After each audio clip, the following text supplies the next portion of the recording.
see how he's gonna be able to utilize this efficiently. Tried to go for the scare, but now we see he's able to actually gain that distance, like you said. Just gain the distance, like not have that line of sight going on, and so far so good. Now using the blink to close the distance. Are they gonna? Oh my God, they're gonna push for it. We have Shadow here. He flies through, and now Cardinal. Force heal! Force heal! Force heal! Force heal! No. Sniper terror shot. It's not done yet. While everyone tries to go for that escape gate, Blink is still able to use. And now Cardinal could use the elbow pack. Okay, yeah. Wait a minute. Scary. Oh, okay. Everyone is here. Oh, chair hit!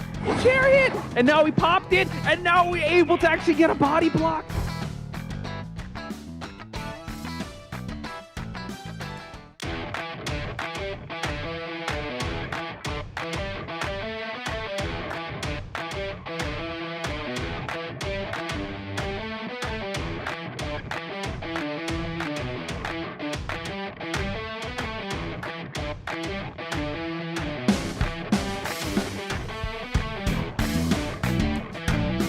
It looks like he is. So instead of Capricorn trying to kite there, he tried to position himself in a place. Oh! I thought he was going to miss that. We're going to see an illusion. He's going to be able to get to the pallet here as well. Coordinator waiting for the gun as well. He has a football to make it out the exit. Coordinator doesn't even need to use the flare gun. Is going to go ahead and use it now. That's going to be 4 survivors. First officer going to go for the save. Going to go ahead and use the pocket watch for this first rescue. And going to try to ghost him off here, but is able to get a free save because he did switch to the ghost. Yeah, especially when the blink has already been expended. Right now, he's really left with nothing other than the first skill that he's just popped up and a harpoon to try to dash towards Little Boy, but Little Boy. Alright, so relatively safe rescue over there, but we do see him, you know, sacrificing his little bit of lifeline over there. Oh, the blink. Brutal.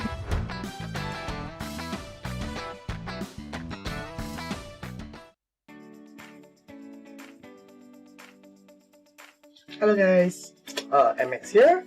I'm from Team 4AW. I'm captain of the team and I also play as the survivor in the team. Hi, I'm GG from Team Emperor. Hello everyone, I'm the survival player Yash from Team Future. Hello, I'm Capgun, the survivor of the H team. Hello everyone, I'm LC, the survivor from MB team. I am Boyman, the survivor of NG team. Hello everyone, I'm Midori from Team RS. Hello everyone, I'm Yuki from Team Utopia and I am a survivor player. I feel proud to have qualified with my teammates. I think it's cool. Get to play my little Emma here. I feel excited. I know that the war is coming. I feel excited when advancing to the playoffs, and I cannot wait to fight against the other teams.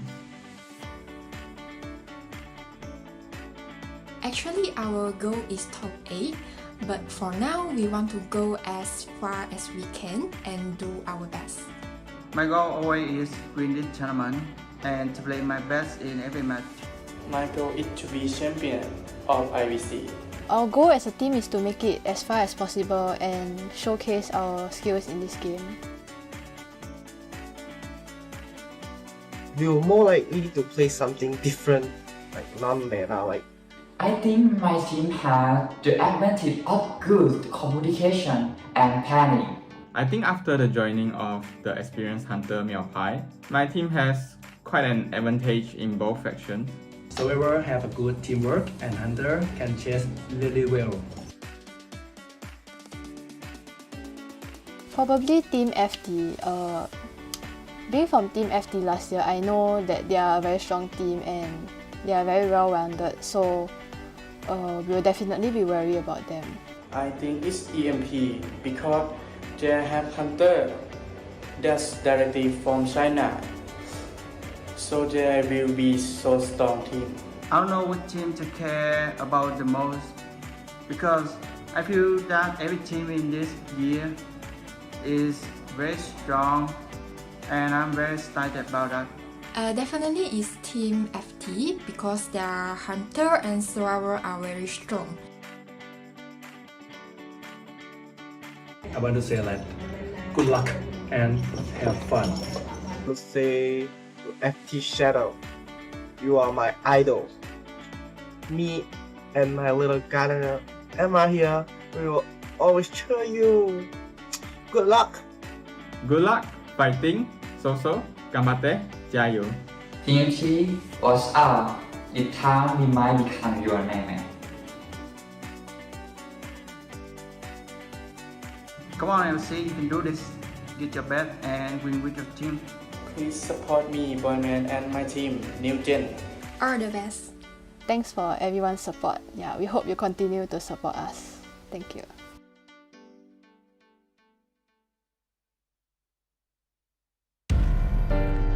I'm certain she sensed death when her soul left the body. Chaos begets chaotic life, yet the attempt to unravel it becomes a ludicrous theater of absurdity. I must find somewhere far away from the world and the sun. Once the soul and mind can be calculated with accuracy, they can be separated from the body and roam the world. I grabbed onto this last straw amid those ramblings of madness. Like an alien creature possessing my body and covering my skin. In the mirror and under the shadows.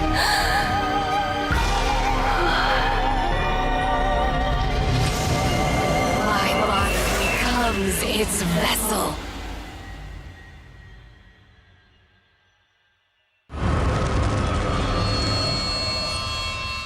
Goodness me, would you look at that? Man lives with lions. Yes, with lions. Observe, imitate, communicate.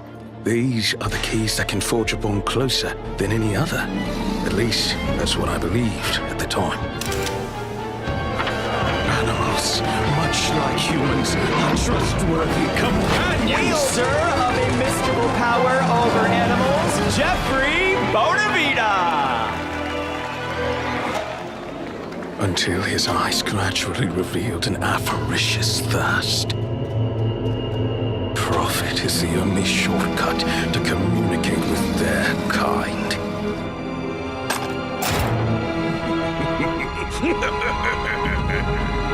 Observe, imitate, strike.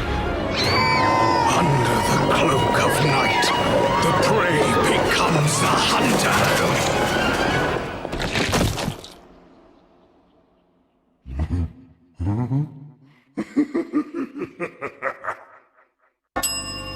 A letter from Demori Academy. Who got it this time? The mob student.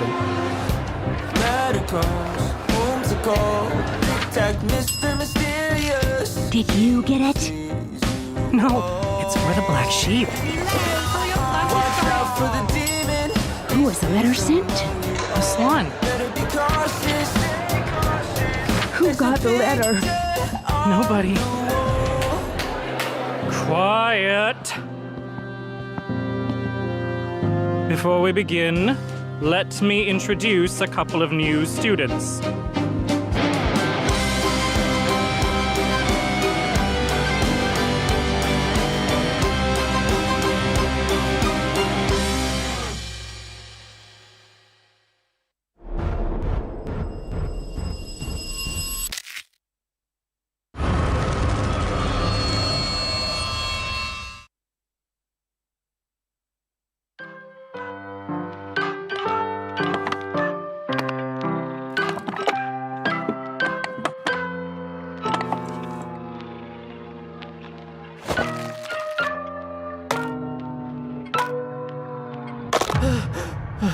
All of this feels like a never-ending nightmare. Sometimes, I cannot tell if I'm really awake.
Ladies and gentlemen, it is day number 3 of the playoffs. Nell, Mel, and Potch Spice, your commentators for this first match. And Nell, we're still on the upper bracket of things, but yesterday we kind of broke the streak of 2-0s. It's been like all BO3s. How are you feeling after the performances of yesterday?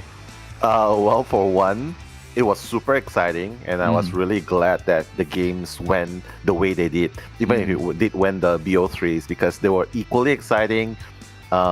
And of course, I was also a little bit surprised with the results, but hey, Posh, you got all the results predictions correct so far. Thank you. I appreciate that. However, I just think like you said it yourself, right? It was the matches yesterday were kind of 50-50 because that's how evenly matched the two teams were. So if you guys don't know, it was 4AW to take it up against UTP, and it was the Mad Penguins to take it over RS. So they are on the upper side of things. But before anything else, guys, we just want to remind you of the SNS check-in event. This is the time period from August 20th to August 31st. Yeah, and the participation during this event period, share your thoughts on the matches or you cheer your favorite teams. And also do not forget to use the hashtag IDVC on the official channels. All your entries need to be about Southeast Asia IdentityV matches, supporting the teams, the players, and whatnot, and it must be original. Also, no explicit content, please. There will be admins to be able to police what is going on in the event. And if yours is chosen, you get to stand a chance to win Season Essence. 5 to 10 players will be drawn at random, so start using those hashtags. Exactly. I mean, Season Essence is something that a lot of people really want to, especially since you want the skins, right? Stuff like that. There's also another supporting event going on, same time period from the 20th to 31st of August. You can show your support to the teams or players with creative content with the hashtag IDVCIVC. Whether it's illustrations, videos, or memes, we welcome all forms of expressions. So the rules are very simple. It just needs to be about the team or player you support. It must be original. You can submit multiple entries per person, but only one work will be awarded. And it's a given as well that there must not be any explicit or NSFW contents. Once found, you are going to be disqualified. And lastly, the officials has the authority to display the works, and the best works will be shown on the live broadcasts and community. And of course, for the rewards, wow, 5 Season Essence for 15 players with excellent submissions. So what are you waiting for? Go and submit your creative content. But wait, Nell, and everyone watching, there's more. Have you guys always said that you guys are so good at quizzes? You guys want some Amazon gift cards? IdentityV has you covered with the Discord supporting event. Yes, you heard that correctly. It's a Discord supporting event. All you got to do is participate during the playoffs. We'll launch weekly quiz challenges events and an interaction event. All players are welcome to participate in this event using our official Discord channel, and this is the hashtag CIVC/2024/discussion text channel. If you guys want, you can scan the QR code on your screen to join that Discord. Please pay attention to the question and information posted on the specific channel on each competition week. The higher the probability number or percentage of accurate answers, the more likely to claim your rewards, and the reward is $20 Amazon gift cards for each winner. 10 players per week, 20 players in total. Just input the keyword hashtag 2024 CIVC plus the team name plus your supporting words to the team in the channel to win a lucky card from a random player. So it's Amazon gift cards and lucky cards from players. What are you waiting for, guys? Call the number on your screen, scan the QR code now, and participate in these amazing IDV events. Man, I want to get a lucky card from this random player, and of course the Amazon gift card is gonna be amazing, especially if you like to shop on Amazon as well. But if you get a lucky card, who would you want it from, Posh? I would want it from Skyfall, or who else would I want? MX. You know what? Yuki. I would want one from Yuki as well because she did really well yesterday. I think the stock went up on how she was able to do her thing. So we'll see. I would definitely like to participate in those. But right now, folks, we're gonna keep you posted on the tournament calendar here. We're already on the 25th of August. Time flies when you're having fun now because, you know, the past 3 days have gone by pretty fast, and now we're really into the thick of the playoffs. Exactly. Next week will be the final week for the playoffs, ending on the 1st of September. That will be the finals. So make sure to check all these. Put all of this in your calendar. Make sure you're here. You do not want to miss a single action because all of the matches are super exciting, exhilarating, and I have to say, top tier. So please do come and support your favorite teams and, just hang out in the stream with us. Yeah, speaking of hang out and saying what's up, seeing how the chat is going, hello to Salty B, Asuna, we see Glitch Virus, Itakwa Plushie, saying what's up to everyone. Nell, any shout outs you want to give out? Salty B, for sure. Salty B and Y Soy, I believe it's the first time in stream as well. Welcome to the stream. And Diamond as well, Nano, and of course, all our friends in the live stream channel. And yep, so good to see you guys, and hope that you guys will enjoy today's stream with us. Posh. Hopefully the teams will enjoy this prize pool. The first place are getting half of the lion's share of that. That's 400,000 Thai baht, and so on and so forth. And now we're going to take up the updated bracket here. FT versus GH, 4AW versus MP on the winner side.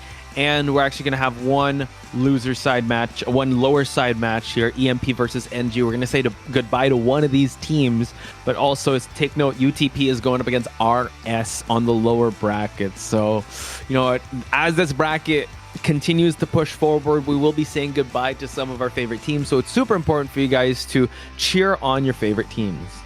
Exactly. We're starting off the day with FT versus GH, which is now, followed by 4AW versus Met Penguins. Both these matchups are on the winner bracket, where the last matchup of the day will be EMP versus NG. That will be the losers bracket, and unfortunately, one of these two teams will be going home. So guys, please do stick around from the beginning to the end. Because we are going to have a really exciting match today. Oh yeah, it's from bell to bell, from pillar to post. You have to be able to stay tuned and stay updated with anything and everything related with the IVC. And also, Eli mentioned this yesterday. This first match is reminiscent of the grand finals. FT versus GH. Could we ask for a battle rivalry here, Nell? FT versus GH. Let's talk about it, because we were there. We saw how FT was able to dethrone GH for them to be the three-peat champions.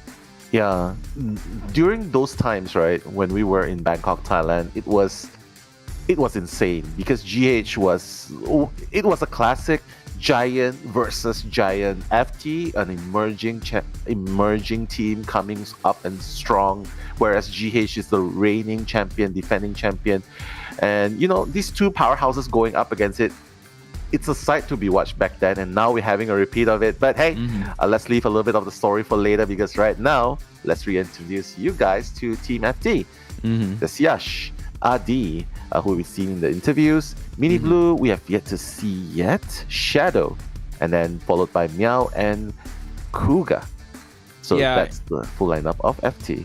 Yeah, and FT experienced some changes as well as GH. Last year, they only had Kuga as the hunter. They also had a couple survivors that are not present here, but so far they have been showing us a very steady performance, a very consistent performance. But GH, on the other hand, we know them, we love them. God J, Little Boy, Yazen, Pluckname, Narakun, and Capkun. So Yazen and Pluckname being the new kids on the block in Team GH. They've been, I would say they've been performing all right. I think the synergy isn't as strong as when they were like solid all together. But hey, you know what better test to go up against the reigning defending champions in FT? And they definitely have to pass the, I hope they'll pass this test with flying colors, because they said in their interview, get ready for war. Get ready for war indeed. Let's start off with these two players. Adi from FT, who doesn't know that he is the rescuer main for Team FT, whereas for Narakun, he is one of the best kiters in Team GH, the OG GH. So, I mean, just look at the stats for yourself. I don't think the stats really do justice to especially the escape rate.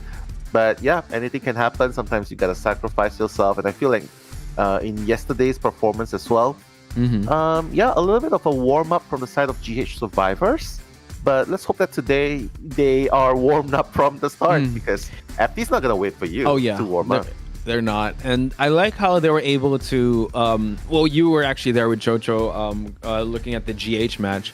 Yeah, they had a rocky start, but it's not how you start, it's how you finish. And GH was able to bounce back from that adversity. And I think that's the veteran experience kicking in for them to be able to not let the nerves get to them. And for sure, they will be tested up against FT. Now, we're going to move things along to Mini Blue and Yazin. So the thing is with Mini Blue, he's only been like using the first officer in the top 16. So I'm excited to see how he's going to fare up against Yazin, a new member. Because we do know Mini Blue very consistent, very stable when is in whatever role he's in. And Yazin, you know, bearing the jersey of GH. It kind of begs the question of, can you live up to that name and can you, thrive under that pressure? I agree. And just to add a little bit more, Yazin was amazing yesterday. Like you would expect Stella, you would expect a little bit of shaky gameplays, right? Coming since the synergy is still really new in this team. But Yazin yesterday with the Seer play, looking forward to seeing more of him today because he was the star. He was shining yesterday. Yeah, but speaking of the next two survivors, Shadow from Team FT. I mean, Shadow's a really solid player, has been playing since forever, has been in the OG ZT with a lot of the members that are currently in the current FT.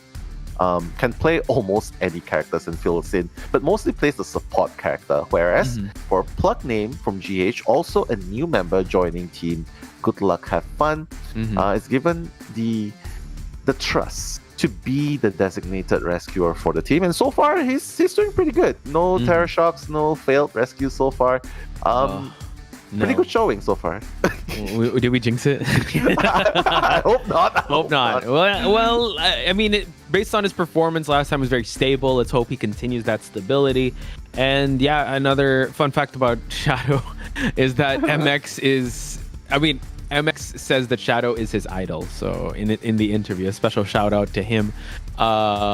And now we're going to move on to Yash, and little boy Yash was actually interviewed, and he feels excited to achieve a two-peat championship for Team FT, and they feel excited. I'm excited for them because Team FT has a target on their back. Everyone says that they're the team to look out for, and for sure they've been studied.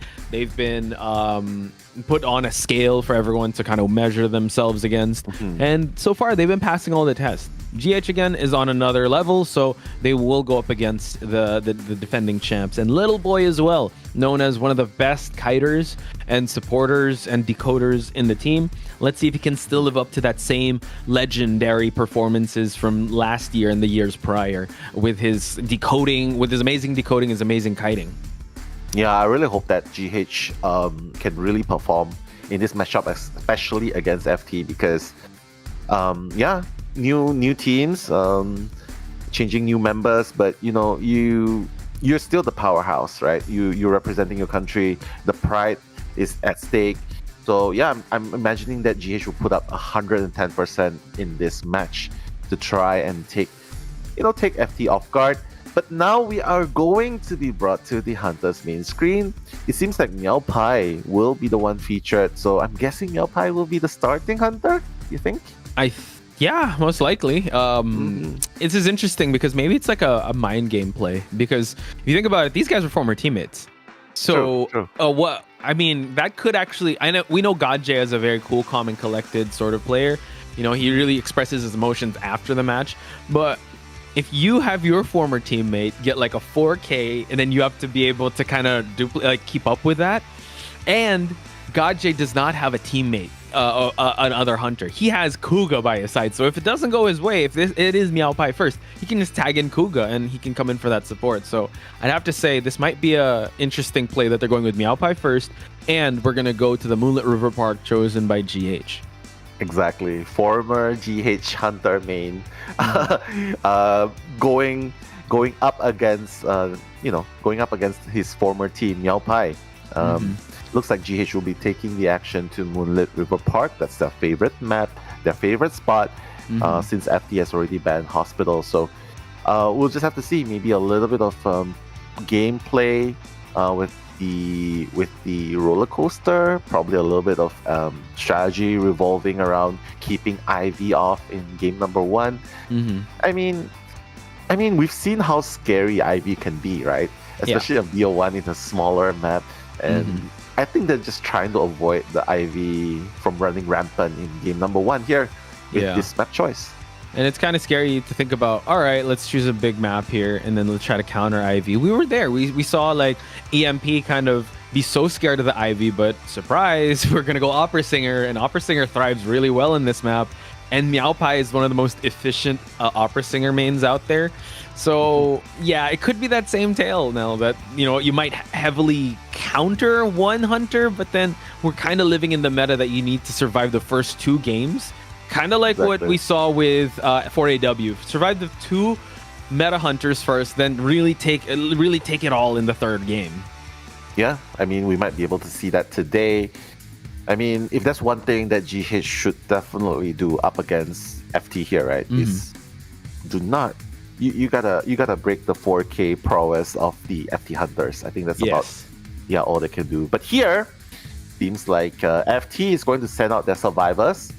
And I like this decision. FT always sends out their survivors factions first, because according to Adi, you heard him. Like we'll just do the best that we can and trust our hunter to pick up. Yeah, the slack. just like 4K. They're 4K. Yeah, he's like, we'll worry about our performance. The hunters got this. So it's as he says, like it's in the bag. They trusted that much. But that's the thing.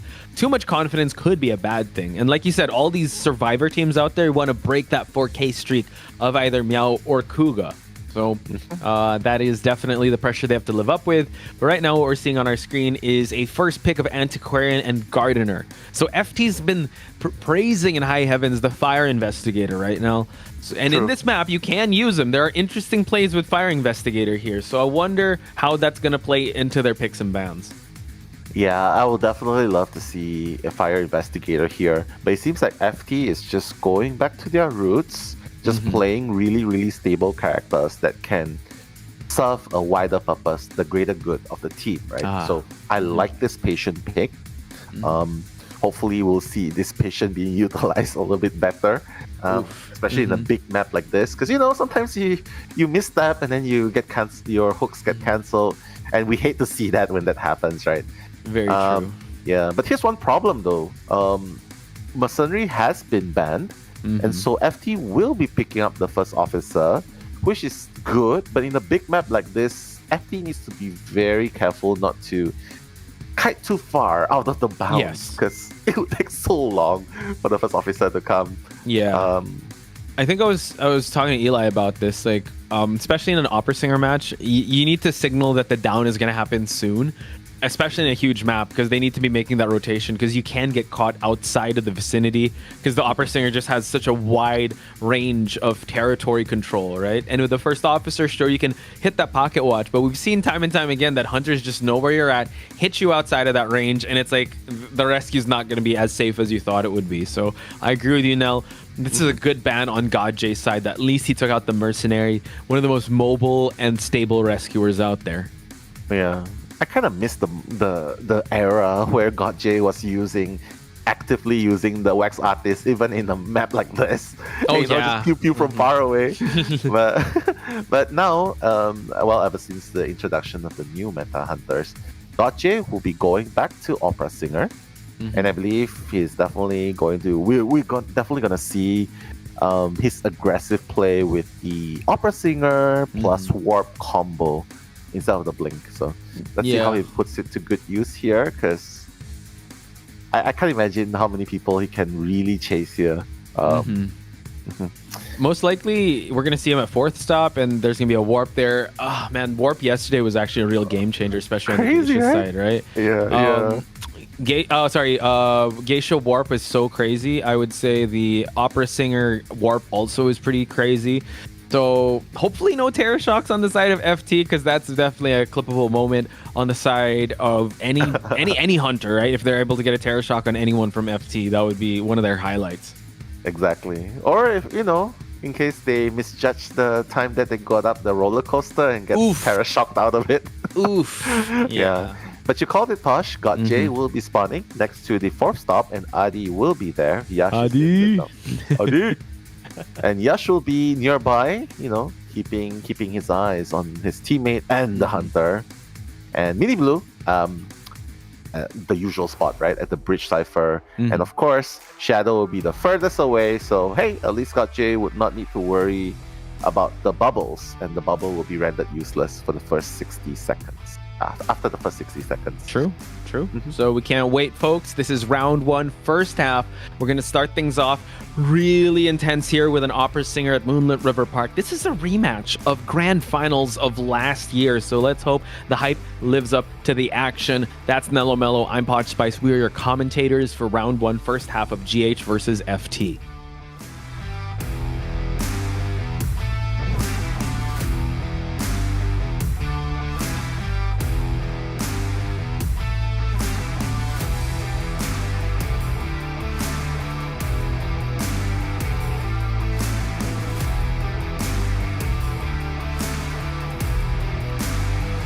Alright, make some noise because it's GH versus FT now. Make some noise in the chat. GotJ making a beeline straight for Adi. Let's see how well Adi will be kiting the opera singer here. Already using the first hook, going over to the other side of the terrain. That's really good, Adi.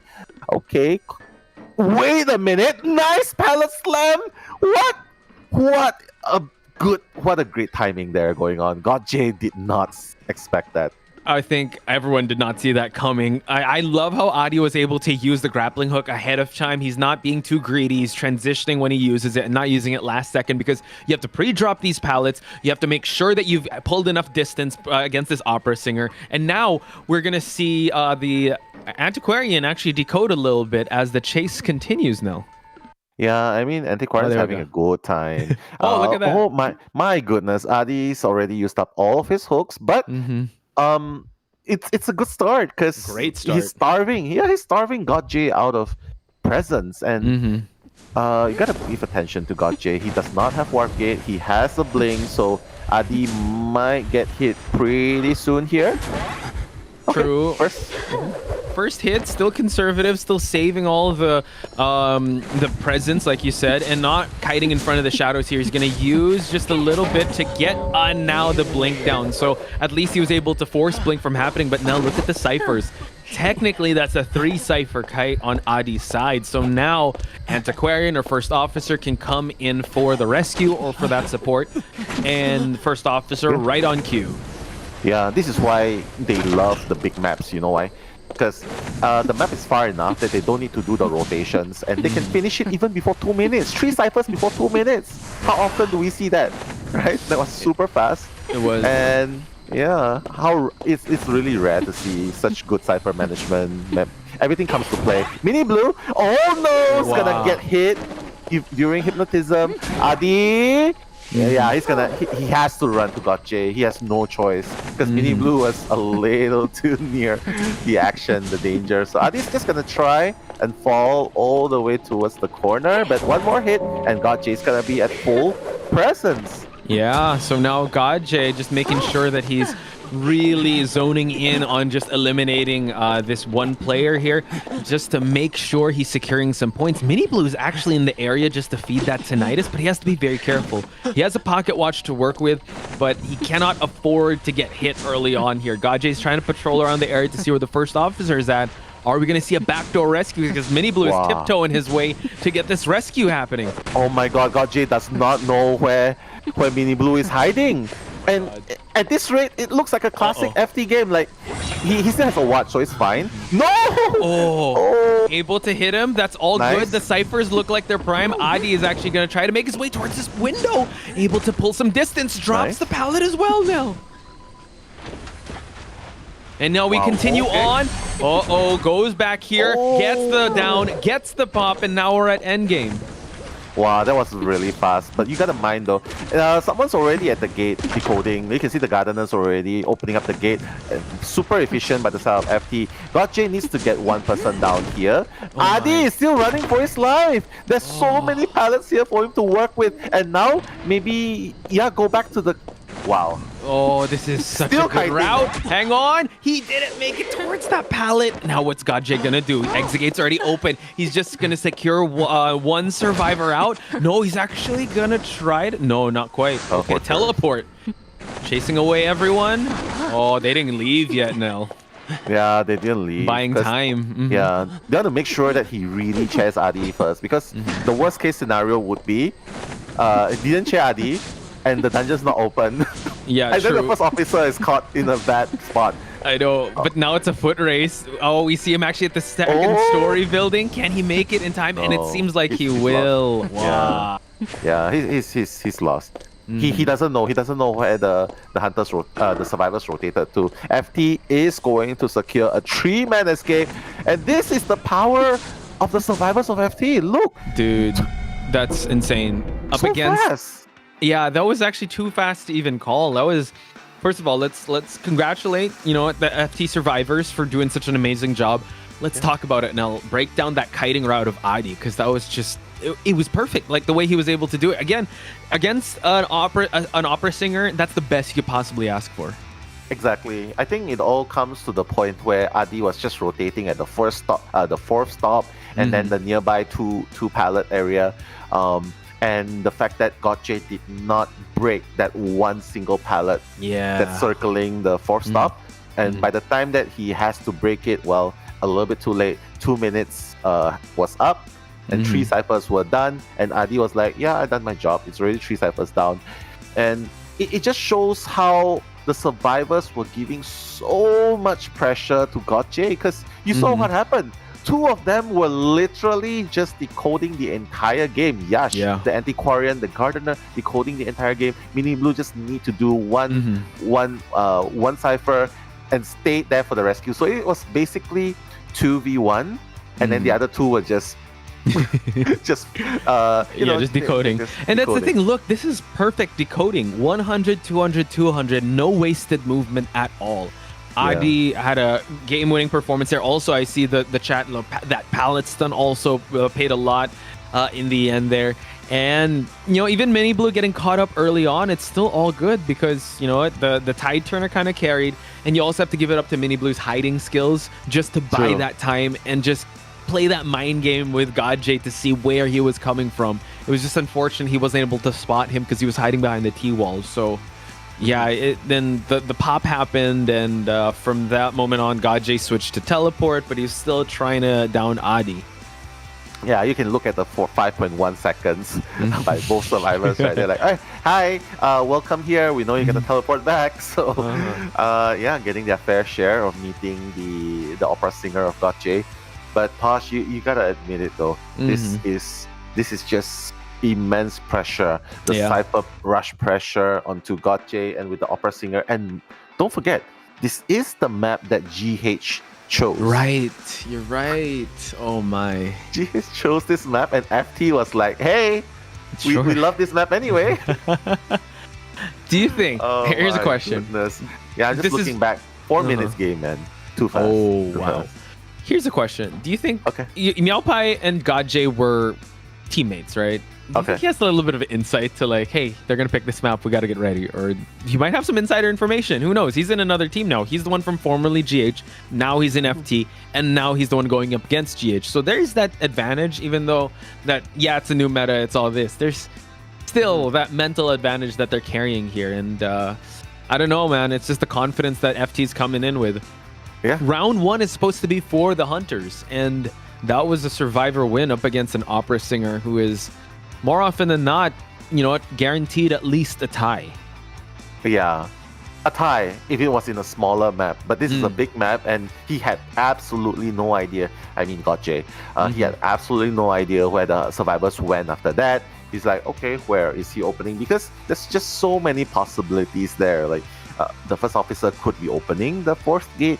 The fourth stop gate. He could be going towards the dungeon. And Gotche was stuck the entire time. If you notice the skill of FT, it was pretty much it's just one area. It was. They contained him there in one zone. Yeah, you're right. Actually, we didn't even see any of the tram. Oh, sorry, the tram. The roller coaster. The roller coaster. We didn't see the 2-story building. It was just in that 4th stop area. The most we saw was the tent.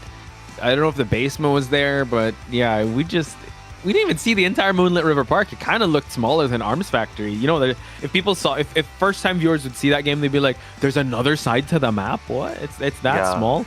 With how much containment Adi did in that 100 plus seconds.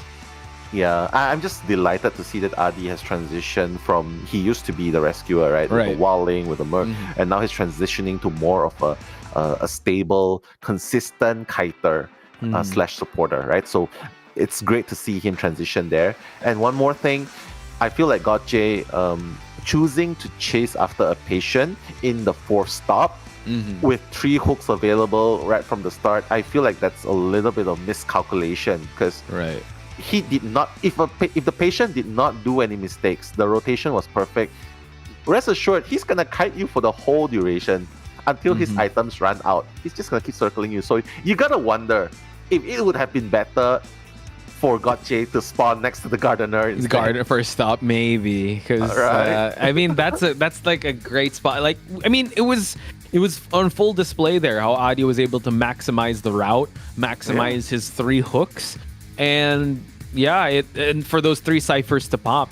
Couldn't ask for a better route or a better start for Team FT. So hopefully GH can bounce back from this. It's their survivor's turn to try and duplicate that same type of magic. But it seems like we're not going with Meow first. It's going to be Kuga, ladies and gentlemen. So Kuga being the first round hunter, it's all good. Meow probably in the background, maybe coming in round 2 or round 3. So what we know about Kuga is it's kind of copy-paste to Meow Pai. He's just a really good hunter with a lot of...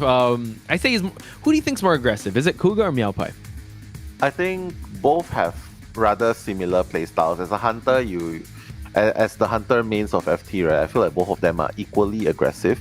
But for Kuga, you don't really see that because he's always usually quiet and seems calm, collected, but he's actually really aggressive. Whereas Meow Pai is the one that's very flamboyant. You can see that, he's very the style that he plays, like super fast, furious, and he even chooses characters that are crazy, aggressive, flashy. You know, like even the smiley face. So, both of them are really aggressive, and at the same time, they don't tunnel vision. They can still keep track of the players, of what's going on in the map. Right. And with this pick, though, I mean, let's just look back at the picks here, right? Go for it. Wildling ban also. Yeah. Seer. And the Embalmer. Okay, so yesterday this did come up, right? And we can't judge a book by its cover. We thought Yuki, Embalmer, they wanted to just go for a tie. Boom, they got more than just a tie. So we just have to let them cook, right? But again, considering that they were at the advantage, they're setting the pace here. And Embalmer here, again, we have to say it as commentators that Embalmer usually is kind of going for a conservative strategy. And they have no stunners in the group. They don't have an Antiquarian. They have a Gardener bubble. They have a Silence for the Acrobat. Everyone else is pretty much fair game here. So, I mean, I mean, after watching the last game, do you think that there was any need for Antiquarian at all? The Antiquarian was just decoding. So, you know what I mean? So maybe now he's like thinking, I'm pretty much gonna be stuck at the same zone until I eliminate someone. So we might as well not pick any harassers and just depend on individual kiting. The Acrobat at 4th station for sure, and let's bet on the fact that Kuga will place himself next to the Acrobat at the 4th stop as well. And even if he wants to place himself at the Gardener, there's a shield to help him, right? There's a shield to help him, and he could use the roller coaster to go all the way to the 2nd stop. Can still circle to the 2nd floor. There's so many rotations that they can do here. It's just a matter of whether they can kite as long as teams FT Survivor did in the first half. That's true, because it's probably going to be a mirror match of sorts. Instead of Patient, though, we're going to see an Acrobat in first stop. Gardener, a fourth stop, so yeah, and then Gardener at first stop. We're going to have the Mercenary over at Bridge, and then we're going to have the Embalmer over at the 2-story building. So yeah, I would love to compare and contrast, because Acrobat is also a pretty dangerous first chase, but like you said, we're going after Kuga, and I think you pointed this out. I think Kuga's the one that's super confident with his palette mind game. Like he just walks through, boom, he just knows, or the fadeaway hit. He's just so good at that. Exactly. So you're gonna have to be, and he won't mind. Oh, wow. It seems like Okay, sorry, I got the spawns wrong. Yazin is at first stop, and Little Boy is at the 2-story. So Nerikun might take the first chase at fourth stop. Very interesting. I'm not sure if I should say this, but I don't agree with this. I'm surprised. I am surprised. Yeah, I'm really surprised, because Nerikun, he's a good kiter, but you put a Gardener, once the bubble's off, what are you gonna kite? How are you going to outrun an opera singer in this rotation, in this fourth stop? You're not like the Patient, you're not like the Acrobat with the balls. You can cross jump towards the other side, right? So, but maybe GH has a plan. I hope they have a plan. With this send the coaster to the to the fourth stop straight away. Press the second stop and let's take the coaster there. Let's not decode. No, I'm kidding. I don't know. I would love to see this in practice, because Kuga, that's a very juicy target at the fourth stop. He might just go there. And to the points that you mentioned, Nell, like the transitions aren't going to be as strong as having an Acrobat. And Acrobat, a 2-story building, it's very interesting, because I thought the Embalmer would be there. So just to put the coffin down, but again, we'll have to wait and see. We've been proven wrong before, but let's get into the match, folks. I'm Poch Spice. Nello Mello is also on the mic with me. Let's get into the action. Yeah, Nerikun's gonna put that first pallet down, use the pallet speed boost to get over to the 2 pallets area. Still has a bubble, so don't have to worry. But imagine if he doesn't have the bubble. Oh, putting himself in a stun position. Nice. He's like, I take my bubble, I slam the pallet in your face. Yeah, it's still okay. Yeah, Kuga is still rotating around here, setting some shadows, setting some remnants here, just so he's able to actually hit him. Not quite. Nerikun, able to get it. Not quite, and now gets hit. And also, and take note, she has Tide Turner and no borrowed time. That's so exactly. Kiting rescue build. Kiting rescue build. I mean, you using nice bubble, beautiful. Wasn't enough time the first time, but second time that's more than enough time. Kuga's going to continue pursuit on Nerikun. Not too bad actually. It's a 1-minute kite without items, right? So not too bad. But Nerikun's gonna die very close to Little Boy. Oof. And Little Boy, I actually thought he was gonna go for Little Boy, but now it seems like we're gonna see Kuga chair close enough to pressure the cipher of Little Boy. But yeah, I would have to say, all things considered, that was a great kite. Now actually dragging him away out in the open here to see if anyone's gonna go for that rescue. So Kuga having his first survivor down. All Kuga needs to do is to get a tie, and they win this first round. So now Kuga far camping to see if anyone's here. Let's see, because they have one more Tide Turner, and it is the Acrobat. So that is Little Boy. So he's going to have to be able to make his rotation after he pops the cipher. They have 3 Tide Turners. Oh, they do? 3. Yeah, 3 of them have no borrowed time. So this is very risky. GH, only one of them have borrowed time. That's the Mercenary. So we'll have to see. Maybe the triple Tide Turner will work. Oh my. Let's see going. Yeah, I think he's farming. He's farming Nerikun. Okay, no problem. Get hit. It's fine. There's still another Tide Turner in work. But ciphers are not moving as fast as you saw in the first half of the game. Yeah. Ooh, and we see a little pause in the action here, but take note that we do see that the rotation is going to happen. He seems to be running towards second stop, which I think he's rotating for more support, probably from I forgot, maybe no, Embalmer was at first stop. He popped his first cipher, and Acrobat was just there. So I'm not sure where is it Mercenary? Yeah, it might be going towards the Mercenary. So yeah, 3 Tide Turners and no borrowed times, or 1 borrowed time. No, 3 borrowed time. Only 1 borrowed time, 3 Tide Turners. So it's risky. A very weird strategy. How do you think it's a weird strategy? I agree. Let's talk about that, because they're banking on everything happening so well that they don't have to account for the end game pop. So Yeah. that's quite risky. I understand maybe having Nerukun having no borrowed time because he's the designated maybe sacrifice or the first kiter, but having all of them, I know you want to account for having like having a tide turner and a kiting build, but having no borrowed time, this is the first time I'm seeing it as well, and it's quite risky because I don't know if it's very tunnel vision of them, but they're accounting for the tide turners to help them carry them to the end game. Which there won't be a pop at the end game then, like end game pop. Yeah. It's very weird that they're playing this. And if you want the Gardener to be the first kite, why give him Tide Turner? Why give him the Tide Turner trade? True. Yeah. Right. You and I don't even agree that the Gardener is at the 4th stop. Acrobat should be at the 4th stop. He has better kiting skills, better toolkit. He has more chances. Yeah. He has a better toolkits than Gardener to kite longer in the 4th stop. Gardener should be in the 1st stop, and Embalmer should be at the 2nd stop, so at the 2 floor. So in case Kuga decides to go after Embalmer, it's fine. He has a coffin to work with. You don't have to worry. It can still buy time. You just have to drag him away from the coffin. And now it's so confusing because you put the most vulnerable Gardener in that place, and Acrobat's nearby, and then he rescues with the tide. Good, but then after that, what? You know what I mean? True. I think maybe that's what they're trying to do against Kuga, just confuse the heck out of him, because it's so far, I don't think they have their last cipher yet, right? The cipher rush, it wasn't as fast as before, and I think they opened up an extra cipher just in case, based on what we saw. So, right now it just seems kind of frantic, and when the bullets start flying, let's see how Kuga's gonna try to figure things out.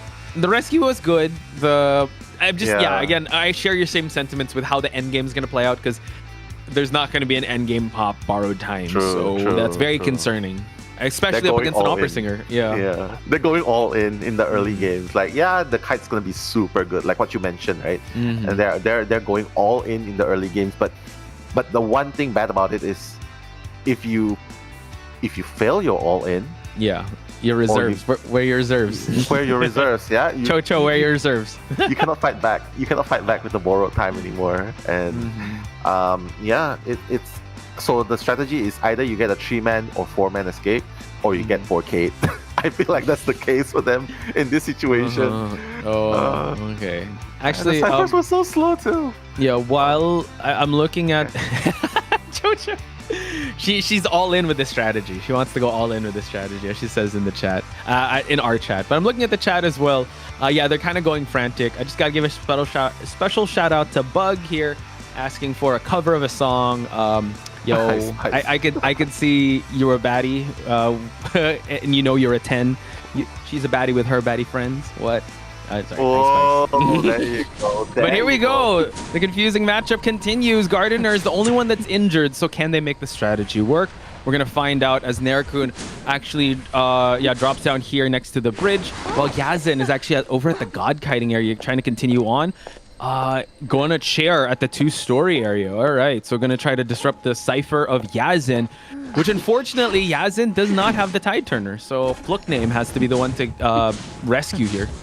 It's really hard. Kuga, this is where Kuga's really strong at the mid game, right? Already at full presence, and you don't even have a final cipher. What are you gonna do? You rescue the Gardener, and then you won't even be covered. Yeah, right? Yeah, and it's crazy how he knows. I think he saw the blood trails here. Maybe he didn't. But now let's see. Plukname. There is a potential. They already have their final cipher here, and Plukname is actually going to give Tide Turner to Nerukun. So this is going to buy enough time, and also he's going to try to block the gate. All right. Blink through, Kuga. Blink through. No fear. Oh, he blinked through. I knew it! They're opening up another cipher here. We're going to see another support here. Can't blink through, and the bubble's gone. Oh my God, we're stalling here. He was lost for words, but now he's going to change targets. Oh my God, that was so good. That was so good by Plukname. Like, let me through. I'm going to get through.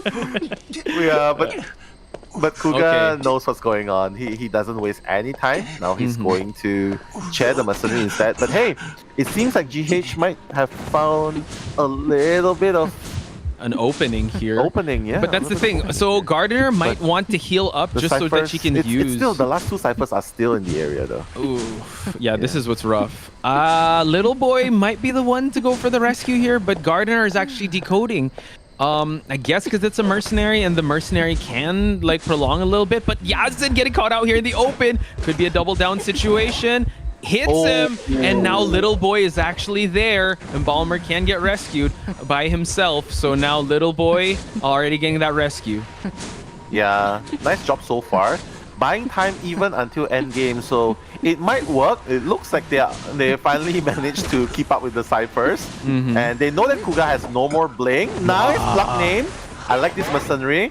Oh, okay. I just jinxed it again. Hang on. Probably have used the yeah, but the thing is, they don't have borrowed time, so now he's just gonna pad away, and they're just gonna pop the last cipher. Oh, they're not. Okay, they're waiting. Yeah. But the thing is, I guess they're gonna try to wait. Who has borrowed time here?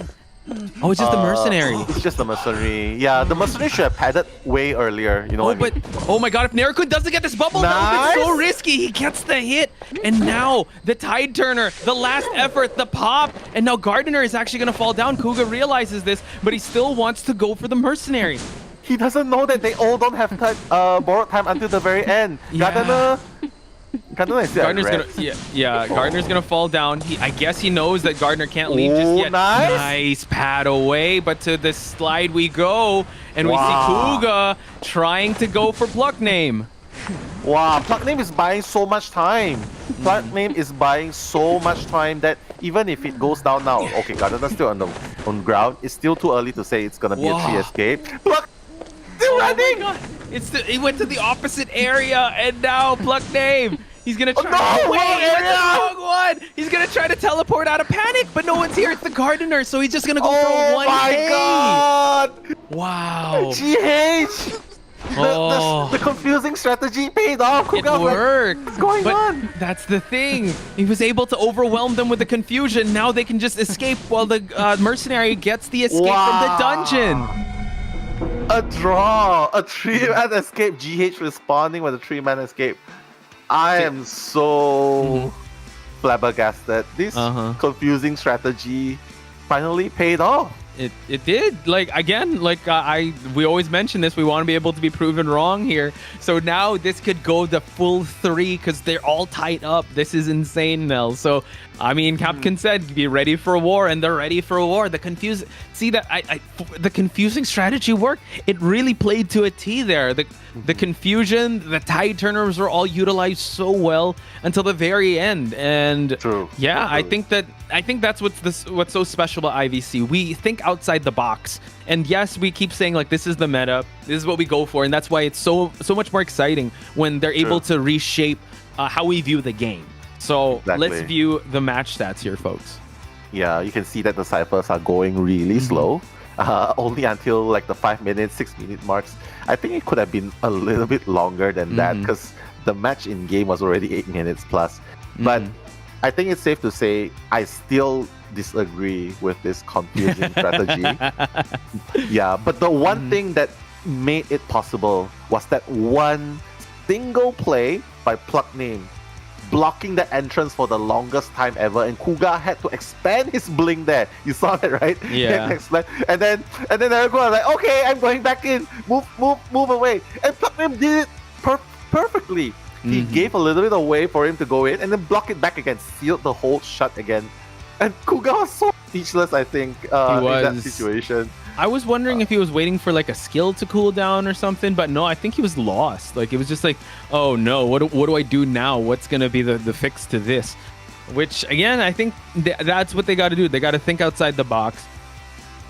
Just when we thought that this was gonna be like a shutdown, I would have to say GH coming in with their brains, their veteran experience to kind of show that this is going to go the full 3 and showing us all that they still got it. This is grand finals worthy for sure in how this one will play out, and I'm super excited. Nell, we got another banger for our first match. Exactly, another banger. I feel like every match, I'm just looking at it right now, right? Look, that one play, that single play by Pluck Name is the thing that sustained GH until the very end. Without that single play, I think Nerakun would have already expired and get sent back to the manor. They had to play 3v1, and then Yatsen's injured, and then even the mercenaries injured. So yeah, that's definitely plug name MVP for me, for sure. It was a very interesting strategy. Like, they're very confusing as well. Very we were able to see it because we kind of see it from a bird's eye perspective. But now Kuga is going to be subbed out for Meow, so Meow is coming in for the support here.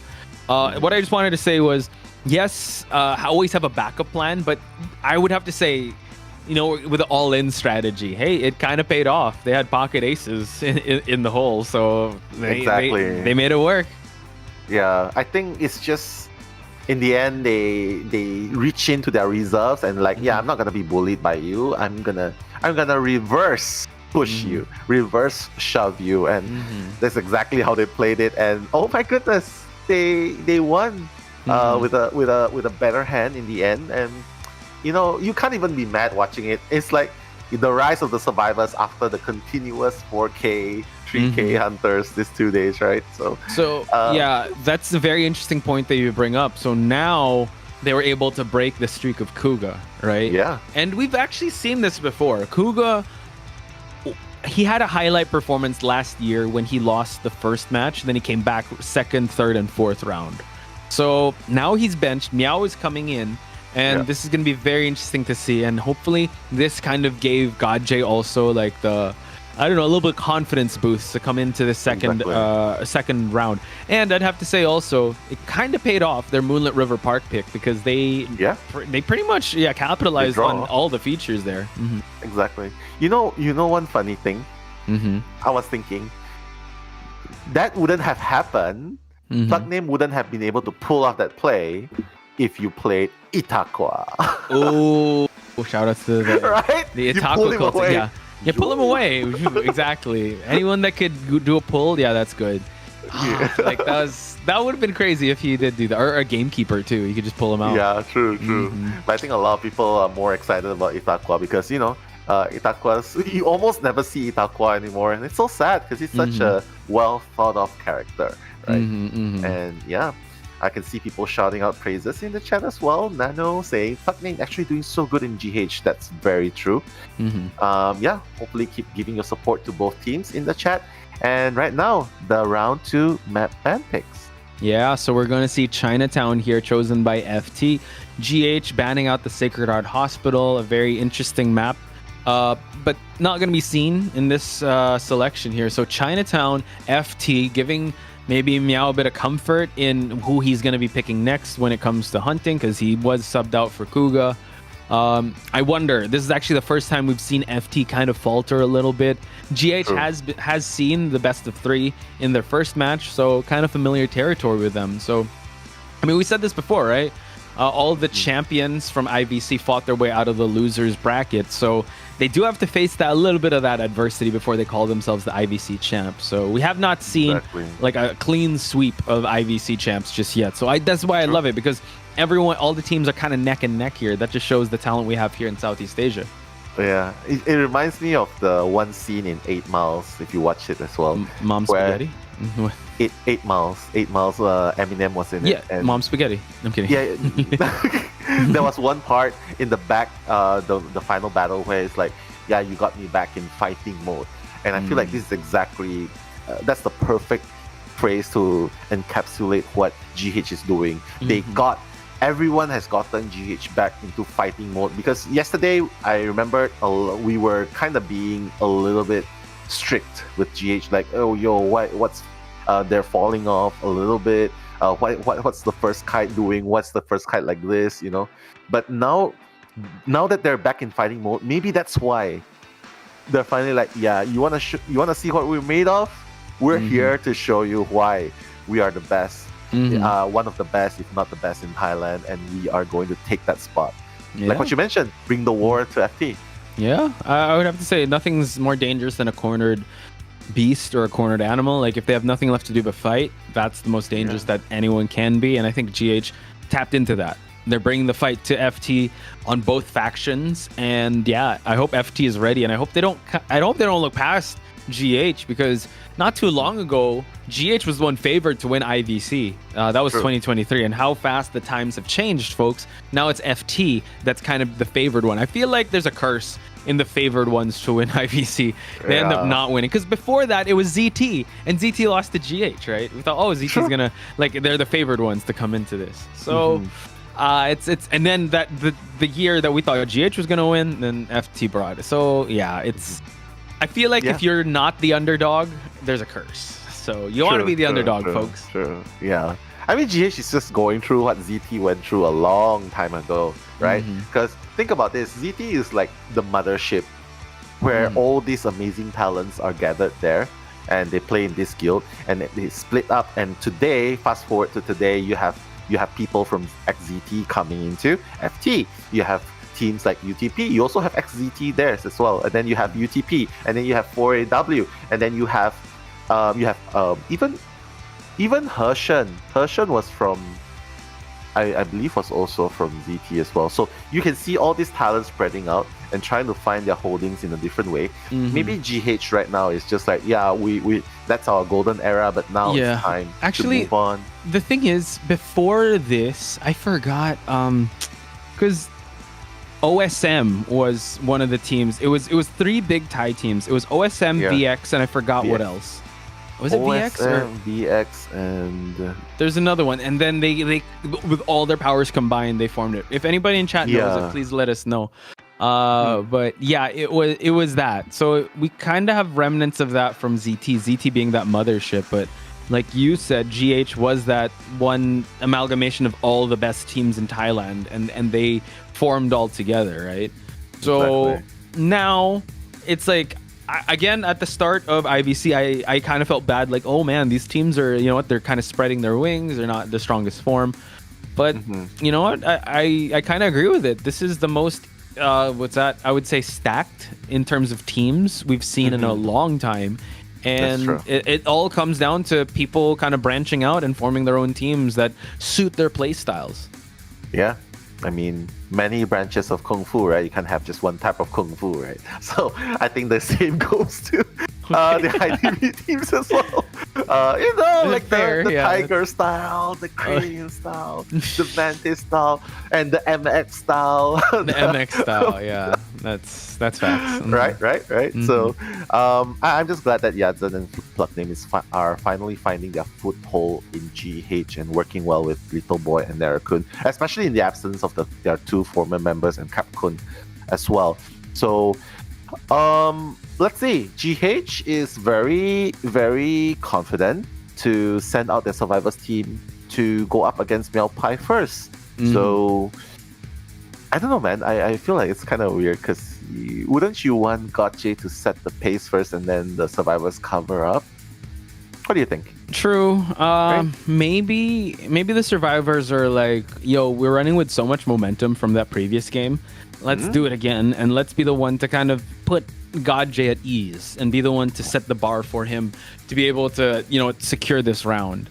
So maybe it could be that, because Meow coming in here, it's not like they have one up over Meow. Maybe they do, because they've been scrimming a lot with him. So I'm just trying to peel the curtain back here. So now banning out the opera singer, this allows for the entomologist to come in, the coordinator, mercenary, and the psychologist, since this is a huge map. I wonder what Meow is going to bring to the table, if he has an Ivy, and will he bring it out now with this type of lineup too, because you technically have pretty good stunner, pretty good mobility character in the entomologist. I mean, even the entomologist pick, right? I think they're just trying to account for the smiley face, crazy pick, unpredictable pick as well. So I like this. True. Yeah, I like this, and I think it's one of those moments where you look at it and like, yo, Narakun's not playing Harassa. I think it's VX and GK. GK, yeah, that's the missing piece. I'm trying to, I had to scroll down a lot in the IDV. I'm like, who are this? There's like a finals in here. So it's the lower finals in the playoffs was VX and GK, and the winner facing OSM. So that was quite the time. Yeah, I still remember the 72S violinist era. Oof, yeah, that was. No, the violinist. It was meta back then, bro. How the times have changed, man. Right? That was meta. Oof. Yeah, and now he's our fellow Thai commentator for IDV as well. So, hey, fun times. But yeah, it's all Ivy, it's all opera singers now. So I guess the question is, will Meowpie want to play Ivy in this map? And I guess the answer is it's just yes. play. Yeah, it's yes, exactly. Ivy in this map, I love it. Although, yeah, you teleport into the coordinator, expect a gun. Yeah, true. Almost 100, shoot first. Almost 100 scare, shoot. Yeah, I think it's a good lineup against an Ivy here. Can I just share also that Pluck Name, all the survivors have to feel really good about how they performed last in Moonlit River Park.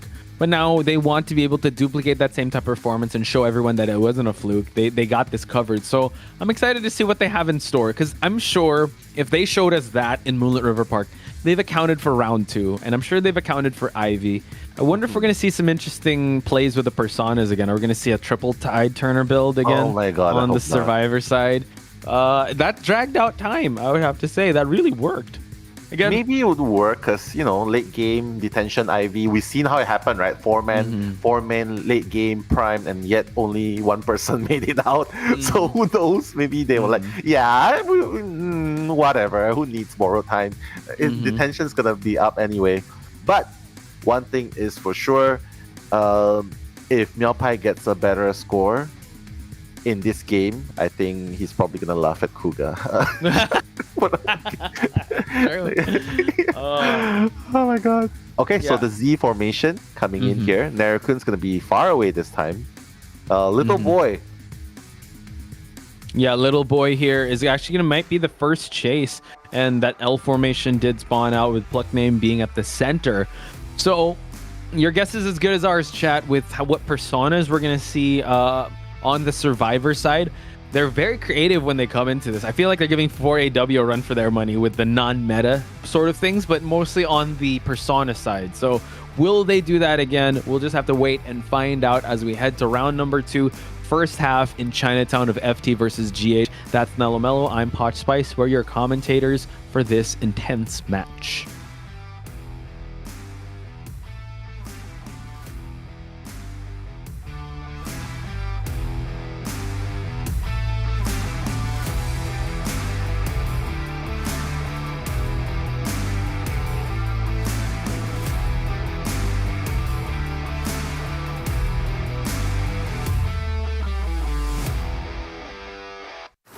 All right, Ivy coming into this match, trying to find the first target. You can see the Pluck Name is in the vicinity. You gotta be really careful, because sometimes rescuers do get targeted first, right?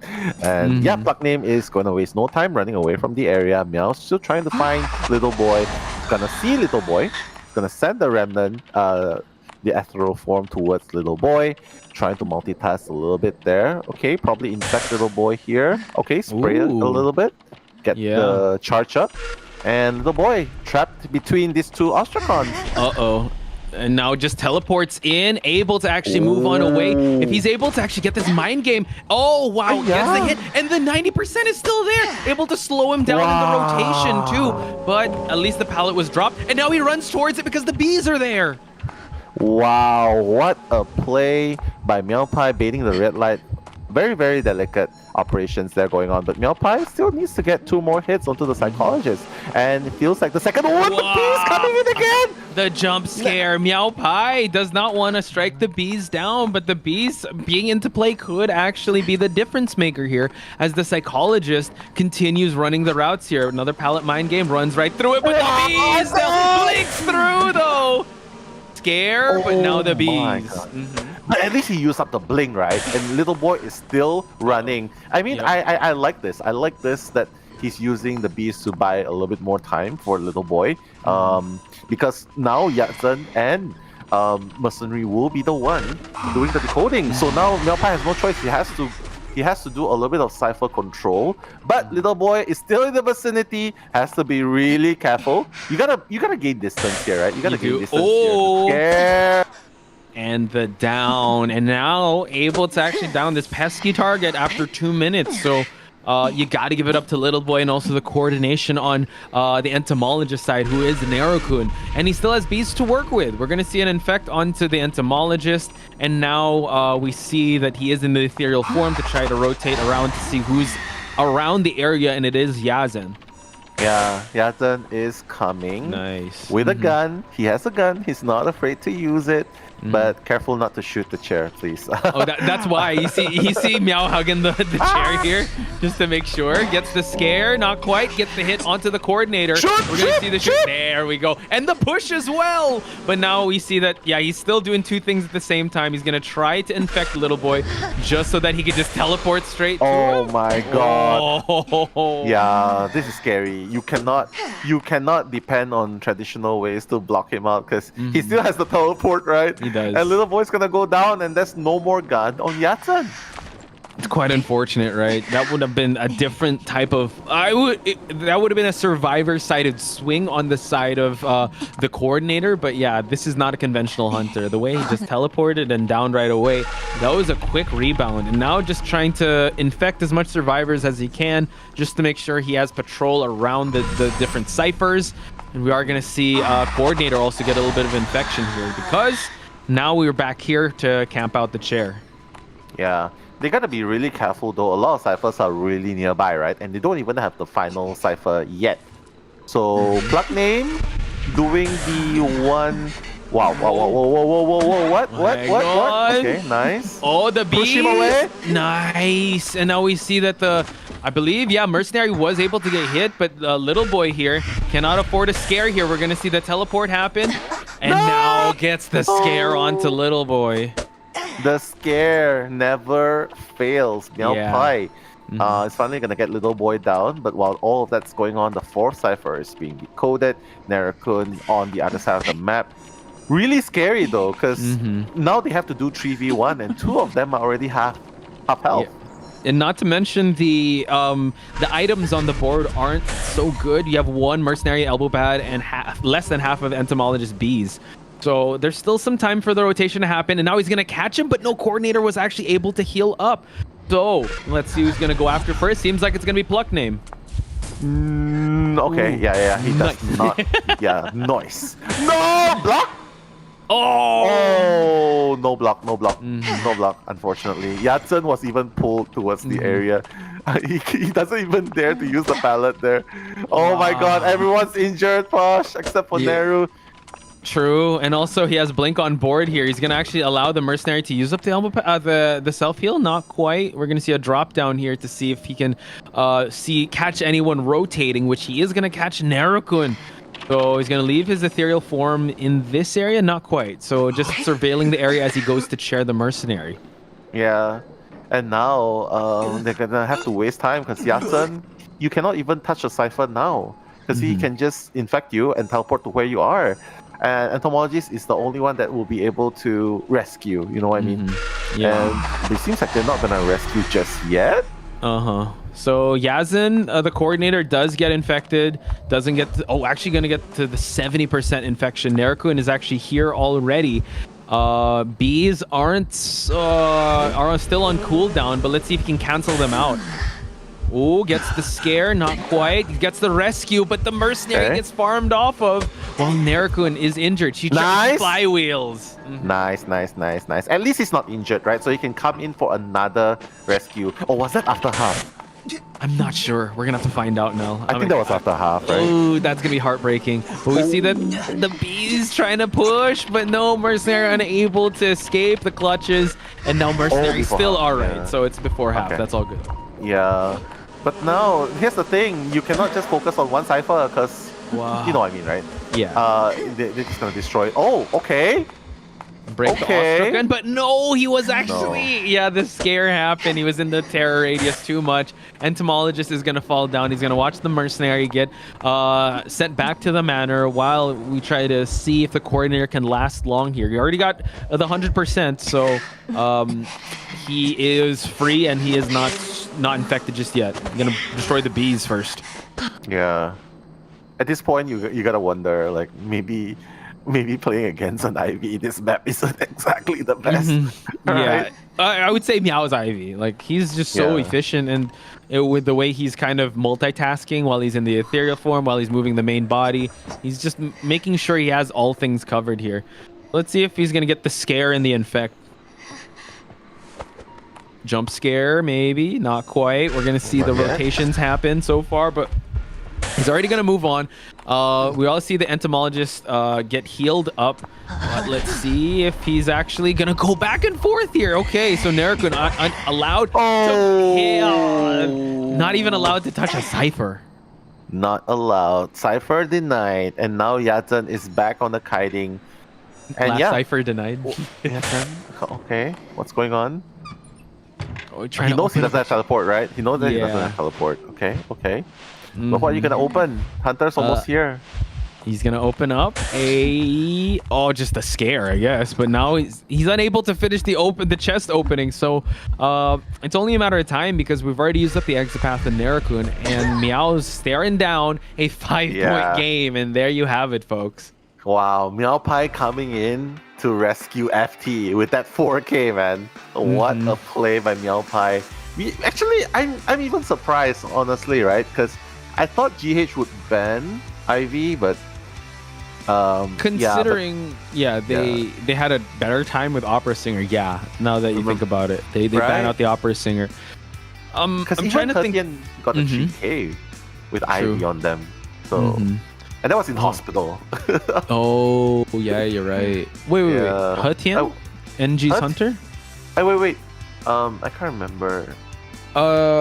GH was up against NG before the top 8. To qualify for this matchup. NG. Yeah. It's If Chocho's listening, let us know. It was Hetian, right? Hetian of NG? No.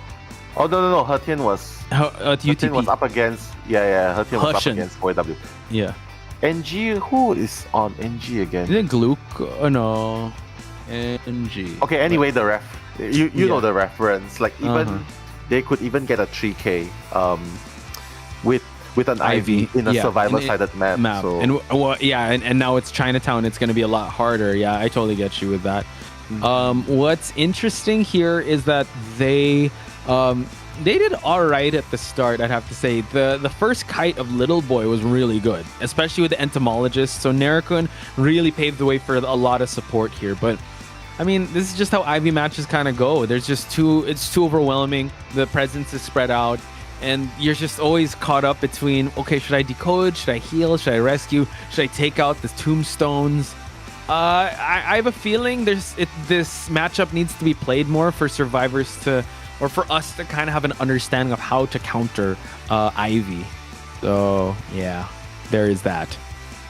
Yeah, I mean, one thing's for sure, Ivy's definitely gonna get banned in the later rounds, right? She has to. She has to. Respect ban. It's just too crazy.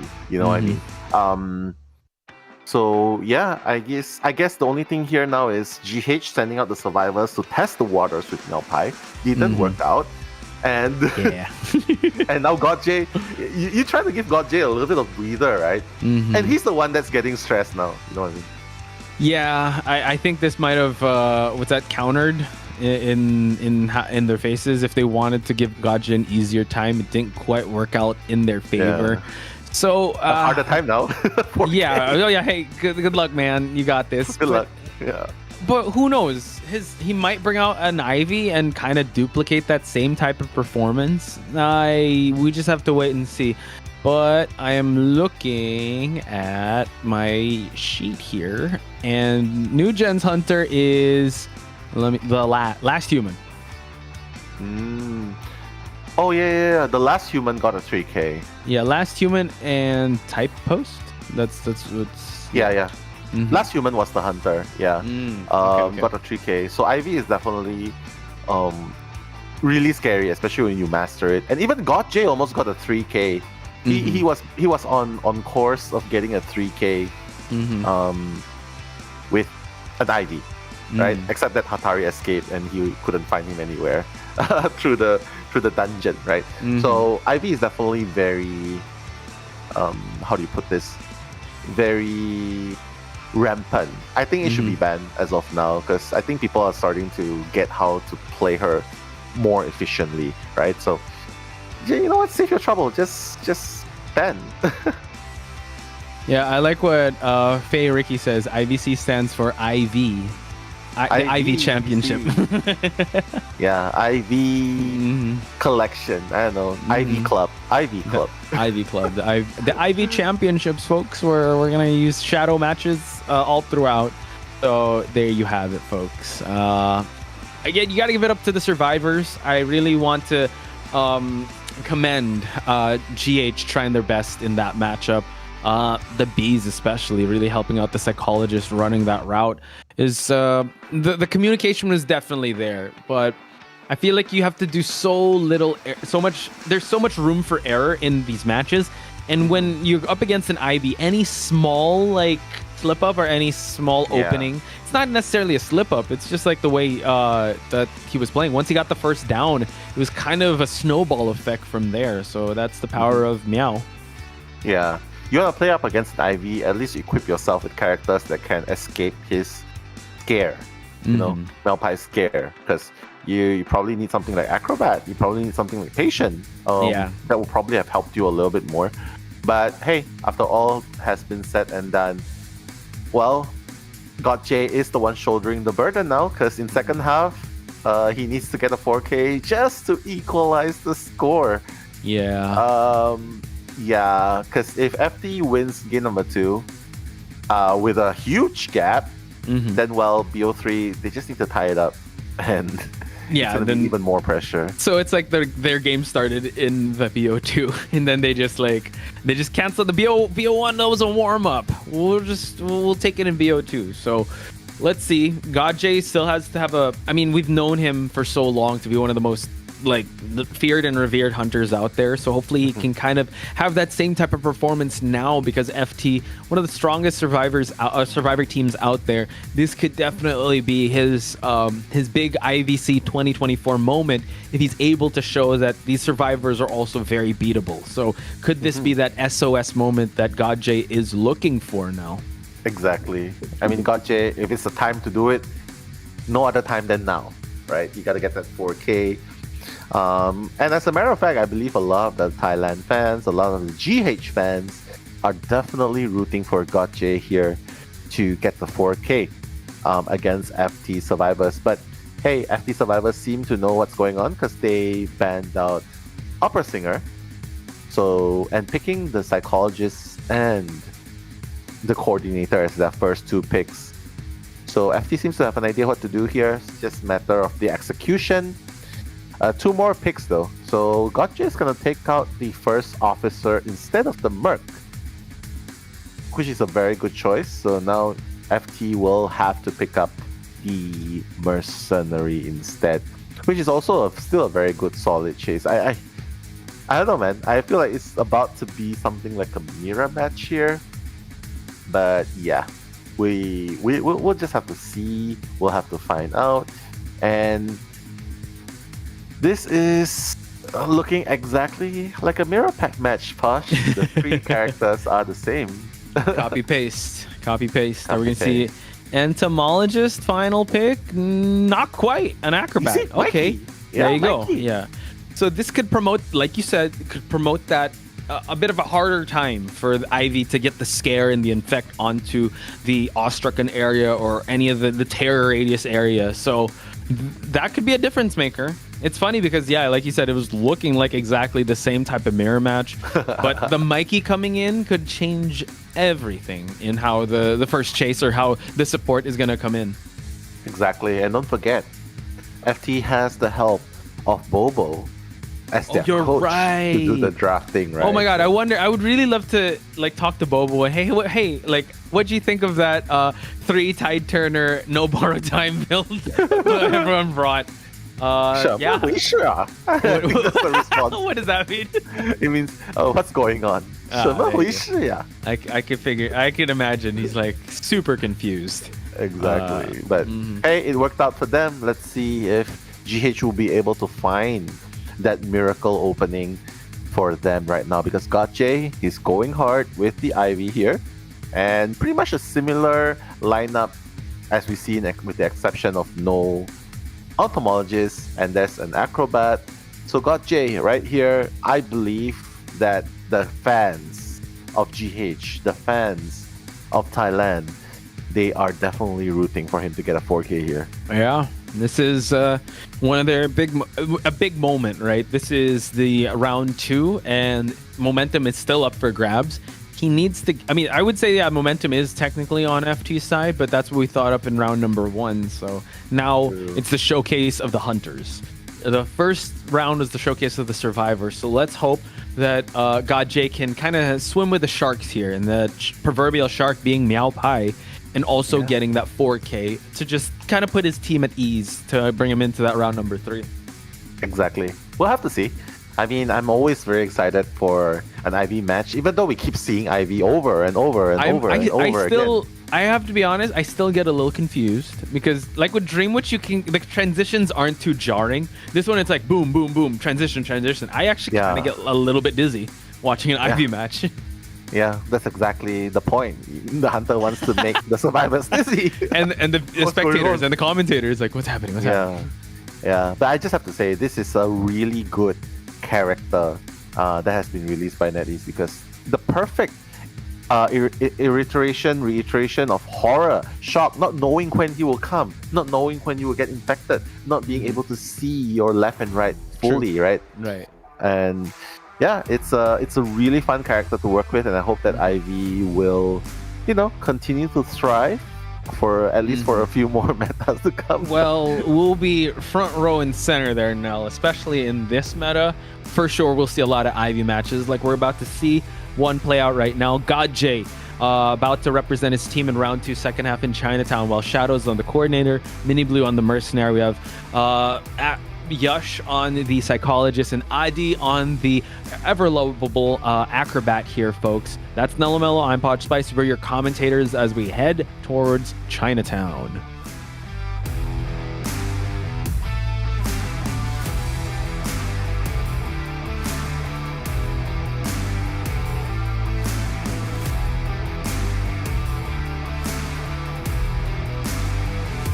Alright, let's get in on it. Shadow seems to be the first target. I mean, at least that's where the ethereal form is pointing us towards. Oh, it actually is! The instant teleport towards where Shadow is.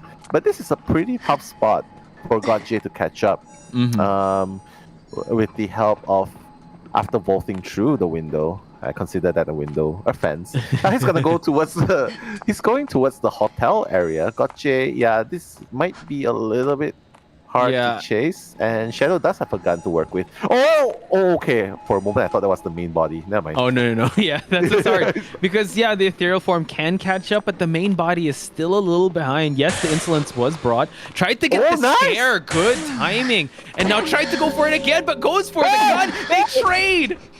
Nice trade by Gotje, and he has Blink going up in... Now, Blink is already up, and this is why you should never underestimate Gotje. Oh my goodness, he can jump through. No, wait, the terror shock! The scare stopped him on track, and it became a slow vault. Yeah, wow. That was picture perfect. Gotje well on his way to even it out here up against the FT survivors. So not the best trade on Shadow's side, and this is Shadow we're talking about. He's cool, calm, and collected though. But in that moment, he was kind of caught a loss for words. He shot the guy. I thought he was gonna eat a hit before he tried to shoot.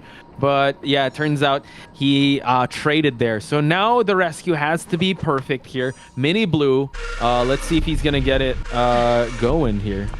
Let's see. He's already infected. Yash though. Uh-oh. Whoa! Oh, terror shock! Oh my god! A double down situation here. Godjay has already, like, he surpassed, like you said, Nell. Wow. The scariest thing is cornering Team GH, and right now, they are on a tear. That's Godjay, ladies and gentlemen. Wow, what a beast. That play, the terror shock. I did not see that from a mile coming. And now, the double down. Mini Blue wouldn't even be able to utilize Psychologist's remote heal. Yeah, that's rough. And that's the thing. They only brought that one tide turner. I know Coordinator could stay on the rocket chair for a while, but this allows Godjay to actually patrol around the area. Who's going to get this second save? Are they even going to go for a second save? Adi? It seems like Adi is going to go for it. Mercenary already not using the exit path. That means they healed him up. But Cypher progress now is looking pretty okay here. It is? Oh, wait. Another terror shock? Oh my god, will he be able to do it? Double? No, he's just gonna farm it off. Farm it off. Wow. No, beautiful. But Adi has to be really careful. 91% scare. Shadow is running away. Adi has to cover, right? Adi has to cover here. He definitely has to. Gets the scare. Not quite. We're sitting at 91 and 87. So now they split up. Shadow is the main target here, folks. For Psychologist has used the whistle. We're going to see the scare. Coordinator has fallen down. And now the first survivor is out of the game. Wow, this is crazy, man. Godjay going in with a place like that. But you gotta give it up to FT too. Like this throughout the entire action, right? You see this terror shocks, this double down situation. They still manage their ciphers really well. It's already the last cipher going on, but let's see if it's gonna be enough up against Ivy, because you know sometimes having the last cipher isn't really enough. That's true. Nice distance gained by the Mercenary. I like how Mini Blue made sure. All right, I'm just going to use this elbow pad right away and not wait for anything to happen because the blink is ready. Yash now will be the main focus over here at the hotel area. We're staring down 87 and 59% Cypher. So now the blink is going to be used, and Psychologist one more hit away from falling down. Wow, this is so crazy. Super aggressive by Godjay. You know, we used to give him a nickname, the Zen God, right? But now he's the war god, and he's bringing his wrath onto FT. And FT survivors, they're opening up a 6 cipher. Wait. Yeah. The 4 cipher's not even done. It's not. Yeah, the one, it's at 90. Well, this one's about to be done, actually. It's the 90% one that is being pushed. Adi has to be very careful, goes for the slow bomb just to transition away. And now we're sitting at the last cipher, either at 59 or 30%. Mini Blue has to be very careful. It seems like Godjay wants to chase Adi, but Adi wants that smoke. Let's see, the transition, the scare. And now he's going to try to close the distance. He's got a flame bomb to work with. Oh, teleport. Teleport, but not the right place, though. Yeah, true. Now he's in between. Yush trying to push that cipher. Can't be too greedy here. He's going to get caught out in the open. Yeah, this is a very smart play. They always go up, right? So that it doesn't affect them, especially when they teleport through the elevation. A little too slow.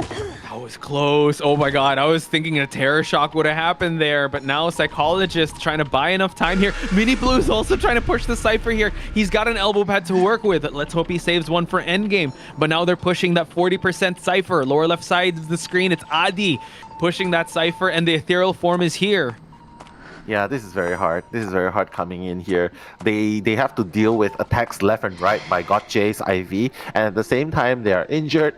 And I don't know, man. How are they gonna even touch ciphers? This is where Ivy is really scary because he keeps putting the Ostrakons left and right. You cannot even come close to the cipher without him noticing. Yeah, they have to make it a numbers game at this point. But yeah, it just keeps going back and forth constantly, right? Adi making sure he's got the bomb ready, the scare, the hit, and the 100%. Can he actually get away from the... Oh, he's able to do it! Transitioning towards the paladin area, and now Godjay injuring everyone. Luckily, that time was bought for the 80% cipher to be pushed. Can they pop it in time? They're double decoding the last cipher now. They are gonna pop it. They did. They managed, and everyone has borrowed time. Everyone's up and running. Well, the danger's not over yet. We've seen this happen before. He can definitely still stop the cipher. Yeah, he has to go to the gate. He has to go to the gate. He has to stop Mini Blue from opening that gate. We're gonna see him get infected, and the teleport, he has an elbow pad to work with. Just elbow pad away, says Mini Blue. But no, he gets scared. Okay, send the ethereal back. No, wait. He can still push it. It's still the mercenary. So now the mercenary can open up the gate. Oh, it's at 91%. Wow, this is crazy. But now they're opening the other gate. So but Yash is actually trying to go for the mercenary now. So can they get at least one person out? That is the goal of this game. ID now has to be very careful. He's gonna get infected. He's gonna get teleported on. He has a bomb, but no, it gets denied. No, I think they're gonna make it. They're gonna escape. The gate progress is just too much, and GodJ does not have teleport to work with here. Wow, tie? A tie. Think? But that's the thing. Wait. No, Mini not Blue's quite. not up yet? Mini Blue's not up. Oh my God! How come he didn't get up? Mini Blue, he does have self-heal. He goes for it, but now exit gates open. The mercenary gets struck down. But that's the thing. I thought Yash was gonna go for the mercenary. Acrobat gets saved though. It's fine because now they can open up the other gate. Yeah, the gate's gonna open. It's gonna be a draw regardless. So FT, surviving the onslaught of Ivy in late game, and now you can see the distance really playing a factor here. Not like Arms Factory. Oh my God. That's crazy. Back and forth. Oh my God. But hey, it was still a very, very good game, and you can see how Ivy is still counterable to a certain degree. It was. Yeah. But can we just recall back the War God, GodJ, getting the Terror Shock on Mini Blue, cool, calm, and collected Mini Blue, getting the scare, the infected meter or the scare meter was going up. The scare meter, Yeah, he was. Then all of a sudden it kind of crumbled. I thought he was just gonna wait for the hit to happen, but I think he got a little too greedy. The Terror Shock, and that was not the best way to start out. I would have to say even the first kite was really good, but not necessarily good. It was like a 2-minute kite. No Cypher pop just yet, so it's kind of fairly even. But when that Terror Shock situation happened, it did not look good for the survivors, to say the least. That's true. But one thing that FT did better than GH up against an IV is that they had more ciphers decoded in that period of time. Right? They had more ciphers decoded, and number 2, they didn't have an entomologist. Here, FT has an acrobat, which you can clearly see. He fought on his own against Ivy. Even Little Boy. Little Boy. Even Yash on the psychologist. On the psychologist, he received no help. That was just raw kiting. That was just raw kiting. Yeah, he kited to the right place, made use of the terrain, and ultimately, I feel like the Cypher Rush was just a little bit too fast for Ivy. Ivy could not control the Cypher Rush. And even after that Terror Shock, 3 Cyphers were still close to completion. Yeah. They did a really good job playing the numbers game and also playing the distance game, which, again, that is the... You'd think that distance is, especially with the those areas or those territories, they're awestrucken areas, could cover a lot of ground, but once they separated the ciphers and made sure that they keep the attention of GodJ, to them, like I would say Adi did a great job just surviving as long as he could, as well as Yash. So they definitely pulled the team back into the right track after. I would say Shadow, unfortunately, not getting the right gun. That gun placement at the start, trading with Ivy, and Mini Blue also getting a Terror Shock. Again, a series of unfortunate events, but even at their worst, they're still able to pull off a tie game. That just says a lot to how FT has been improving as a team. Exactly. Yeah, you can see that Mercenary, because the distance was too great, and they know that GodJ does not have teleport because he has no trump card. The moment Mercenary went down, Yash was like, no hesitation. He went all the way back towards the middle just to heal up or just to rescue the fallen teammate, and then opening up the other gate. And once if the other side goes down again, he will just keep doing the same thing over and over again. And you can see that the distance is playing a lot of factor, and part of the reason why FT is the one getting 1 round win over GH in game number 2. 11-6, Posh. Yeah, that's a 5-point differential. Round 1 was very neck and neck, and then you got the Survivor team to kind of tie it out, while Meow coming in, getting the 5-point game, really pulling away for the lead here in this round number 2. It's not all doom and gloom for GH. They can try to win this back. They have to not just win this back in terms of rounds, Well, they need to win round 3 for sure, but they also have to answer that 5-point differential. That's true. This is going to be really hard. 7-2. And that's the problem because round 1 sort of gives them more trouble. It's a draw, right? Yeah. So technically, it means that what this means is in BO3, you cannot have a draw situation if you want to win. And not just that, the points are going to come into factor as well. That's why I always hate a draw game. Yeah, because it's like, it's like, a little frustrating because it's like it's stalemate, right? It's like it's right there. No, it's even though it's 2-2. Oh yeah, we got points. Not really. We just moved the score line up. Like the baseline is 2 now, not 0. Yeah, we just decrease our chance of winning because if things go south, then you pretty much there's only one shot. You used to have two shots, right? Now you already used up your one shot. It ends as a draw. So that means in the later rounds, you cannot end up with a draw again. Because what happens is, even though both teams have 1 round wins, the points are gonna come into play. Yeah. And 7-2, man. How are you gonna beat 7-2? 8-1? That's a 4K and a 3 escape. Unless they get 3-3, like they get 3K and 3 escape, right? But you have to be yeah. So you're just giving them 2 points, but you immediately get 6 points. So do they? No. Oh, they still lose. Yeah, they still lose. So they have to answer for the. 8-1. Oh my god! Right? Or tie one faction and then get 4-man escape or 4K. So then you go to BO4. Then true. So Extra it's 4. time. So it's either 5. Yeah, it's either win both faction side just to solidify everything. Yeah. There we go. Thank you, people in the back, for giving us the game. So FT so that means Meow is gonna hunt again first. So if we get 3 eliminated, that's going to be GG's, done and dusted. FT is going to move on in the playoffs. But if we draw, we resume. Because again, honestly, FT could just draw this game out and they'll be good. True. I mean, drawing this game out would just be a slow but inevitable lose for Team GH, right? So GH here, they gotta do more than just a draw. They gotta get a 3-man escape. They gotta get a 3-man escape here, and they chose Red Church to do so. So who knows? Maybe if they survive this, GotJ will be able to bring back the spider in Red Church.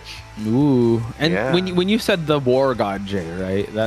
That brings me back to his spider days, his very aggressive days of Sculptor, Breaking Wheel, all those characters that he's really good at. So they might have thought something here in Red Church, especially that GotJ has that spider. He also has a various list of other hunters that he works with, wax artists and whatnot. But what hunters do you think are best in this type of map here now? A lot actually. Like even a smiley face here would be awesome as well. Even an Ivy here would be awesome if it's not banned. There's just so many things you can play, even a Bonbon. But honestly, right. But if GotJ gets the chance to play in the second half, because I feel like FT is just gonna try and shut this down with Meow Pai, and then let's just not play second half with it's already almost rank time. Let's just right. But if GH survivors survive this by Meow Pai, well, the Peter Parker of Thailand will come in with a spider, right? Friendly neighborhood, not really friendly, but neighborhood. GotJ, Black Spider-Man, the bad one. Yeah, the aggressive one. Yeah, what was it? I mean, I recently watched Across the Spider-Verse, and it was so good. You watched that, right? Right. I watched the trailers, unfortunately. Oh, wait, you haven't seen it? Oh, man, you should watch it. Is it that good? It's really good. It's really good. Is it the cartoon one? Yeah. The one by Sony. That was really good. So, just check it out, guys. It's really good. Really good. I'm not going to say anymore. Okay, no spoilers.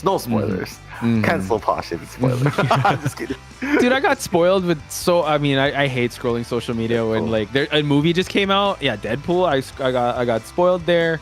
So it is what it is. But hopefully you guys are also, I don't know how you guys feel when it comes to IDV. What's that when you watch the VODs? Do you guys want to get spoiled or not? Because sometimes I don't want to get spoiled when I watch the VODs.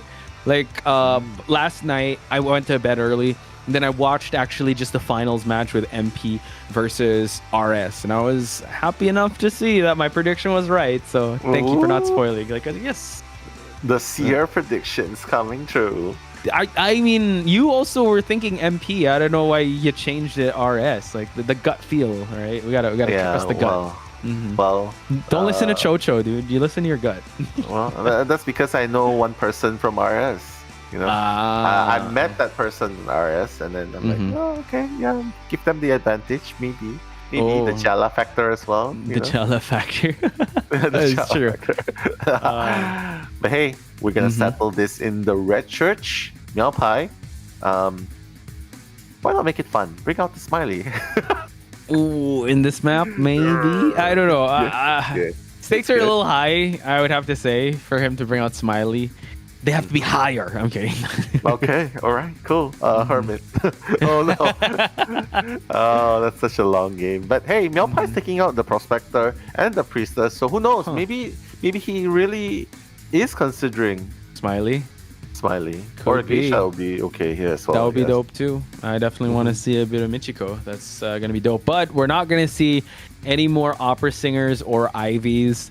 Rightfully so. Those are very scary hunters that can spoil any survivor's victory or any chance of victory here. So GH needs to go all out in this one. They need to not just aim for that tie, but they need to go for 3 or above, just for them to be able to, you know, kind of breathe a little easier going into the next round, next half at least. Yeah, Meow Pie better be ready. I'm foreseeing a Nerukun better, and I'm foreseeing Yadzin kiting super good. And then the harass coming in from the batter. Yeah, I feel like this is a repeat of what happened when they were up against NG, right? So we'll see if they're able to pull off this strategy. No more Prospector, but that's a batter to do the harassment. So Fire Investigator as well. Okay. I'm very interested to see this because GH coming with out of the box strategies. And we did see that Kuga was also quite confused with how to navigate the waters of that. And we've also kind of scratched the surface of Fire Investigator. We haven't seen him that highlighted just yet. There were some Fire Investigator picks, yes, but not enough to kind of merit like a highlight. But now we're going to round it out with a cheerleader. Wow, nice. I like this pick.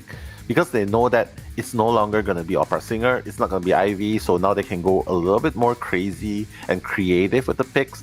I love this pick, and I'm really excited to see how they're gonna utilize the cheerleader in this game, especially the Fire Investigator as well. Where is he gonna place the balloons? How is it gonna help him maintain the kite even better? And Meow Pie, maybe not the smiley face anymore. Yeah, I don't think so. It would be very hard. As much as I would want to see him use that smiley face. Stakes are kind of high here just to secure their spot or just continue trudging on here at the upper bracket. Maybe he might go Itakwa, but no, you have a batter up against you. And in a map like this, it could be, I mean, there are some open areas. Who can Meow Pie bring out? Wax Artist? No, too many high walls, right? Fair. Don't you think? Yeah. Maybe bring out the Dream Witch. I'm just kidding. Ooh. We don't even see Dream Witch anymore. We don't. Nowadays. Dream Witch? Who? Never heard of her. What are you talking about? It's Ivy. It's Ivy. Welcome to the Ivy Club. Oh, who's this? Who's this? We've never seen this hunter before. Who's this? It's the you think you forgot? I got a Dream Witch. This is scary. They don't have any heals on the board. They don't have anyone to tank one hit, like a seer or a psychologist or a barmaid. Wow. Oh, this is a little like we're gonna get reminded, Nell. Just in case you forgot, Meow Pie is like, yo, Dream Witch. Yeah. You called it. See, you trust the gut. Don't trust Remember the name. Yeah. Remember the name. Idra, the Dream Witch. The Dream Witch, yeah. It's like, yeah, you had enough? You had enough of IV? No. You're gonna get a little bit more. This is the godmother of territory hunters. Of just like this actually was this inspired, I'd say, Ivy, right? With the factor that you don't know where the main body is at, that scare factor or the scare tactic of the main body being right beside you, you don't even know it. So, but we've seen a lot of Dream Witch matches, and hopefully GH can kind of jog their memory. It's like, yes, this is how we face Dream Witch. We have to be able to, you know what, have the first kite last very long.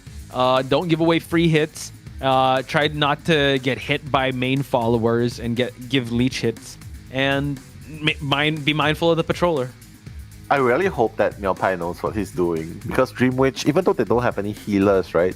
But as long as they don't give chance to Meow Pie, he uses up the patroller, they kite out the duration of the patroller. It's going to be a little bit tough for Dream Witch to in that early game, right? So what if Blink Dream Witch like to start out 6-9 Blink Dream Witch? Oh my god, please don't. Who knows? But yeah, maybe not that, but maybe not. Like you said, you know, Meow Pie with the flashy plays, who knows? Might play into consideration here with his patroller gameplay, but rest assured GH have faced the best of the best when it comes to Dream Witches, and they're definitely not going to go down without a fight, folks. Once again, we are your commentators. We're heading towards Red Church, round 3, first half. Nello Melon Potch Spice at your service for this intense BO3 match.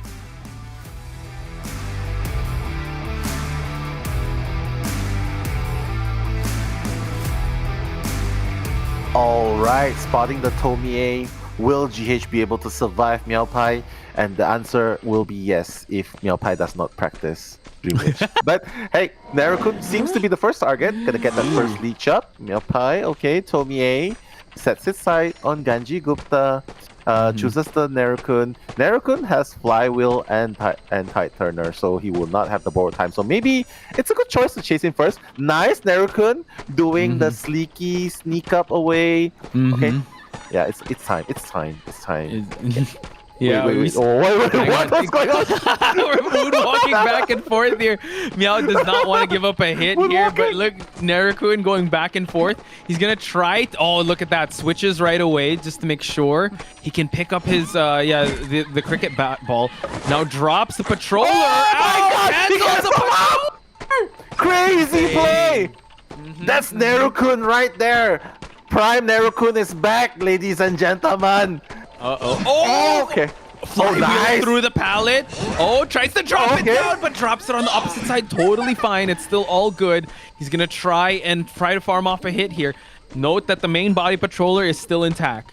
Yeah, main body is still intact, but Meow Pie, and that's the thing about Dream Witch, you gotta still wait until your followers here, right? Okay, patroller, yum. Oh, careful. You might as well get the leech hit here. Yeah, just get the leech hit or something. But I don't think Meow Pie wants that leech hit. He's probably gonna be like, oh! Yeah, the cricket ball is not gonna be in time. It's totally fine though, because look, the cipher progress is already 3 ciphers. Close to 3 ciphers. So again, Prime Narukun, I'd say bought enough time for them to be able to power through those 3 ciphers, but they have to be very careful. The Fire Investigator is now going to get leeched. They have no anti-curses on the board here, Nell, so you have to be very careful just to not get caught out and not give away free hits here. So far off camping, it seems like Fire Investigator might go for this rescue, and he's already on this area. Yeah, they have to be careful not to be too slow. It's almost the halfway mark, and the one thing you don't want is a terror shock. You know what I mean? Okay, nice. Okay, better. Oh, the balloon! Oh, able to hit the Fire Investigator. That could have gone south real quick here, but now still going towards the blink hit, and now injuries are stacking up on the board here. Now it's not looking too good. They don't have any main healers, so they're gonna have to stop decoding to heal up. Yeah, and no one with the anti-curse as well. I'm very surprised. Like, do they not want to account for the number of leeches on the map later on? Because that's 2 things you do not want, especially when you're playing against a Dream Witch. You do not want to have too many leeches on the map. Number 2, you do not want to have too many people injured. True. I think the Mercenary is already de-leeched the Fire Investigator while Meow was going for the cleanup of the bomb and the cricket bat. So we see that the Cheerleader is here to try and go for the rescue. You have to be very careful. The blink trait has already been expended here. So Meow just trying to guard this area. Let's see. Yes, sir. Oh my god, that was so close. Okay, come on, keep cheering. Yatsen, keep cheering. You gotta keep Narukun alive, because if Narukun's not alive, well, it's gonna be hard. 3v1 and everyone's injured. Nice, bad, okay. Keep cheering. Oh, nice flywheel! Oh, come on! Oh no, he will not be able to be in time. It's only 20 charge. Batter will go down, but hey, at least he's used up all his skills. He went down swinging. He did, literally and figuratively. Narakun in his prime, folks, wants to keep... He's like a playground. He just keeps swinging here. But, the hit onto the fire investigator. Oh, I'm getting reminded of why Dream Witch is such a terror in the mid-game. Yeah, this is so scary because now mid-game and and not even you know, I mean, no one's even healing. You cannot forget how scary Dream Witch is. You cannot forget how scary it is, especially endgame. And if you're if there are so many leeches on the board here, so now Meow is going to be able to leech the fire investigator here and try to push away that cipher that is being primed over here at the graveyard area. So Meow really making sure that this cipher doesn't move past the 61% mark. Yeah, I mean the winning criteria is to get a draw, right? You know what I mean? Yeah. So we'll see. They already finished the 4th cipher, but the 5th cipher is only 61%. So GH has a lot of work cut out for them. With Narakun, one of the GH OG members, out already, and Little Boy, also another OG member, on the chair. Plugname and Yadzhen has to make something happen, and with both of them injured, I don't see how. Yeah, it's going to be a little tough here, but now Fire Investigator going to use it, able to actually hit the Mercenary, so this forces attack recovery, and now Fire Investigator trying to push that last cipher, but it's going to be real tough. It's nowhere close to priming. Mercenary is down. We're going to see a leech onto the Mercenary just to add more pressure, and now Meow is not losing sight of his first target, which is that Fire Investigator, while he gets pallet stun. Okay, nice. But Yadzhen is still trying to force this cipher. They shouldn't they start a news? Shouldn't they? It's very risky because that's the thing now, because they're all injured. Like one hit, they will fall down. So it's quite risky for them to push these ciphers that are so close by the immediate vicinity of Meow. So Cheerleader gonna try to go for the rescue. Maybe the backdoor rescue can happen, but it's gonna be a little tough. There's so much leeches on the board. Fire Investigator, able to actually hit the Mercenary. Good rescue. Nice. Very, very good rescue. Yadzhen. Oh yeah, has no skills to work with, and with 2 leeches, I mean, Posh, it's safe to say it's looking like a 4K here. It's looking just like that now. Fire Investigator, no more skills left to work with. Mercenary is going to take a while for him to be able to get up. Little Boy is going to try to attempt a rescue here, but there's not going to be much after he's been leeched as well. So just so much leeches on the board. We're going to see, can he get this rescue? He's going to need a chair hit. Chair hit? Yeah. And he doesn't even have flywheel, so I don't know. I don't see this happening. But hey, who knows, Little Boy? Come on, let's go. Who knows? Maybe. Mercenary. Okay, nice. Mercenary can actually be the one to go for the rescue. Nice recovery here. Meow is kind of resting on his laurels a little bit, and Pluckname's already here.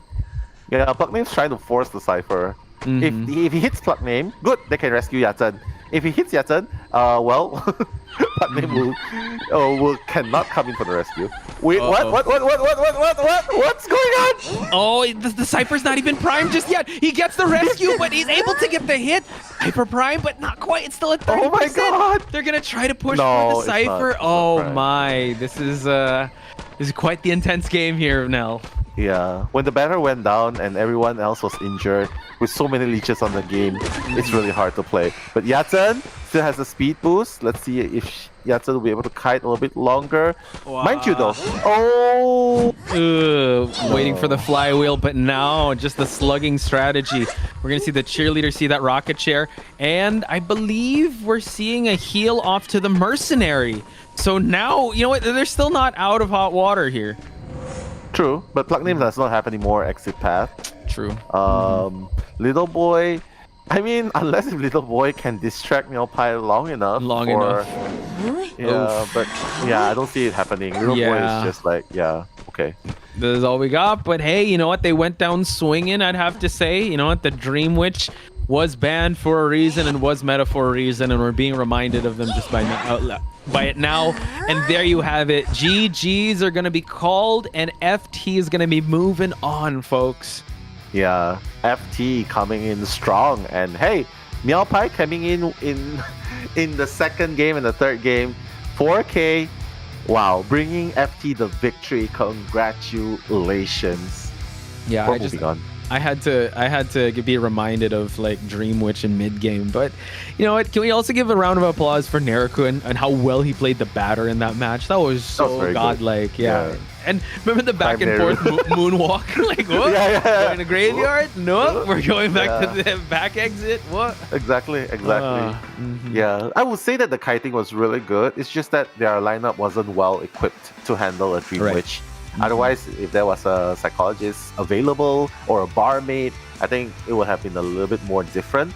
And due to time constraints as well, maybe they weren't exactly training against a Dream Witch. Whereas Meow Pie is like, hey, I've already trained OS all my life. I've already trained IV all my life during my rank life, right? I still have time. Might as well pick up a few more and retrain it again. True. Yeah. I'm just thinking with that lineup, right? With the fire investigator, the cheerleader, and they weren't expecting the Dream Witch. I wonder if they were expecting like Itakwa or someone else, another type of hunter to come into the mix, a gamekeeper maybe. Probably. But, yeah, because Dream Witch, you're right, Nell. We rarely see a Dream Witch these days because of Ivy and Opera Singer and Itakwa, right? It's just, it's been a minute. So I'm glad he brought it out. I'm glad he reminded us of how scary a Dream Witch can be, and well deserved. I wonder how Kuga's feeling. I bet Meow is like, that's how 1K. What? 1K? I got 8K. 8K you want to borrow a 3K from me? I have more. I still have more. I still have enough to give away, right? But that's true though. Like I feel like Meow Pie is just mechanically gifted. That whereas other players, they wouldn't want to risk playing something that's too technical. Because when it's too technical, there's a risk of making mistake. But here, you don't really see any mistake. You don't really see any mistake by Meow Pie and his Dream Witch. So in the hands of a consistent, professional, and dexterous, dare I say dexterous hunter main, well, technical hunters are always going to be their strongest weapons. Yeah, I agree. And that's what's so scary going up against these proficient and mechanically gifted hunters is that you can't prepare for anything because they could go for whatever on the drop of a hat and they'd be so on point. Because you can kind of tell sometimes when a hunter uses a character or like you use a hunter that you're not proficient with, you're not as fast or as free flowing. But Meow was just from the second game to the third game, it was business as usual. So you rarely see that much mistakes coming out from him, and that is a mark of a good hunter. You can argue also that because he used to play for GH, right? And you could so much of them. Right? It's like, okay, I know exactly what you're thinking, but hey, results speak for themselves, right? Yes. FT has definitely improved in scores after putting Meow Pie in, because you can see the 7 and the 5, that's Meow Pie. The 5 and the 5, actually. The 5 and the 5. And I would say this maybe would light a fire under Kuga to be like, I could do the same. What was happening here? I was the one that won IVC 2023. So maybe. Sure.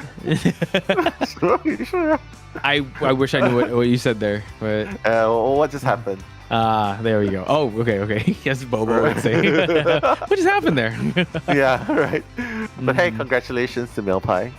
He's the MVP.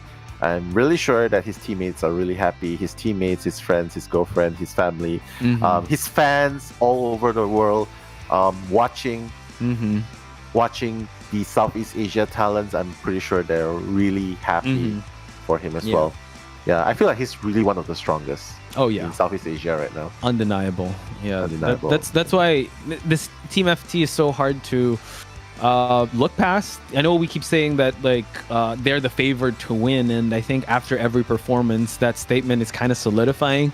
So you got to give it up to GH though. They really showed that they can hang with them, but in round number 1 the survivors did really well up against Kuga, and that's no easy feat. So I'm excited. We're gonna head towards our interview portion, folks. Who do you think we're gonna interview? Any guesses in the chat? Consistency is their game, so I'm feeling it's going to be pretty much the same person. From London, all the way from London. We're gonna From London, yeah. From London, nice. Okay, help me with my British accent. Wait, okay. We gotta talk to Mr. Adi. AHD. AHD, yeah. With a Mr. PhD in kiting. Yeah, PhD in kiting. Indeed. I absolutely agree. Hopefully, I don't know. I don't know. I don't know if you're gonna do a whole accent with that, but that's gonna be hilarious if you do. But yeah, folks, we will be interviewing Adi in just a bit, so let us know what questions you want us to ask him. I'm pretty sure we're gonna see all smiles, probably some sweat, maybe a little bit of tears with how well they perform. Yeah. I can imagine. We're moving on. So they're moving on. Sorry. I'm not from London. We don't have to dox him. It's fine. Like, we're not gonna say his real location. Exactly. We're in London, but yeah. For reals. But yeah, we definitely have a few questions for them later on. So guys, do stay on, because we'll be moving to the interview section really soon. And one of the questions I'll be asking him is, of course, would you like a bottle of water? Well, let's ask him right now, folks. Let's talk to the man of the hour, Adi, folks. And there he is. Hey. Adi. Hello, Adi. Adi and father of Adi. I think.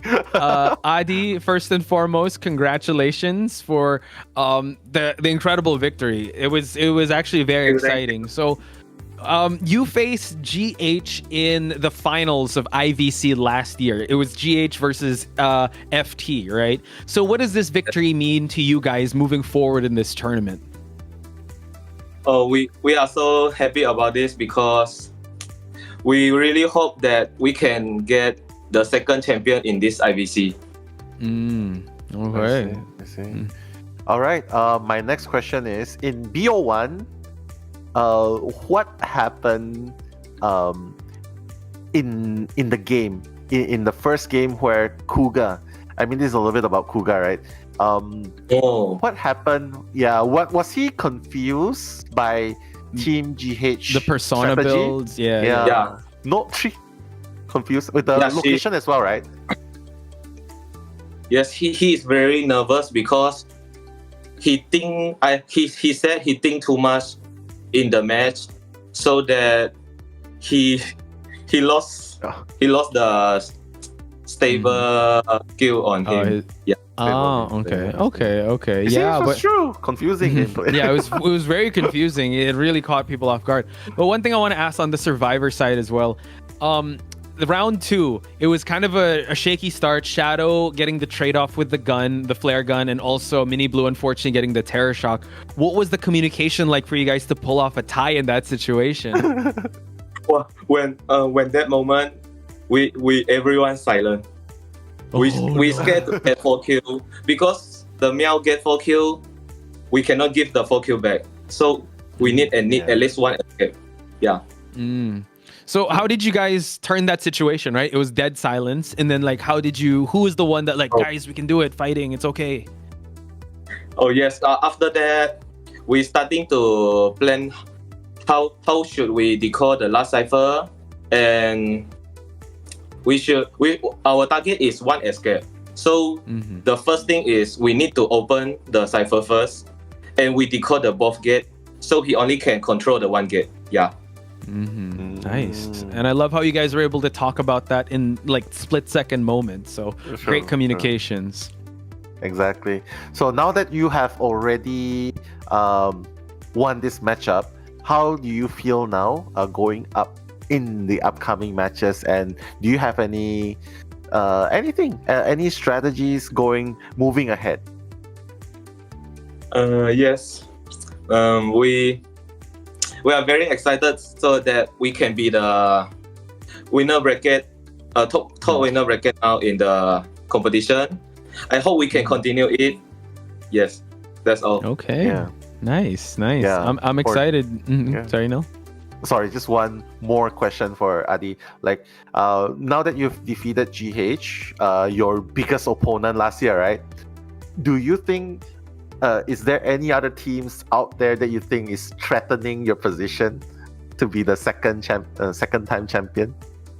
For me personally, I'm very excited that we can face the 4AW in the future competition, the next week competition. Yes.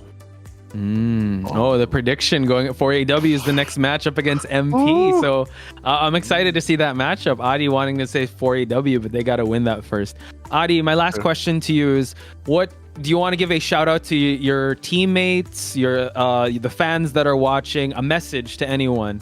You have the floor. What message do you have to give to anyone that you want to shout out? Oh, shout out to Miao, very pro. He get 2-4 kills. So we can play the rank now. Yes, IDV, let's go. I knew it. Rank is life, Adi. Thank you so much for the time. And congratulations once again. All right, we'll see you on the next one. Good luck. Bye-bye. Bye-bye. Adi. I told you they were rushing to play rank. They were. They're like, thank you to Miao, we can play rank now. That's the mark of a true IDV player. My God, all smiles. Super happy for their team, and I can't wait to see how GH is gonna try to bounce back from that, because I'm sure they tasted a little bit of victory, and now they wanna we need that redemption arc. We want that run back to happen. Exactly. Now they have to face other oppositions in the lower brackets, unfortunately. But hey, on the bright side, they are not out. They still have a fighting chance, second win in this competition. So I guess whoever is going to go up against them will be the loser between MP. Versus 4AW, right? I think 4AW versus MP. Yes, 4AW versus MP after this, right? Yeah, but I think they advanced a little bit since we're further on in the winners bracket. So it's going to be the winner of the match of, I think it might be EMP versus NG, or it might be the one below that, which is RS versus whatever. But we'll keep you guys posted, ladies and gentlemen. For now, me and Mello will bid you guys adieu because we got to take a break. When we come back, it's going to be 4AW versus MP. So don't go anywhere. See you guys. Bye-bye.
Yeah, I love the patience of the coordinator. Just playing the mind games, just gonna shoot right away. I don't want to play your game.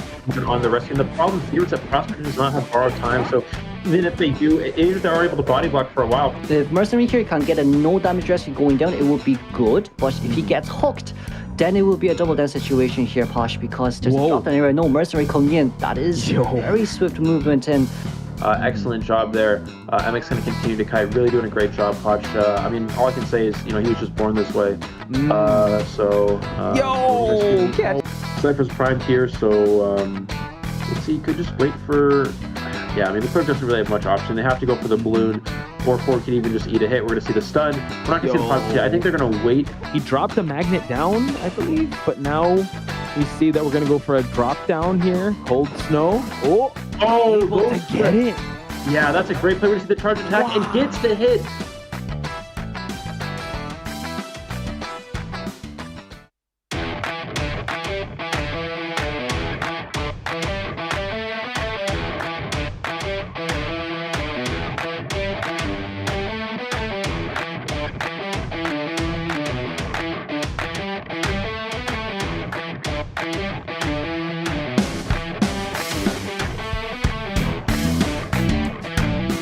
That's gonna be the first on here. Registered Prospector. Do we get a pot of hits, or does Gamekeeper get it himself? We're gonna be able to walk over, but we didn't get the hit. Oh, that's so much mind game being bought by LC once again. We're getting the pallet stun as well. And basement is already here. So if this Gardener can last as long as he can with the help of the coordinator, this could be a 4-man endgame.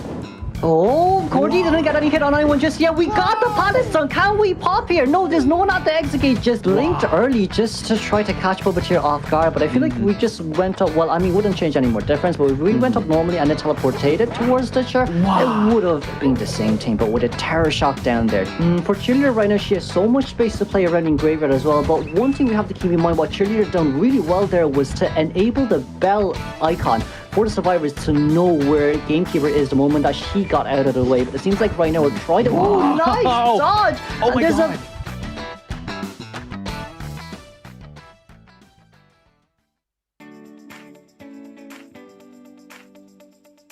Hello guys, MX here. I'm from Team 4AW. I'm captain of the team, and I also play as the survivor in the team. Hi, I'm DD from Team Emperor. Hello everyone, I'm the survival player Yash from Team Future. Hello, I'm Capgun, the survivor of the H team. Hello everyone, I'm LC, the survivor from MB team. I am Boyman, the survivor of NG team. Hello everyone, I'm Midori from Team RS. Hello everyone, I'm Yuki from Team Utopia and I am a survivor player. I feel proud to have qualified with my teammates. I think it's cool. Get to play my little Emma here. I feel excited. I know that the war is coming. I feel excited when advancing to the playoffs, and I cannot wait to fight against the other teams. Actually, our goal is top 8, but for now, we want to go as far as we can and do our best. My goal always is win this tournament and to play my best in every match. My goal is to be champion of IVC. Our goal as a team is to make it as far as possible and showcase our skills in this game. We're more likely to play something different, like non-meta, like I think my team has the advantage of good communication and planning. I think after the joining of the experienced hunter Miao Pai, my team has quite an advantage in both factions. Survivor have a good teamwork and Hunter can chase really well. Probably Team FD. Being from Team FD last year, I know that they are a very strong team and they are very well-rounded, so we'll definitely be worried about them. I think it's EMP because they have hunter that's directly from China, so they will be so strong team. I don't know what team to care about the most because I feel that every team in this year is very strong and I'm very excited about that.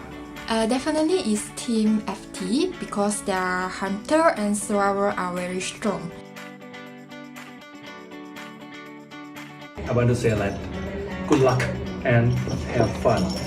to say FT Shadow. You are my idol. Me and my little gardener Emma here, we will always cheer you. Good luck.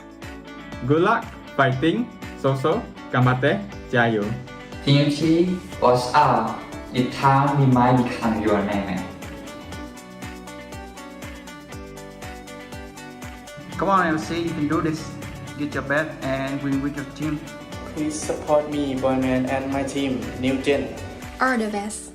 Thanks for everyone's support. Yeah, we hope you continue to support us. Thank you.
Ladies and gentlemen, welcome back to the IdentityV IVC 2024 tournament, and this is the playoff season already, day number 3.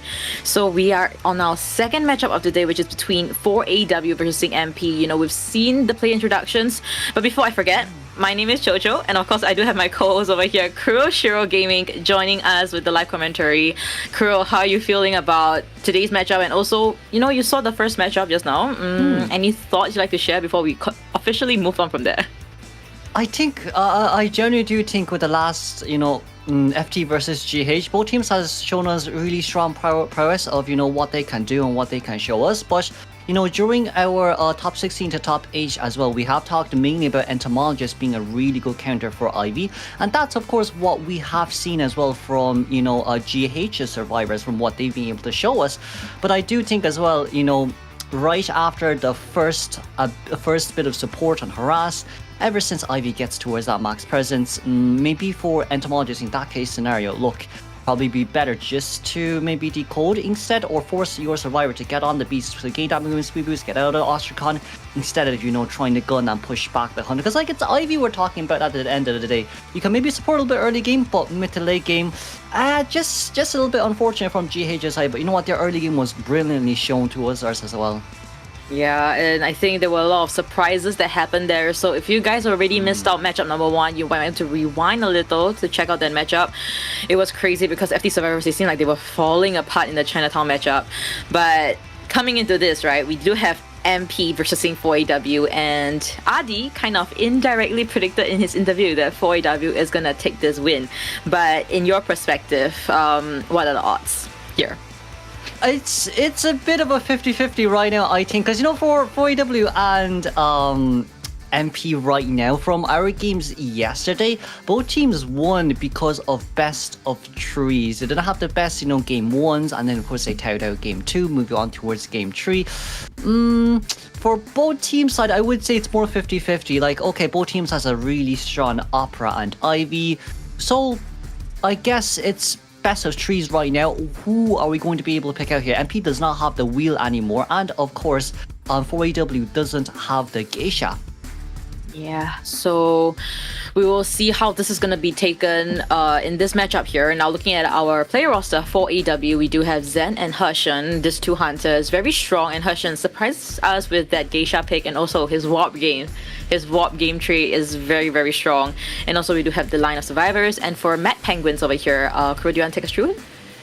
Yes, it'll be LC, Tatian, Sidu, K, and Aletta. For their main hunter, K, we have seen how well his IV is now in Red Church. So his IV now isn't a tie game character. It's a 4-man elimination hunter, especially with that 50-second, down on the Priestess early game as well. But of course, moving on towards key player stats here, it'll be LC and MX, the basically two superstars of both teams, which MX here having an escape rate of 24%, win rate 36%, containment time of 85.96, decoding progress at 88.54, rescues of 0.69, and a 0.28 pallet strikes. Meanwhile, for LC, it'll be 23%, win rate of 48%, containment time of 74.29, decoding progress of 112.60, rescues of 0.12, and a pallet strike of 0.14.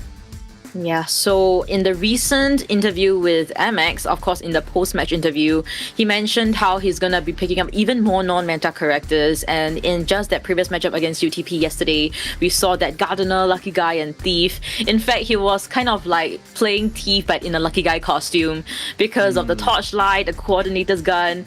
But I'm just really excited to see what MX is gonna bring out to the table here. And now LC shown a really strong kiting game. We saw his Gardener, Prospector, as well as the Embalmer. So really excited to see these two kiters, really, really strong. And for MX side, he also mentioned that he is, of course, the kind of the unofficial, but he did mention the harasser because of the Gardener. We've been seeing a lot of Gardeners pick, but they kind of mainly use it for the initial bubble and the bubble they can set up later. But for MX, it seems to be that he uses the Gardener for that strategy to destroy the chest such that it wastes a lot of time. Yeah, especially with that, Arms Factory game yesterday as well. That was really nicely done from the survivor side, but still a bit more map dependent. But, if we move on towards our next two players here, it's going to be Sidu here from MP and, of course, Potato. For Potato, we have an escape rate of 40%, which is really high. Win rate of 46%, containment time of 67.76, decoding progress of 133.79, rescues of 0.84, and pallet strikes of 0.13. For Sidu, it's a 22% escape rate, 48% win rate, containment time of 64.98, decoding progress of 126.64, rescues of 0.54, and pallet strikes of 0.24. We do know that for Sidu here, their preferred character is Priestess, but they also do play quite a bit of rescues from time to time as well, if we need, the harass from LC. And of course for Potato here, yes, there's a Psychologist as a support, but we have seen, if I'm not wrong, that Weeping Clown from last week or 2 weeks ago. preliminary So, you know, stages, there's quite a lot of pocket picks here from, both player side too. Yeah, and this is just a comparison of a rescuer versus rescuer. Now moving on to our next two player stats over here, we have Zui Xian from 4AW. Other than the acrobat, of course, he also plays the coordinator, batter, psychologist, as well as the seer in the preliminaries and also in the playoffs. And as for Tatian, he played the acrobat, aeroplanist, prisoner, seer, and the batter. But if we see from the stat side here as well, from Tatian and Zui Xian's point of view, it's leaning a little bit more towards Tatian here, with himself having 52% win rate compared to the 36 from Zui Xian. But of course, we can't really sleep on 4AW as well, because they've so many containment type characters, there's so much harass type characters. They can throw a lot of pocket picks here, in which you can definitely catch some of the MP's Hunter off guard, or just IVC's Hunter in general.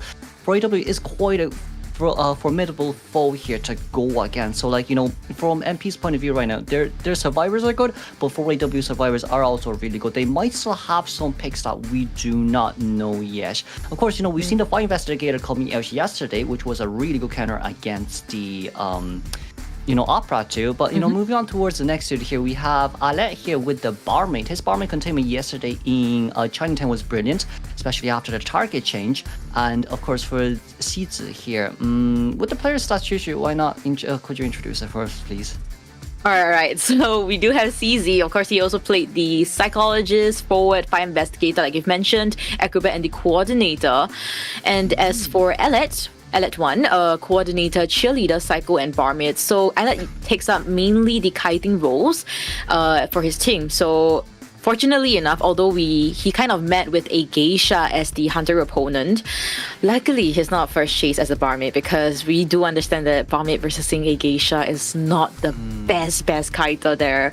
But he managed to use up the 2 Dolphins onto his teammates and only work out with the fast Dolphin afterwards. So I think it was a very, very lucky one. If not, I feel like things would have gone downhill for Team MP then. But good job yesterday going against Team RS. Yeah, especially with the target changes too. But you know what? Survivors decides it's going to be the Hunters right now. It's going to be K here, which his Axe Boy preferred character, and of course Hessian, which yours truly Clerk. We know from both Hunters side they're very strong clerks on Ivy, especially from K. He has proven of himself that his Ivy is very, very, very scary here, especially with the 50-second down on Priestess yesterday, and an immediate 50-second down on Prospector during the second kite too. But not only that, the pocket pick of Wheel was very surprising game 3, and of course from Hessian's, Hessian having that Clerk, having Dash Geisha as well, it's something we didn't really expect, so it will be pretty interesting to see what happens if we actually reach towards round 3. Yeah, and looking at the map bet pick for round number 1, we have 4AW banning out the Arms Factory and MP picking up the Moonlit River Park. So, in just not in the matchup number 1, right, FT versus GH, they also picked Moonlit River Park. So, I'm not sure, is it gonna be like a deja vu moment where we're gonna be seeing an opera singer matchup, or is there actually any specific reasons why the players themselves are not picking an IB at Moonlit River Park? Well, I do think it's because of her movement debuff with the Phantom after it has been nerfed, but also at the same time, if we see from 4AW's map ban pick choice, if 4AW decides to ban Factory, then that means that they're more afraid of the IV, so there's a huge potential that, okay, maybe we just haven't practiced enough of IV gameplays yet from the Survivor side, and maybe our Hunter doesn't have too much IV proficiency too, so okay, we'll just get Arms Factor out of the way, and okay, if it's a Moonlit River Park, we know it's Opera, right? So if it's Opera, look, all teams now, it's at least been a year, we've all been playing against Opera, so for everyone, at least we know what kind of mindset we're going into towards this game, how we're going to counter it. But then for IV, I do think, map controlling such a big map is a little bit too annoying, especially with the movement debuff too. Yeah, definitely understandable why they actually decided to opt for the opera singer. And at the same time, we will be heading into B1 first half, and I kind of did up some statistics and kind of found some similarities when it comes to who will be coming out first for the first half. So 4AW actually likes to come out first as the survivors, whereas MP prefers the hunter. But it seems like there is a kind of a swap in the first half. 4AW actually opting for Hessian to come out in the first half, which is relatively surprising considering the way they have been trying to strategize, having their survivors up first, getting the big score such as Hessian doesn't have a lot of stress. So looking at this, we do see the Prisoner and the Antiquarian banned here. I mean, if you do decide to get Prisoner out of the way from MP Survivor side, we're currently hovering towards our two strongest containers here with the Aeroplanist and the Wildling first two picks. Getting Prisoner out of the way does kind of make sense if you want to prevent MP strategy yesterday with, the Psycho and Bomber, Prisoner, and, First Officer pick with the Cypher's potential, because even after so much abnormals, MP Survivors were still able to, get the Cypher machine done so fast as well. Alright, so Cypher Rush is something definitely Hushan should be careful of. And now picking on the Embalmer.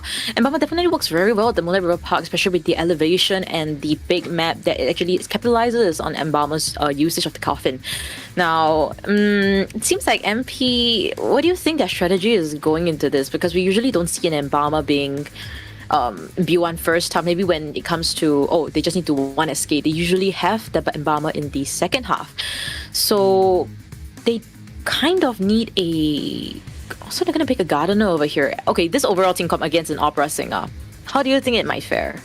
Pretty good, honestly, especially with Aeroplane at 4-stop as well. You can kind of force yourself to jetpack off a 4-stop even without using hover if you just hook towards the rails close enough. So, from the Survivors team comp here, it seems like they're going to try to at least force Opera Singer to chase after the Aeroplanist first. And even if Opera chases up towards Aeroplanist fast, we can still hover and jetpack away immediately, maybe towards Circus or Tent.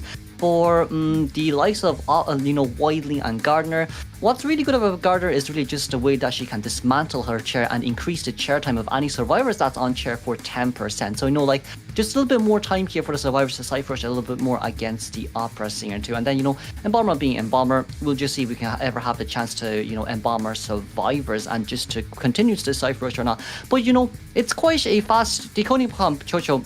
If you can actually get aeroplanes to decode Wildling Cypher machine just maybe for like 1%, that 2% speed boost is going to help out Wildling quite a lot. Yeah, it definitely would. And hopefully everything works out perfectly for the set of survivors. And Opera Singer, as predicted, will be happening here in the BO1 first half. And most likely will be confirmed by Hushan over here. So, you know what? FT really did set the standard here in just today's live stream. They had a very clear 3-cypher kite by, I believe, Adi with that patient. So I feel like every matchup here at Mullet River Park will be compared to that, and we'll see if survivors themselves can actually just capitalize on one area, kite that really well, and make use of their items for 100%, so that forcing out the blink 2 would actually guarantee that full kite that these survivors need, especially when they have such a slow decoder like the Wilding.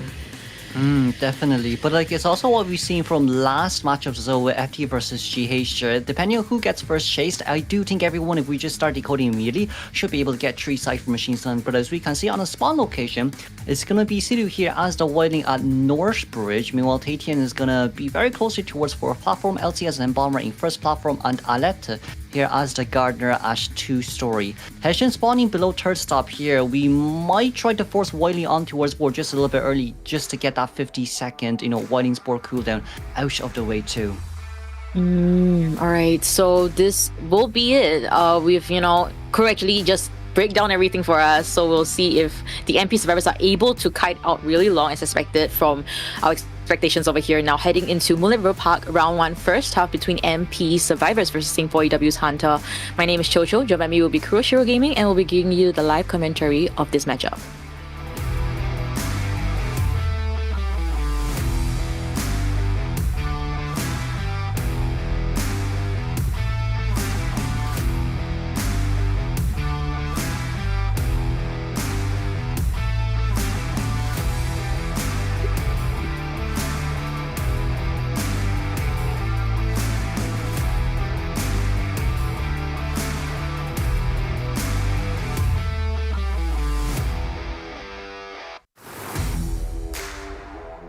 Opera's gonna go straight towards Tatian here, who's playing aeroplanes. For aeroplanists right now, what matters the most is we're a little bit too close towards Opera. Do we need to hover out of this area immediately, or can we just get down? We can get down, but it seems like it's gonna be immediately recovered by with a hover. But sadly, we weren't able to pull as much distance as we thought we were able to. For Hessian right now, this is a brilliant position to be in, and it's charge attack Kish. Thankfully, we didn't reset that attack recovery, but the first hit will register 32 seconds in towards this game.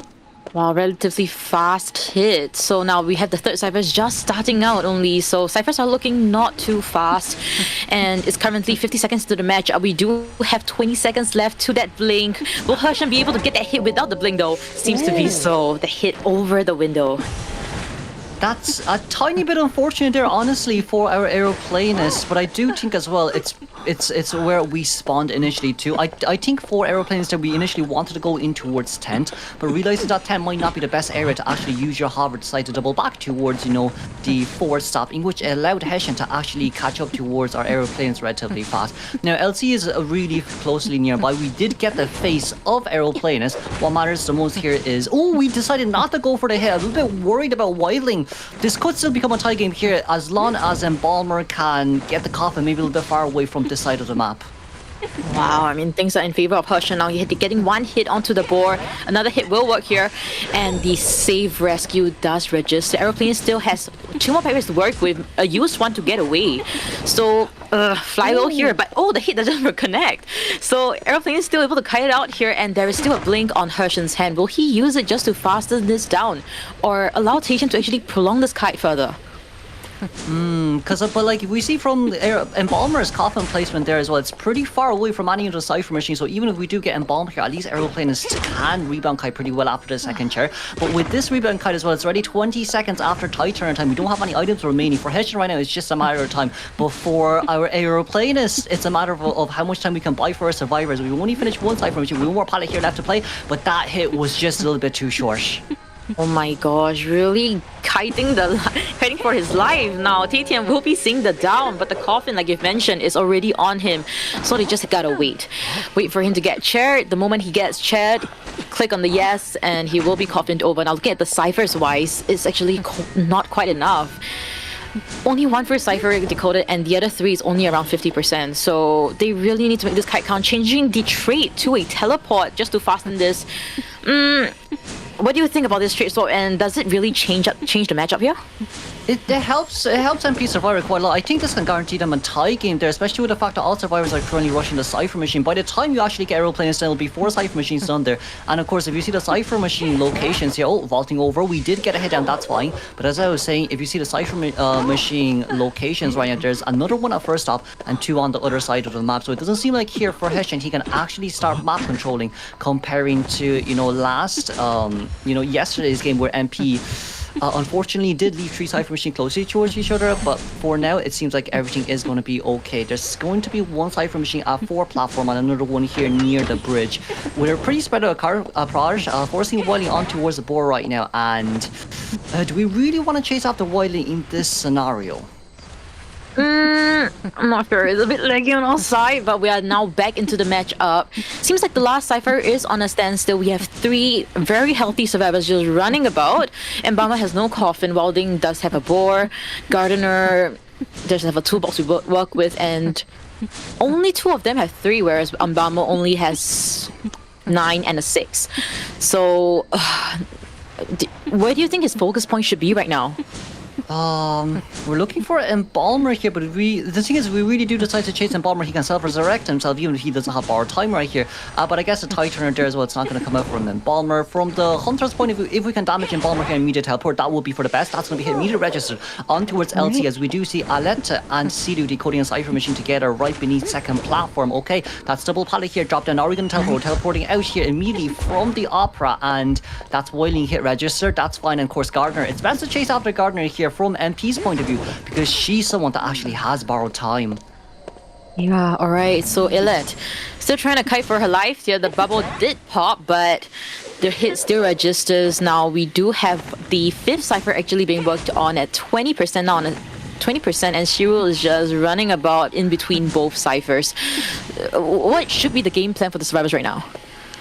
You know, if we can get Wildling to stay at the middle at all times, or just at bridge at all times, then that means that Hessian can't really come and go annoy LC's cipher machine. But if we do really decide to do this right, then that means Wildling has full advantage of that cipher below second platform. And of course, for Gardener here too, you could definitely go towards, but we're going to shadow dance back here instead, trying to catch someone off guard. But it's a Wildling you want to catch off guard. He does have his 3rd board ready right now. That's a 30-second board time, of course, Gardener. That's a free doll on her hands. Gardener's going to be back at full health here here for free, Chocho. Wow, amazing stuff coming from the chest. Usually you don't get this lucky, but somehow the chest is really looking at MP right now. So we do have the Gardener later on in full health, which is, right now. And Embalmer is still trying to survive a lot longer here. There's a lot of push and pull game from Hush, and Teleport will be ready in about 20 seconds. Yeah, but not only is the doll great, it's also the fact that now Gardener can come out confidently, even if Opera does decide to change targets to Gardener. At least we know that we can get immediate hit and veteran speed boost transition away. For now, it seems like from Wildling's point of view, after using his whistle as well, it's a little bit harder to find where the survivors are.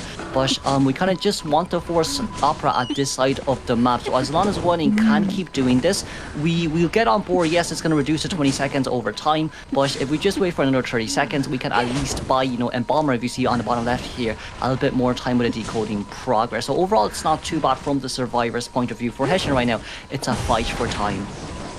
Right, and we also see the Gardener's bot actually at the front gate. So the moment the Cypher pops, we do have a fake body over there opening the gate without any fear. Shiru will be getting the first hit over here, and Embalmer at 90% Cypher, almost primed. Now teleporting over.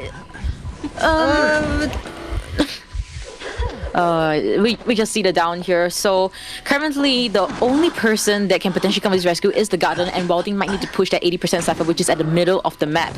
We need to remember that Embalmer does not have 3, so the moment Embalmer gets rescued, Alad must body block. But if Embalmer can get the coffin down to right after rescue, it will be fine as well. For our Gardener right now, we just want to take the padded speed boost to get towards the chair. You know what, the good news is at least Gardener has borrowed time, and with Wildling priming the Cypher machine too, I think it's okay for now. They decide not to pop because Embalmer still has a coffin for self-resurrection. That's going to be a hit down and an immediate rescue, but can we put a coffin down? We can, but... might end up as a 3-man elimination if Gardener can't self-heal on time. Yeah, and that kind of defeats the purpose of the bot being at the front gate now, because the moment you're on the ground, you're not a mechanic, you can't control the bot. So right now, Shiru has to manually head towards the front gate and open it up instead. Now Embalmer will be seeing the chair for the second time, and will be able to embalm himself. Alad unable to stand up too, so right now the gate at almost 50%. Well, we're gonna balloon pick up here to get a no attack recovery, and of course with dash in mind, 18 seconds still left on teleport. It will be a guaranteed 3-man elimination here, which is a little bit unfortunate for MP survivors today. Hessian got a good deal out of that crow there as well from Gardener. If Gardener did not have the crow, this might have been just a little bit more different, because we wouldn't know which direction the Gardener would be coming from. And that guarantees the one escape, as you mentioned. So now MP will be having 1 score, and 4AW will be 3. So you know what? Initially, we had certain doubts about Hushan's consistency when it comes to the opera singer, but I think this round itself, I feel like he's being very clear-headed. And I think one lucky part of this is that he managed to teleport before the Cypher popped. I feel like if the Cypher popped, I feel like it would have been a lot easier for the Cyphers to actually open up the front gate. I mean, with the bot, Gardener was still alive, and Shiru still has that Wilding Boar. Yeah, and I do think it's a bit unfortunate as well. Like, with the teleportation coming out, it was just when the Cypher machine was at 99% too. And sadly, Embalmer couldn't rotate out just fast enough, and Gardener was, a god kite, trying to locate her back towards a proper area too, getting her towards the gate. But then, seeing, oh wait, Wildling is, just off board. That means Wildling's board was on cooldown, 30-second cooldown, and Embalmer went down just a little bit too early, which is why Wildling also, couldn't come into rescue too. So we had to force Gardener to go into rescue there, which is the only last resort that MP had on their hands. So maybe if Embalmer could have kited a little bit longer, we could have gotten Wildling to right board and come in for the rescue. So then Gardener, after Prime the Cypher machine, can immediately open the exit gate. But I guess in this case scenario, it's really just the crows as well that was the game-changing play here for Hessian. Yeah, and I mean, we do see Tatian with 102.4 seconds containment time, right? I mean, if that second kite that he had after he was rescued for the first time was the first kite, I feel like things would have been completely different. His first kite, unfortunately, was just way, way too short. The Cyphers did not progress a lot, and it actually affected some of his teammate Cyphers as well. So, really unfortunate, but... you know what? What's done is done. We can't really look back at that. And I think MP managing to even get a 1 escape right now, considering the devastating start that they had, I think it's still relatively okay. They were able to pick themselves up. And, you know, you mentioned something really very, very interesting as well, which was they were able to tackle the issue of their ciphers being stuck together last time. Yeah, of course. Like, they've done a really good job there. I mean, it was a formal elimination yesterday and then 1-man escape today. But of course, from MP Survivor side, that rebound kite from the aeroplaners was brilliant. And of course, you know, like buying that's a 40-second rebound kite after the first rescue too, which you know, against an opera singer where her first presence open, it's incredible. It's really incredible from that point of view as well. And you know, like if we just see MP Survivor's whole team play in general with the embalmer rushing towards the chair just to get the face of aeroplaners and then embalming and then whiling going in for the backdoor rescue. As we can see as well, with just a slight few plays, even if it's a 50-second down, 4 Cypher Machine were able to pop right after Aeroplanus, you know, got eliminated and got sent back to the mainer too. Yeah, so really tough matchup just now that we just saw. And you know what? We gotta move on from there. I mean, it was an amazing matchup, but coming into this second half, we'll be seeing 4AW survivors going against MP's Hunter, most likely K, right? Yeah. And with K, any thoughts on his opera singer first? It's going to be, I think it'll be pretty rough here for 4AW. They might, well, you're gonna have to go with a standardized, you know, gardener, coordinator, first picks here and there.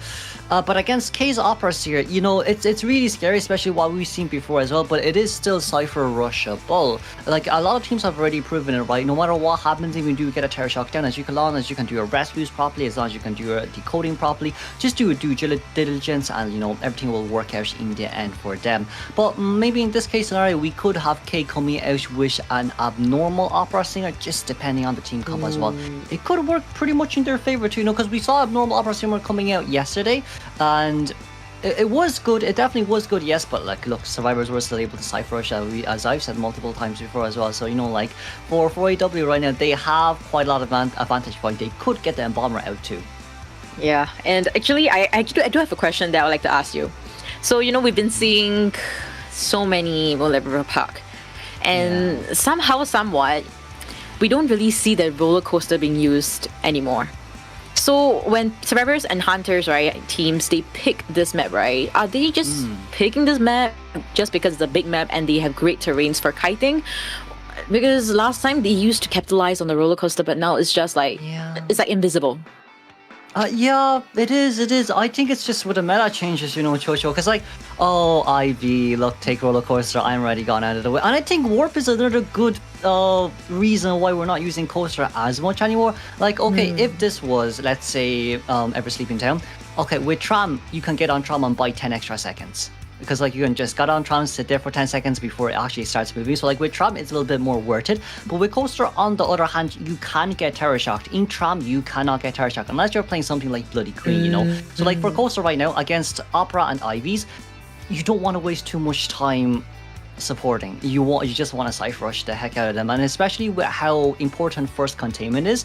Even if you do assist a 100-second containment, if you only decoded 2 cypher machines, there's still 1 full cypher left. What are you going to do? 2 other survivors decode, 1 rescue, you're still missing 1 full cypher. So like, it's not worth it for the survivors, it seems, as like, you know, cypher rush might just be the better option out.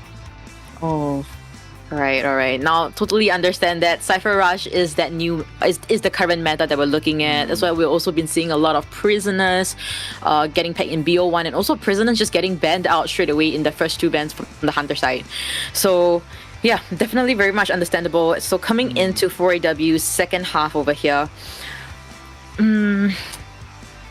I think, you know what?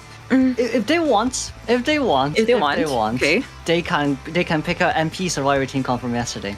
Just rush. You know, remember from the yesterday? Psycho, the prisoner. Oh, basically 0 support and just decode. Just decode the hell out of them. Yeah. Oh, but we know MX, right? You know, he's very notorious for his harassment. Like, he feels a little bit like itchy a little, maybe sometimes. Like, oh my gosh, there's something I need to do in this round. I need to do something. I can't just sit here and just decode 3 ciphers and get out of it. Like, that's so not him, right? Yeah. Yeah, but we might see Lucky Guy game one then if that's the case. I mean, like his harass yesterday with Lucky Guy against Opera Sing was also beautiful too, especially with that with the flashlight support cosplaying as T. Yeah. But with the first two bans here, it's gonna be Coordinator and Prisoner, very, very, very original by K.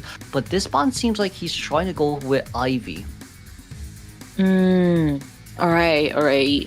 Is it because of the Coordinator or is it because of the Prisoner? I think it's the Prisoner.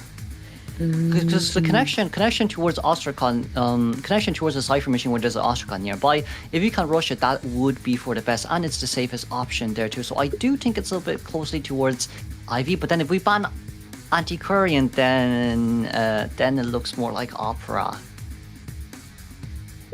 So it's like a 50-50 right now. 50-50 now. Alright, so I guess K really just have to look at the overall team from the Survivor side. It seems like the Gardener, Psychologist, and the Mercenary has been confirmed over here.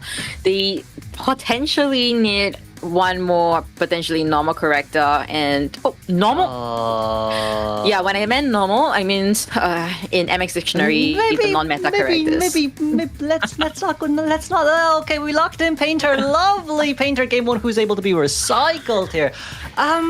We're missing Embalmer, Chocho. Look, if there's Painter and Embalmer, okay, it makes sense.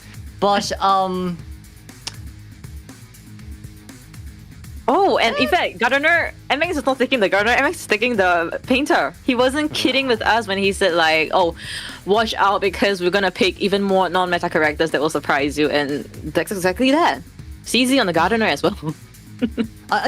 They might try to bait out an Ivy, because then at least Ivy can chase Painter. We know that Ivy can chase Painter because Painter has to look at the 100 space. Yeah. Right? But I don't think K is gonna take that bait. I just don't think it'll happen.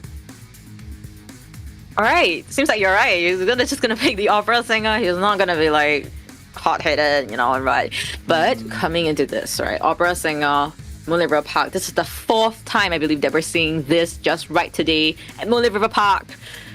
Opera Singer and Opera Singer and Opera Singer again. But in look, there's a Painter. Look, there's a Painter. Okay. Something new. What's up? Oh, the Painter. All right, the Painter, of course. The Painter. We'll see if it changes anything. Or maybe everything. So, actually, I do have I like your opinion on this. We've been seeing a lot of Ivy and Opera Singer, and people are saying that's the new meta. But in your opinion, do you think Ivy is stronger than the Opera Singer, or the opposite? I feel like even after Opera's nerf, it didn't change her that much. But after Ivy's nerf, with the 5 extra second cooldown on the Corruption and Transference for max presence, it does allow Survivor to Cypher Rush a little bit more. But if we move on towards area selection mode, we go, which is the thing that I was the most worried about here, but it seems like they've already dedicated to MX being a 2-story, JC as a Psychologist at first platform, and of course Seeds as near the 4 platform here. We're going to have to be really careful with the Gardener because she is not on the 4 platform, meaning she has to rotate in as well, so like that bubble might just be consumed really on early towards this game. And just to remind all of us that's watching this, 4AW, if they want to secure their BO1 win, they just need to tie from the Survivor side. As for MPK, this is their map selection, so as much as possible, people have to gain the advantage. So a 3K and most optimally a 4K would be the best situation. So this will be Moonlit River Park round 1, second half between 4AW Survivors versus MP Santa K. I'm Chocho. Joe Memi will be Crucial Gaming and will be bringing you the live commentary of this matchup.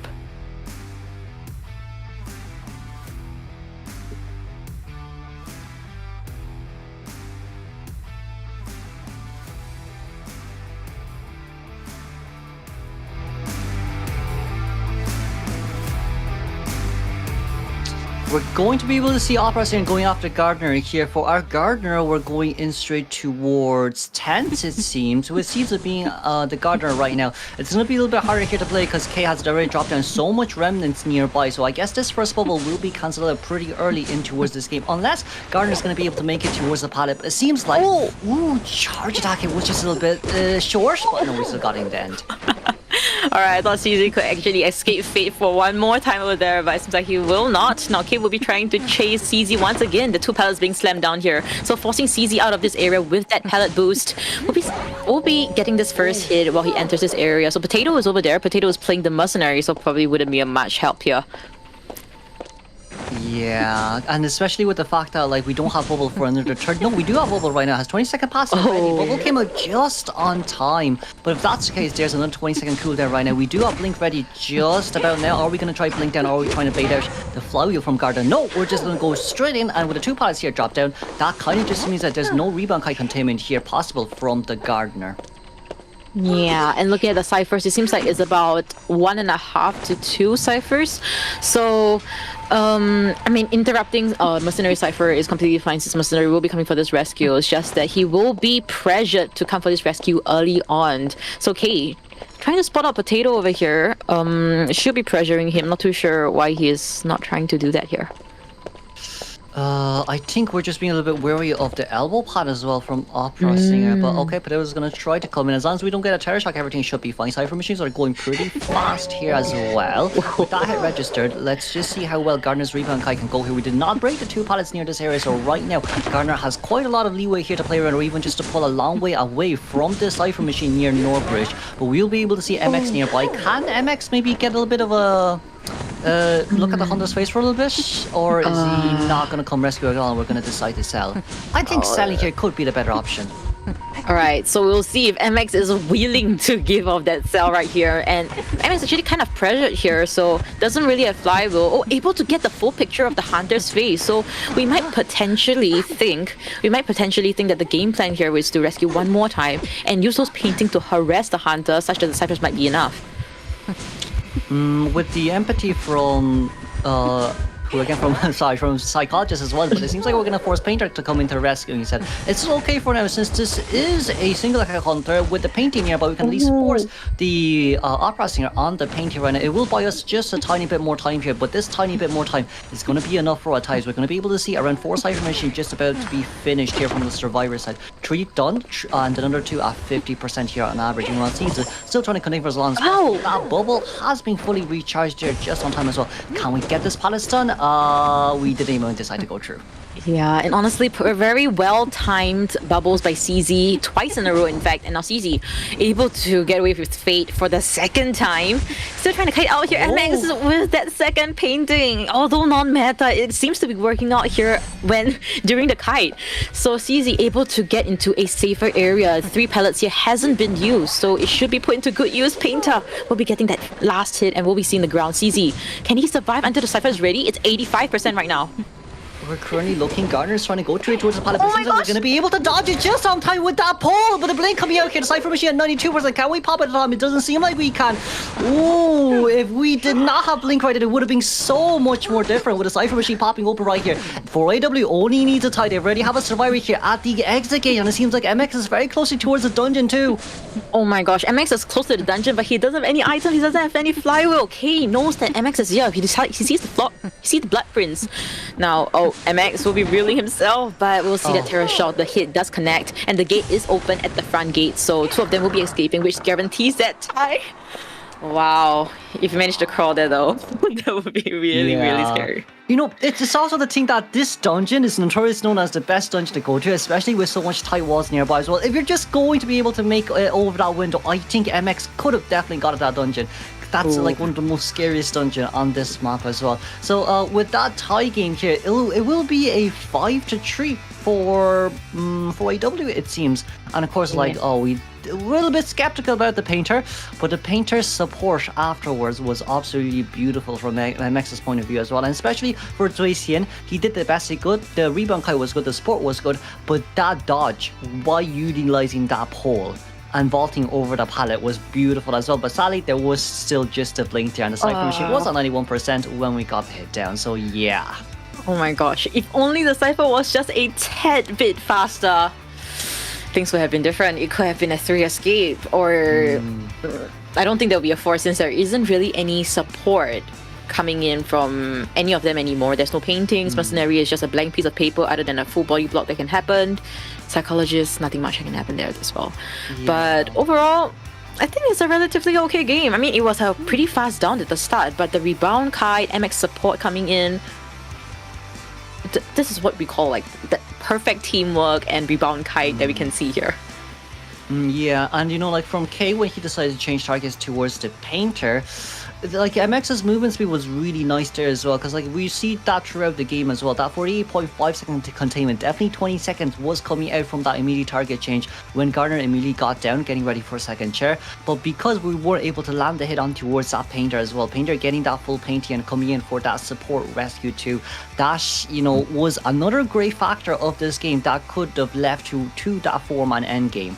But of course, you know, for AW survivors right now, they're able to deny any win possibility for the Hunter, but instead getting themselves a tie right here will, you know, we will be bringing quite a lot of advantage points towards for AW here as well. But I do think, look, we did get Psycho in towards perma banning, which I think she might work really well against Ivy for maybe for AW right now. Banning Ivy game 2 might just be a little bit better if that's the case.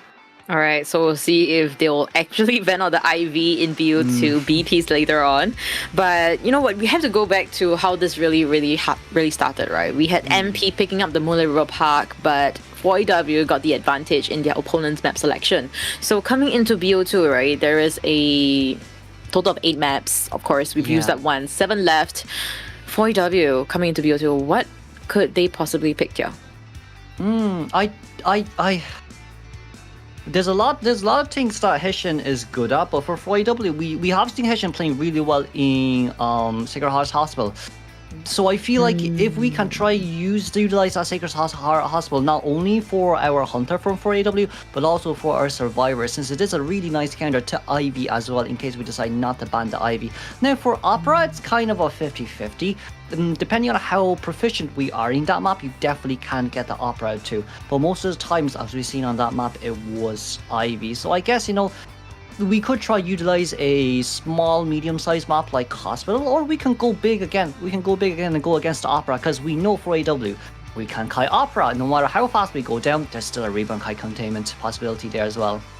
All right. So with everything sit there, right, we'll be just awaiting who. I mean, 4AW, what are they gonna pick? What are they gonna ban? And also, what's important is what MP is gonna ban. I think that is gonna be crucial as to how we can view how MP wants to approach BO2. If they decide to ban out Sacred Heart Hospital, it's just pretty clear, right? They just they probably just want to hit onto another map that is not too survivor sided, considering that they possibly will acknowledge 4AW's strength when it comes to the survivor side. Or even if MP, or even look, if K has a hidden trump card that he hasn't used just yet, I think game 2 isn't a bad place to pick it out. But then, like, we have seen how good he is with his Ivy too. If we decide not to ban the Ivy coming out is also a huge possibility as well. Now, wish, if I'm not wrong, for AW picking the map here, they could potentially go for Lakeside again, as their Lakeside gameplay was brilliant yesterday in game 2 as well. Like, they banned out the Ivy, went against the Opera, and we do know that we recapped the Lucky Guy game. That is still a possibility that, you know, might be, that, you know, we might try to garner out a little bit, but I guess at the end of the day, it does depend on, okay, look, is there really going to be an Ivy ban or an Opera ban? Yeah. We're just going to wait and see, right? And for the side of Hershen, right, from 4AW, we've seen his BO2 Opera. It really doesn't, how to say, his Ivy is stronger. Yes, definitely. I think I would say so as well. When it comes to like 3, maybe if like we have so many hunters, right, from all top 8 teams, I feel like the 3 hunters that really plays the Ivy really well, right? I'm not sure if we have the same list. I feel like first one would be Momoka. Second one would be Hershen. And then my third one would be Hetian. Yeah, I can see. Well, I would put K on my top 3 list. I think K's improvement was brilliant. Well, maybe it's because I was the one who casted his game yesterday, but K's Ivy was brilliant yesterday as well. But you know, like, yeah, with so much there on mind, there's just really good hunters out in our IVC, you know, rosters. But with these map ban picks, seems like MP actually decided to get rid of Sacred Heart Hospital here, and 4AW getting out that Lakeside Village, as we've said. Well, it's okay. It's okay. I mean, like, for 4AW, yesterday's matchup, if I'm not wrong, it was good on their favor since they got a 3-man escape, but also their hunter did get 3-man escape as well, if I recall correctly. Yeah, correct. It was so it ended up with a 4-4 in BO2. Yeah, but So, I mean, like- you were totally spot on the Lakeside Village though. Like, absolutely Yeah. spot on. Look, maybe we'll get Painter out again alongside with Lucky Guy. Well, but like, look, okay, like I know Painter is not a bad character now, especially after his recent bust, but in this big map for 4AW, they do have their potential Weeping Clown coming here, maybe alongside with a Patient, which is not a bad option here too, because like, you know, it is quite a big open map as well, and even if an Opera does want to catch up, she needs to take a lot of detour to actually catch up right after the Weeping Clown's rocket dash too. So right now, I guess for AW, they don't get to choose a faction in which MP chooses a faction. If MP decides that they want to get their hunter out first, we might try to put a lot of pressure to to the hunter side of 4AW Hessian here too. So like it's kind of like saying we need to be able to apply pressure back now. It's okay if we lost 5-3. If we can tie this one out, there's still a game 3. Both teams are notoriously known to win game 3s and turn the tables over. Yes. For sure. Very notorious. They tend to like look. Okay, I'm not too sure why the teams are like that this time around. You know, same for I think GH versus NG, I believe. Like suddenly the tides just turn in BO3. It seems to be that BO3 is more of like their comfort, or like when it comes to BO3, you know, they have a better stamina, so they somehow still perform better as compared to their opponents. So looking at this, we do have the 4AW survivors going against MP's Hunter, which means Hersham will be seeing him on the second half instead. And whether they'll be banning out the IV here, right? Yeah, you know, you with did the- speculate yeah. that. For K right now, I think he does know that they probably banned out the IV, which is why anti-current was gone immediately out the window. And for survivors, we decided to respond with the IV ban. Very respectful here from 4AW Survivor. Knowing your IV is really, really scary, even on, you know, a bad map for IV to play in. But the first two choices we have is going to be the Seer and Acrobat. I'm not too sure how much I like the Acrobat.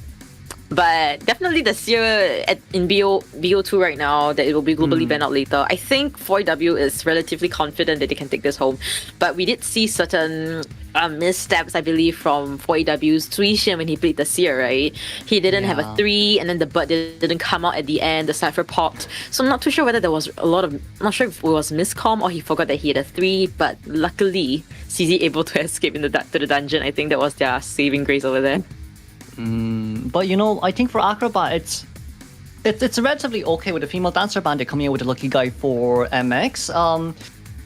Maybe, well, it wouldn't be okay. We decided to lock in. Okay, we will lock it in, because like the reason why I was a little bit skeptical here is because I was about to say Acrobat is really good at small bow against IV2, because you know, like with the double windows near small bush and with the one window in small bush, and of course the double palace one window outside of small bush, there's just so many jump areas here for Acrobat to be in. But if we do decide to pick out a Lucky Guy as well, that simply just means Acrobat needs to be at the entrance to small bush, but Lucky Guy needs to be very deeply inside near where the big windmill is. And if the Opera does come out here, it might not be that easy for the survivors here to transition. Their area selection mode will be a little bit challenging for them, depending on where they actually want to designate each survivor. Alright, so like it seems like the small location is going to be a crucial point as to who K will be chasing initially at the start, and I think without a doubt K should be picking a Opera singer over here, unless you know, you keep mentioning that he had a secret weapon, potentially a secret weapon that we might not know. And I'm hoping that he really whip it out right now, because if he doesn't win here, he's going to be thrown towards the lower bracket where it's really a do or die situation right down there. Yeah. Well, it seems like he's going to lock in Opera Singer here. We decided not to go Axboy. I think Axboy wouldn't be a bad pick here too, especially with how much rotations you have to do around, you know, each containment area. But Opera would be more or less safer here, it seems, for us. Right, so any predictions when it comes to the spawn locations? Let's put Acrobat in Shack, shall we? I think Acrobat in Shack wouldn't be too bad. See a big bush, and then you might need a Wildling to support Lucky Guy a little bit if he does decide to spawn at small bush. Because like for K right now, we do know, okay, if you decide to spawn at small bush, we can just directly chase after you first. So like for for 4AW survivors, it's like, okay, do we want to play mind game here or not? Do we want to go for a straight line? But instead of designating Lucky Guy in towards deeply in towards small bush, we'll put him near middle where like he can gain easy access to story. Because like if we chase after Lucky Guy here, it might just be a little bit better because he only has one item, and this item is half as effective as all the other survivor who has their item. So wouldn't be too bad for Opera to chase after Lucky Guy here. Honestly, I feel like if Opera Singer K really chases MX at the start, they might have just won their first half of the match already. Like, it's like done and dusted. Man is pretty stable, but we'll look at the spawn locations right now. Everything is settled. Oh, it seems like Acrobat will be spawning at the big boat instead. Seer will be spawning at the small boat, MX, which is the Lucky Guy will be spawning at the shack. So how do you feel about this? I think we wanted to mind game K there a little bit to take middle. Acrobat being in middle and K spawning at cornfield just means the Acrobat Cypher machine will be locked, so Acrobat has to take a few seconds to transition away from Big Boat. But right now, I would say the biggest challenge will be for MX here, only having one item to contain against this Opera Singer. But of course, this is Crucial alongside with Chocho, and we'll be bringing you the professional commentary of IVC 2024 Match 2, Round 2, first half of 4AW versus MP.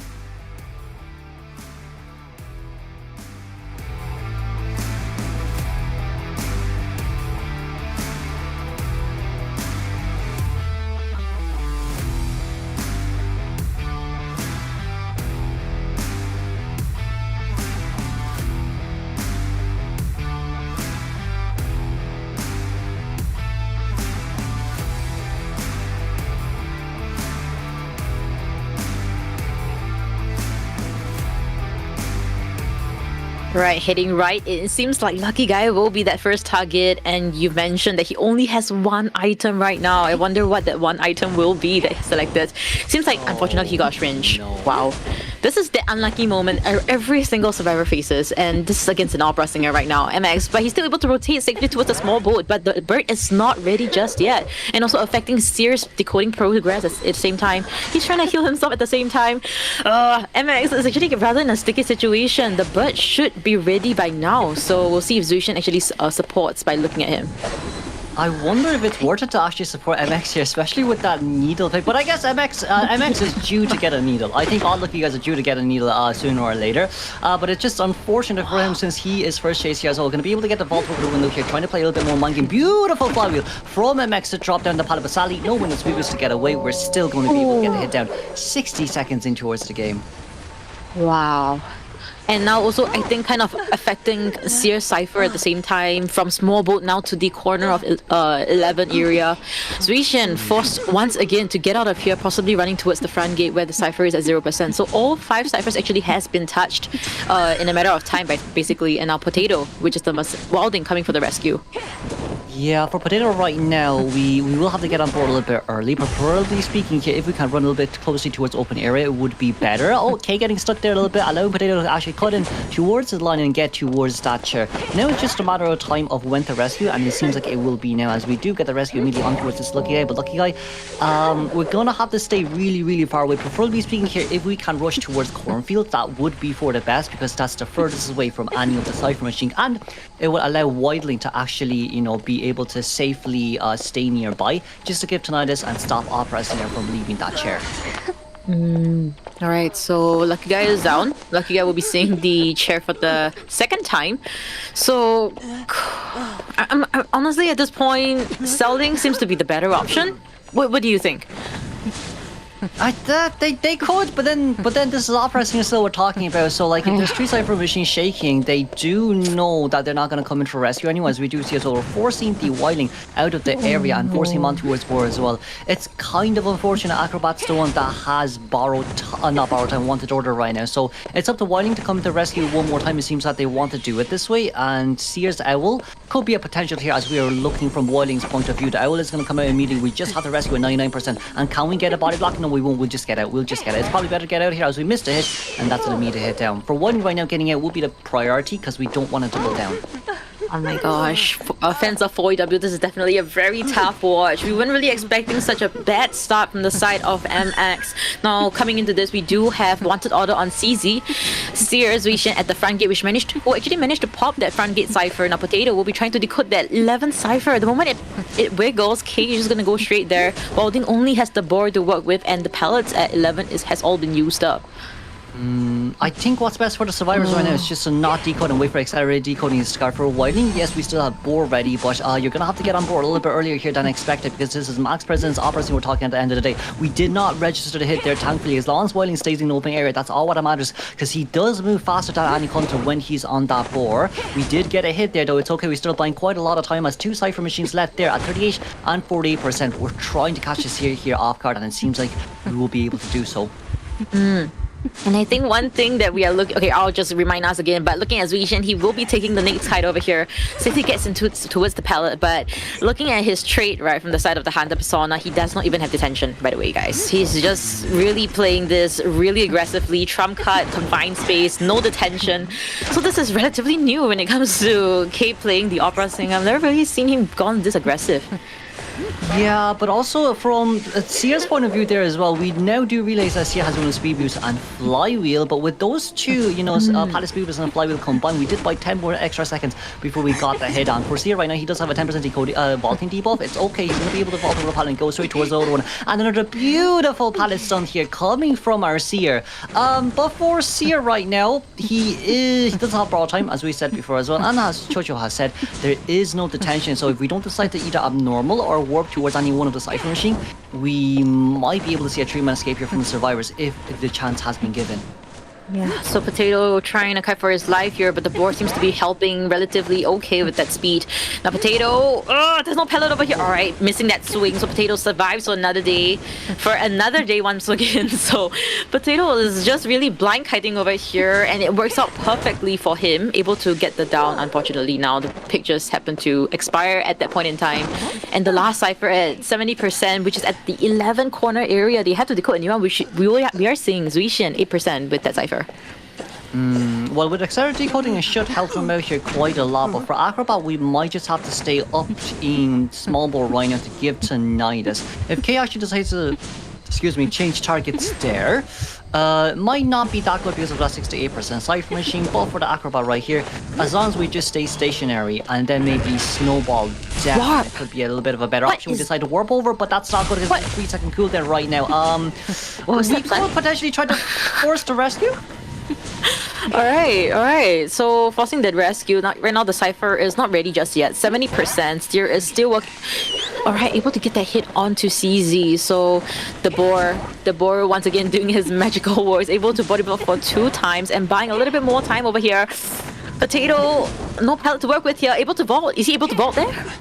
Oh, if he vaults, this will be different because the Cypher machine is primed. That's currently at 94%, and we don't have Shadow Leap. If we pop up the Cypher machine right here, we will know that there is no detention. That's going to be a pop on Wildling with borrow time right here. If we didn't miss the Shadow Leap there, definitely could have been a tie game or even 3-man elimination game bare minimum. But right now, it seems like, yes, even if you do get a Wildling down, it does not matter because our warp has already been used and it's now a 55-second cooldown. Exactly. So this probably just guarantees the tie already. There really isn't any way K can just like zoom and reach all the way to the back gate. Right now, both servers are actually ready to get out of there. 90%, 95, 100. So both sides are actually kind of balanced out right now. A 2-2 in BO2 first half. Definitely, and like it's especially how well the first 60 seconds went with that lucky guy, and forcing the one to come into rescue twice, especially with the Sears Owl there too. For AW Survivors did a really good job there with a push and pull as well, especially with waiting for accelerated decoding to start too. What I would say is that warp we were a little bit confused at first. But I would say, okay, it kind of did make sense because we wanted to force Acrobat to rescue after a half. But for us casters, it's more like, it feels like we used it a tiny bit too early. Because that was almost a before half rescue, so that could have went detrimental for our opera singer there as well. Yeah. But, looking at the matchup, right, were there any highlights or lowlights that you like to mention? I do think one thing that K might have been able to improve on is to actually just to leave a remnant near that window. and then go straight towards the other side of small boat to force Acrobat to actually jump down instead of using that warp, you see, because Opera Singer is fast enough to be able to do that and Remnant stay for 9 seconds. So if we can do that, get a hit on towards Acrobat, and if we teleport back, it would have been a failed rescue there. That could have been a really good turnover point there for K for the 3-man elimination, or even potentially a 4, but this time it seems like 4AW will be able to take the advantage of K here with that tie game. Yeah, if K could have played it a little bit better, like what Kuro said, he could have potentially get more than just a tie over here. But you know what? If you talk about lowlights or like slightly unfortunate events, definitely would be MX getting that syringe. Honestly, out of so many items in the game, Lucky Guy having such a high chance of getting what he wants with his first item. Still lost out to these odds, got a syringe against an Opera Singer, first kiter by the way, so what can we say there? Able to, and also kind of like, you know, the fact that they were able to tie things up even though it was such a devastating start once again, I think it's pretty okay. It's really acceptable. Seer really had a very great kite. He managed to kite quite some time and also pellet stunned K in the process at the same time. So everything worked out perfectly for them in the moment actually MX actually flew off. Right? When MX was still kiting. Yeah, go ahead. No, sorry. No, I was just saying, like, and especially with K's point of view there as well, right after the whiting got the double hit off the boar, it seems like he did panic there a little bit because of his shadow leaps. He didn't really manage to dash properly towards the whiting, because, like, he was able to make it towards that one pallet, which he definitely shouldn't have been able to. So, like, if we actually got a hit as well, it might have been a little bit more different, but also at the same time, from our point of view, look, we're at one side of the gate and going towards the other side in such a big map like Lakeside Village, it could have still ended up as a tie. But you know, if we see the victory conditions here, if we get a 4-man elimination or a 3-man elimination, it'll be a win for AW to close out our matchup here between the two strong teams. But of course, for, you know, MP, tying is definitely 100% still possible, since, you know, we do have Lakeside, which is a little bit more of a survivor favorite map, unless you get a little bit unlucky, like that Lucky Guy syringe, of course. Yeah, so this is really just up to how they can execute their matchup later on, and also what they're gonna be picking.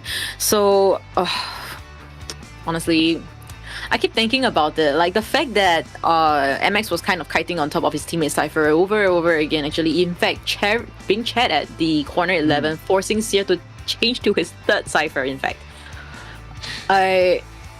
And they were still able to tie things out. It just really shows, right? If this was any ranked games with randoms, the moment I'd be mad. The moment the Lucky Guy down at that rate, the heart is like cracking already. Honestly.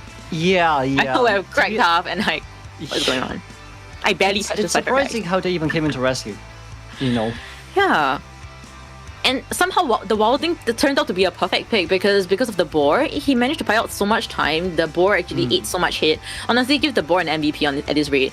Like, the boar ate so much hits for Potato, in fact. And it helped cover so many important saves, by the way. Like, the boar actually helped them to get the Cypher primed, and also that one vault by Potato, the one vault by Potato at the end, got that Cypher to be primed at the end as well. Really, 4AW is really playing it at like clutch. Yeah, you're right. They're really playing it at clutch games. They're playing clutch games, and even yesterday with the acrobat by CZ, the clutch dungeon escape. I don't know. This Survivor team is making me sit at the edge of my seat every single time. And like, now, like we will have the plot for the survivors as well here, especially with such a fast stand on towards that Lucky Guy. But you know, like if we move on towards the next matchup right now for second half for MP survivors, they have quite a lot at stake right now. I mean, they did get a tie game, so, you know, from our interview yesterday for Alet, they have talked about, oh yeah, the Embalmer is one of their strong picks here too. So we could potentially see Embalmer coming out on such a big map like this as well. And Embalmer suits to being a big map like this because of Big Bosch too. But with the first two bans from Hessian, it seems like it will be Antiquarian and Cordy, it seems. Do you think the MP servers will actually take this chance to pick up a prisoner? Do you think the prisoner could work out here going against the Opera Singer, or they should pick something more kiteable? I think that they might have tried to go for something more kiteable because it's a little bit hard here for survivors to transition between, good containment areas to another since there's such a huge open area in the middle as well. As we do see from MP survivor side, Seer and Acrobat would be the first two survivor locked here. It's not bad. It's a little bit similar to our first half of, round 2 as well. So seems like we're going to see if we can tie game here or not. Oh my gosh, and from Tarshan, he actually banned out the prisoner. But yeah, I mean, I also realized the same thing. MP is usually kind of just replicating what 4AW did with their BPs, but unfortunately, they don't have their welding anymore. They will be picking up the mercenary instead. As for their last pick, I don't think they should risk it with the lucky guy. We've seen how unlucky the lucky guy has been. Yeah. Well, we could get Alet to come out with his barmaid once again. Barmaid wouldn't be that much of a bad pick, or even psychologist there with the mercenary secondary heal. Because, as long as the team is tanky enough and with enough supports with the heals, Mercy can always come into rescue just to buy a little bit more time for the Cypher Rush too. And it's especially with the fact that this is such a big map.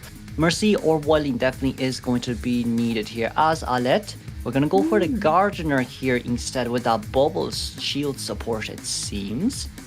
Yeah, and one thing definitely I can say about all the 4 matchups that we've been seeing, first half, second half combined, they all just hit on for fast decoding team comps. Fast decoding. They don't go for any support, don't go for any harassment, just pure kiting. And hopefully that really works out for MP this time around, because in the first half, when they tried to go for that hush, and really they capitalized on every single mistake the survivors gave. So this is I think this isn't bad for Bonbon if we want to go Bonbon, but gosh. Yeah, I think it's not bad for Bonbon if we War Bonbon here against Sia is beautiful.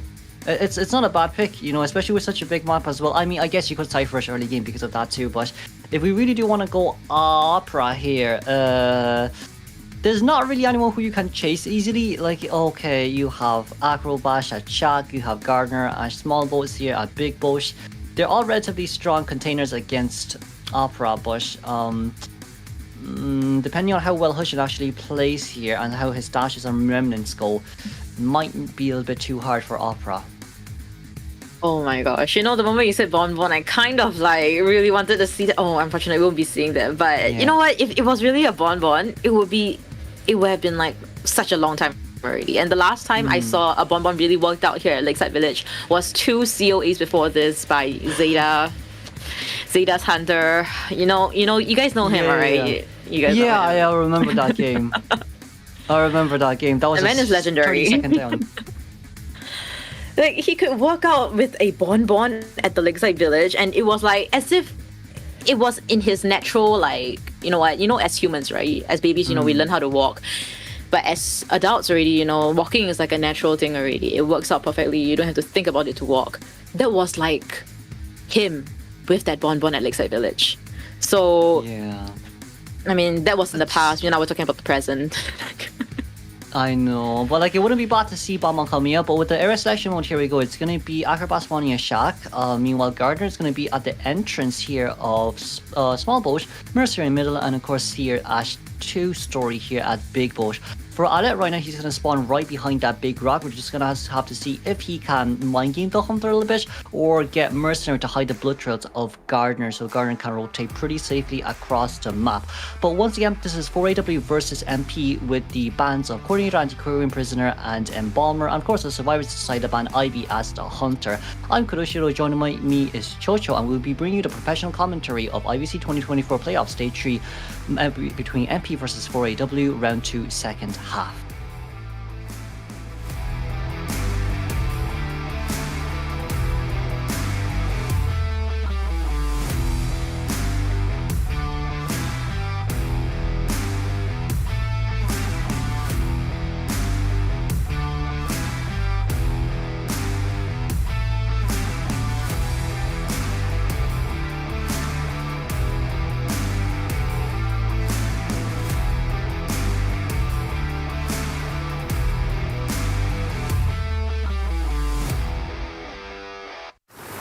Right, so potentially last half, if 4AW is able to secure the 3 kill that is needed over here. Now Tatian will be that first kiter, and the basement is right here. So we'll see if Tatian actually capitalizes of using this area. It seems like he will not and instead rotate out towards the toilet area where Elsie is actually nearby. For Acrobat right now, we do have balls, and of course with a pallet speed booster ready available to go as well, but it seems like for Hessian we wanted to play a little bit more remnants down before we are waiting for the speed boost to actually slowly deteriorate. For Tatian right now, yes, we can definitely dash straight towards that window, but with this dash and a little bit of a movement speed boost, it allowed him to rotate pretty comfortably towards that pallet and dropping the pallet down right here. It's a really nice 46-second containment with no survivor cypher machine being disrupted here. Yeah, perfect kiting right now. And able to use that bomb as well. And the Seer is spectating. Alright, able to get that bird protection over there. Tatian will be able to kite out even longer, but oh no. Running back over there might have been that mistake over there. So having this red ball once again, Tatian will be capitalized on that. Will he be able to use that to cancel out the dash? It seems like he will. Okay, not bad at all. With dash, skill nullifier red ball, it seems like we're going to be able to take towards the window once again with 6 seconds remaining on the clock there for fireball. Reaching towards double 11 is brilliant here for MP Survivors, because now we can at least guarantee dash 3 cypher machine decoding progress, and maybe even more. For Tatian here, we have another pallet, another window to use. We decided to not vault over the window there because we don't have any window speed boost remaining on our hands to use, and of course with the last fireball here on our hands. For Hessian here, it will be like around 15 to 20 seconds until we can actually get Tatian down, trying to be a little bit of a red line mind trick there, and seems like we're going to continue for even longer. I mean, this is just like a place without any pellets, but Tatian is making it work somehow. So we'll be getting this hit now. So looking at the ciphers, it seems to be it's a calculated together 3 full ciphers. So Mercenary should be coming for this rescue after he pops that 3rd cipher we see on the left. So things are looking perfect with the side of the survivors. They have everything that they need. They have the 5 ciphers being worked on already. Yeah, not only that, we can get, Mercenary to go in and decode the cipher machine in which Gardner was initially decoding, that 71% cipher, and still trying to buy a little bit more time here. The hit will definitely register at the end of the day. And for Acrobat, we're just going to have to see whether or not we can rotate a little bit further away from any of the remaining cipher machines, because they definitely do have more than enough ciphers, and they can get Mercenary to come in to rescue one more time, as Gardner trying to finish off the 82% cipher machine, as she does have that last tie turner on the hands of MP. Cypher machine is just about to be popped, but if we chair here very fast, Gardner will have to leave the cipher machine a little bit early, as we do see as well that 95% cipher machine will definitely be decoded by the Merc. And Gardner is coming for this rescue now, as you've mentioned. So Shiru is probably making a mad dash towards that 47% cipher that is stagnant right now. So I'm not too sure whether the tight turner would be enough, because the Mercenary's decoding is really quite slow. But the thing is also, right, body blocking here. Oh, that hit the chair. Wait a second, we can definitely body block now. We're just running away. Yeah. What?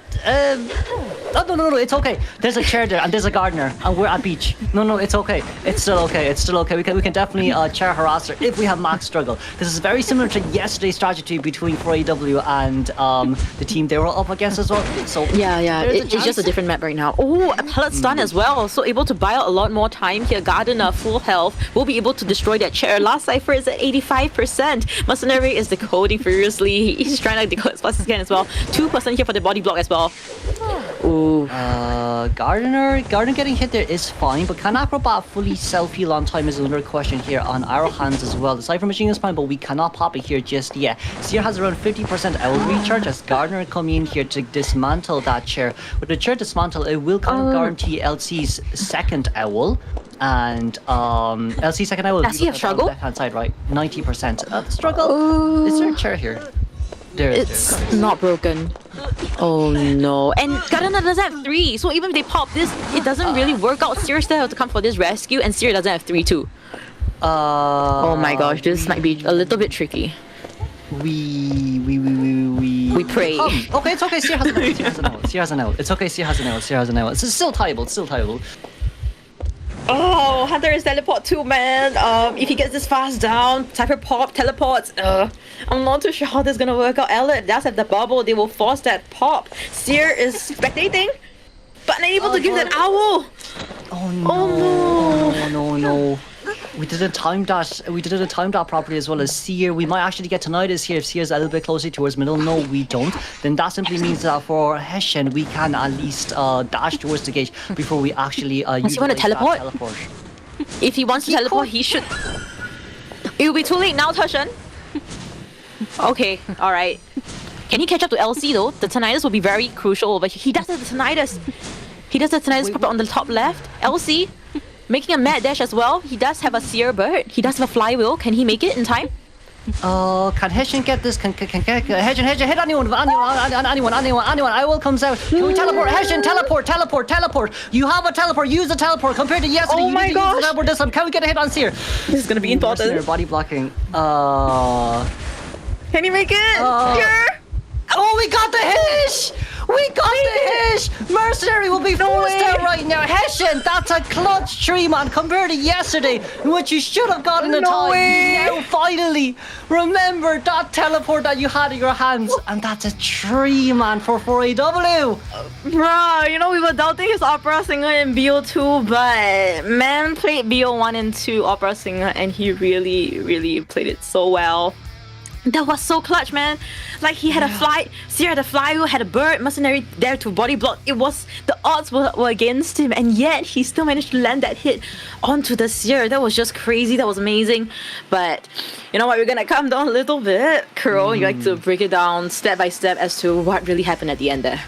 I think they tried to, they might have over-harassed it a little bit. I think Gardner was more like, oh, look, we're near this chair. He's definitely going to chair near the chair at beach. But it seems like for our Hunter Hessian that we decided to actually grab all the way there towards that big rock near the exit gate, in which Gardner tried to get the bubble up. And we tried to get attack recovery and animation through as well. But it seems like in that case scenario, maybe Acrobat was around 90% struggle, which is why they went for such a risky move. But then if that's the case there, if that struggle came true, definitely could have been a 3-man escape bare minimum. But it seems like it worked out on the favors of Hessian right now because we didn't struggle free at all. Yeah, definitely Hessian has been popping off this 2 days, alright? I mean, if you pop off one day, you know what, you could have been having really good condition on the day itself, but the fact that he's able to replicate the same exact condition that he had yesterday, I feel like Hessian definitely has reached another level when it comes to his prime, and I'm super excited as to how he's gonna perform going against further in the upper brackets, now forcing MP down to the lower brackets. Yeah, but you know, even so, like MP, even if MP is down in the lower brackets, they don't really have that much of a longer way to go compared to the first few teams in the lower brackets. But if we just checked out the math results here as well, round 1 in Moonlit River Park was a 5-3, in which there was a 3-man elimination coming from the opera singer for the side of 4AW, and of course for round 2 in Lakeside Village, it was another 3-man elimination from the opera singer as well. I'm not too sure. I'm not having goosebumps, but like my face is definitely feeling very hot from that matchup. But we do have the opera singer over here as the MVP. Congratulations, Hessian. I believe this is his second MVP. Yeah, this is his second MVP. So congratulations. Amazing stuff coming from him, and I'm excited to see what's more left. And you know what? You said the bonbon was really good. Maybe, just maybe, in this tournament we might see it, but low chances, alright? Low chances. Yeah, but you know, like even so, MVP was definitely deserved for Hessian as well, especially with the mistake he has made yesterday, forgetting about his teleport, and of course closing the game in 2 games. Definitely gives 4AW a lot of rest time here before they move on towards their, you know, a semi-finals match between FT, if I'm not wrong. For those 2 big teams right now, 4AW versus FT, whoever wins will get that direct ticket towards finals. Alright, I mean, the direct ticket, I feel like that is the most important thing that I feel like people, you know, if you're new to IDV tournament, right? Every other tournaments that we see here, IVL, IJL, you don't have this kind of direct ticket. Only in IVC tournaments. So this will be really crucial for every single team that's facing this. And also, FT is actually gunning down for the championship once again, as seen from the interview with Adi. So, as predicted from Adi once again, 4AW did proceed further in the upper brackets, which means that 4AW will be facing up against FT, which is one of the opponents that FT is kind of looking out for as well. Yeah, there's gonna be It's gonna be quite interesting to see as well, because like well, I guess for the lower brackets, they have a little bit more, because like next matchup is also lower brackets too, so like whoever wins will continue, but whoever loses will be knocked out here, as we said before too. But I do think like, look, okay, we're gonna move on towards the finals. You're gonna need a lot of rest too, and a lot of pre-game plans there. To kind of discuss for AW FT, because for AW is coming in as the underdogs. Meanwhile, FT, we have more info on them. Perhaps for AW can pull out something a little bit more different here, just to catch FT off guard. But of course, the win for this matchup between MP and for AW, they definitely did deserve it, and they also deserve a really, really, really good rest from here on out forward. And I'm wondering from MX's side as well, will that lucky guy be pulled out again in Lakeside, or will we maybe put a small we definitely have to ask him about how he really feel about that matchup. It was really unlucky, and you know what, he is the person that actually that happened to. Unluckiness on the lucky guy that MX is playing. So we just gotta talk to him later on when it comes to the interview. We will be having a very special guest, which is none other than our very favorite known and non-meta king, MX. So very excited. If you guys have any questions that you'd like to ask him, feel free to post it in the live chat, and hopefully we have time to actually ask them as well. Yes, definitely. Oh, well, yeah, it'll be pretty interesting to see. It will be really, really, really interesting to see here. Depending on if, we'll see. It's probably gonna be a lot of emotions here, especially for for AW, because we kind of expected a game 3. Yeah, I think a lot of us were expecting a game 3. I mean, since yesterday night, you guys have been having BO3 marathons, man. Like even just now. So coming into this, I think it was getting more and more intense, but 4AW really just sealed the deal right there with that 2-0 sweep against MP, making a very clear statement that they are just not here to play. And I did some math. GH Survivors in fact actually has the highest 4 escape survivor rate, and right after them would actually be 4AW, whereas the rest of the survivors actually hasn't gotten a 4 escape just yet. Just not yet. Oh well, soon. Maybe soon. Maybe we'll put out something a little bit more different sooner or later as well. But like for Hessian here, which is a little bit unfortunate that we didn't manage to see, is his Ivy, because a lot of times in game 1, as we said as well, okay, Opera is a little bit more does assert a little bit more dominance compared to Ivy, especially if we do decide to pick out big maps. And then like game 2 onwards, it's that one hunter ban, we decided to get rid of the Ivy, in which it kind of forces Hessian to continuously play the Opera Singer. Now it does get a little bit stressful playing Opera, especially with your hand-eye coordination and the amount of concentration you need compared to Ivy. Let's just say it takes a little bit more energy for Opera as well. So like, hopefully speaking, we'll be able to see Dash Opera coming out maybe sooner or later, but that's only if a team allows them, or if they get a chance to actually pick a faction game 1, or pick a map, in game 1. Yeah, and like legit, the moral of the story of today's 4AW versus Sync MP matchup, I feel like it's really just Hessian just telling us, guys, don't ever doubt my Opera Singer anymore. I feel like he's really listening onto us, and like we were saying, like, oh, he's Opera Singer. When it comes to BO2, it seems relatively, we would really like to see the Ivy instead. Actually, he also has a Hermit, which he really hasn't been playing just yet. So even in yesterday's interview, I think people were actually expecting him to play Hermit, etc., but just it didn't come through. Yeah. Right? And there is a lot of opportunities coming forward. And if 4AW actually makes it all the way to the grand finals, it's gonna be in BO5 format. So hunters definitely need to have the stamina and also the character pool to pull the entire BO5, and that is a total of 3 hunters being banned out. So that's gonna be really tricky.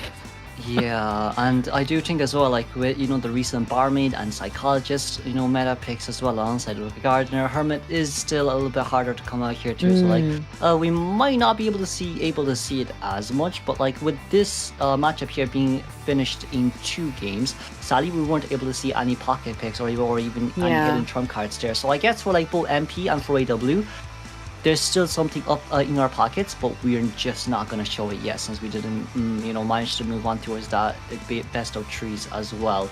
So honestly, it's a huge oof, and for MP as well, they have to start maybe start thinking about moving on forward in the lower brackets too, because like aside from 4AW, MP has been showing us great performances too. Their round one strategy is mainly about life rushing against opera singers, against Ivy, which definitely does work in their favor, and it always has worked in their favor. And you know, always guarantee that one-man escape against opera Ivy is you know, generally the stand. Well, it's not the standard, but like it's a good ground. It's a good like bare minimum to be at. It's a good standard to be at as well. So like if they can take, you know, this week or next week just to refine it a tiny bit more, we definitely could see them maybe in the lower brackets, you know, semi/finals before maybe they even move on up forward towards like, you know, honestly, finals. Maybe a rematch. Yeah, that could be very possible, but of course, this is not our last match up. But we will be both tossing on to the interview section where we'll be seeing our non-meta king right now. So let's go, guys. Let's not wait any longer. Hi! Wow. Very familiar face from yesterday. We're seeing MX, our non-meta king, for the second time.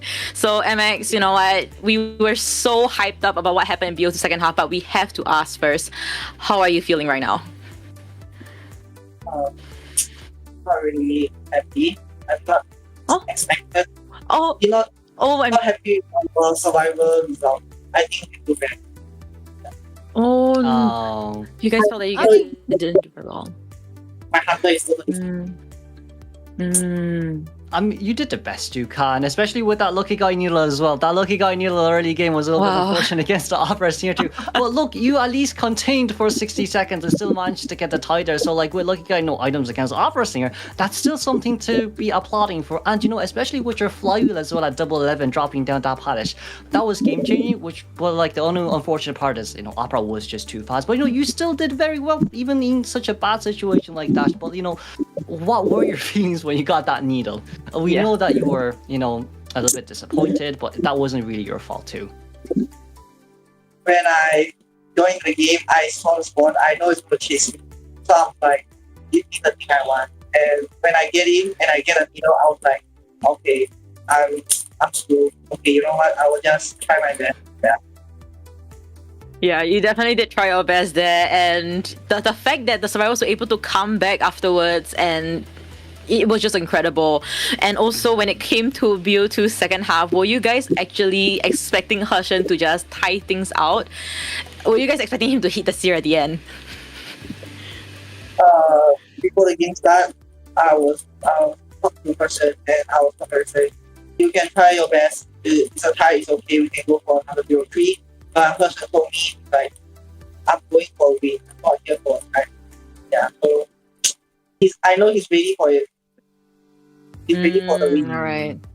That's very, very encouraging. And you know what? Before we end the interview, I'd just like to ask you if there's any... You know what? You'll be facing FT next week. So, you know what? In the player interview, you mentioned certain things about Shadow. So, do you have any message to FT right now? I want to talk about how both Survivor and Hunter. And I think our Hunter also have something to say. I'll say mine first. I will say to Shadow, I love you, you're my idol. And I'll tell Miao Pai, you are getting down. Okay. Was it a burn? He's back. I mean, person is back. Tell us that, yeah. Yeah, it's definitely the rise of Hershen right now. Yeah, definitely they have to watch out. But with that, we've come to the end of our interview. Thank you so much for coming, and we wish you all the best going against FT. Bye-bye. Bye-bye, have a good rest. We'll see you next week. Wow, that burn. Well, it seems like we're gonna have a little bit of a scrap for of course sure next week during the upper bracket semi-finals between FD and 4AW. It's gonna be quite interesting to see here. It seems like MX is trying to brew something up in the background here behind the scenes here. Maybe we could expect something different to come out.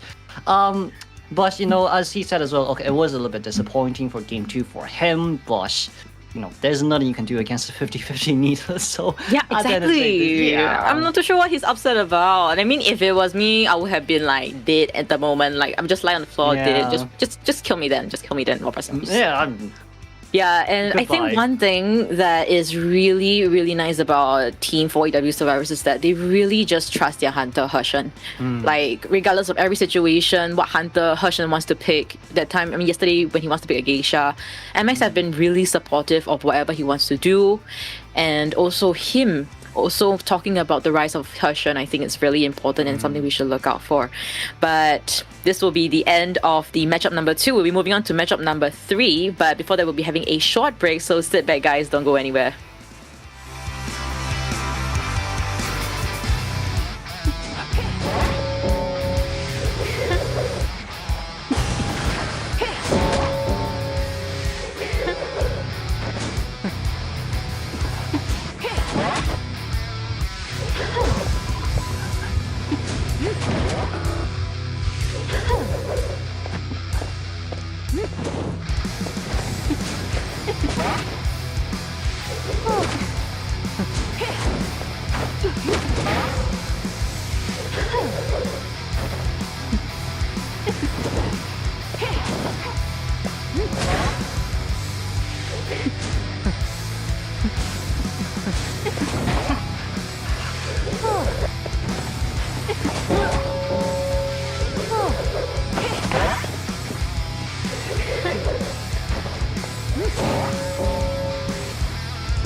So now, first time on the chair is the Antiquarian. So Zalcon out in the open here has to use the bomb. And now 2 survivors here waiting for that pop, and they go for the pop.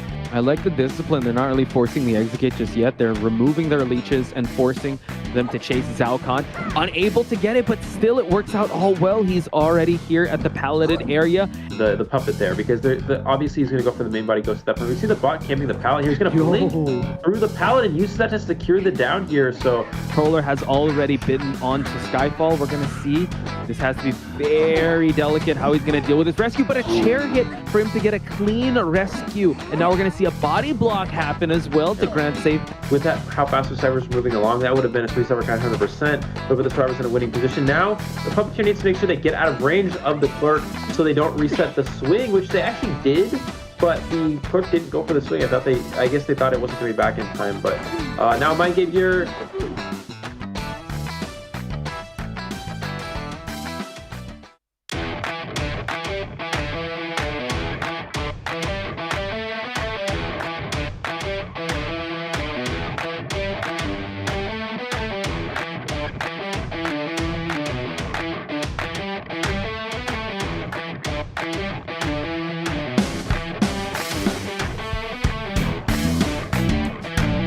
It's already close to 3 minutes, but seems like that hit is gonna register onto Maroy. And with 89% scare, oh my god, if he actually scares you, and why will then, right? That would be so epic. But wait, such an early rescue? What? Oh, he's buying time with the watch. Okay, buying time with the watch. Okay, I like that. Just don't get hit, please. Just don't get hit. Interesting. One thing to negate. Oh, hit out. Like you mentioned, there's no teleport. Teleport only going to be ready in 26 seconds. Gate is being opened. 30%. The charge attack does not register onto the prisoner as well. Will be forced to switch over. And the dungeon is right there. There is the electric charge too. Oh my god!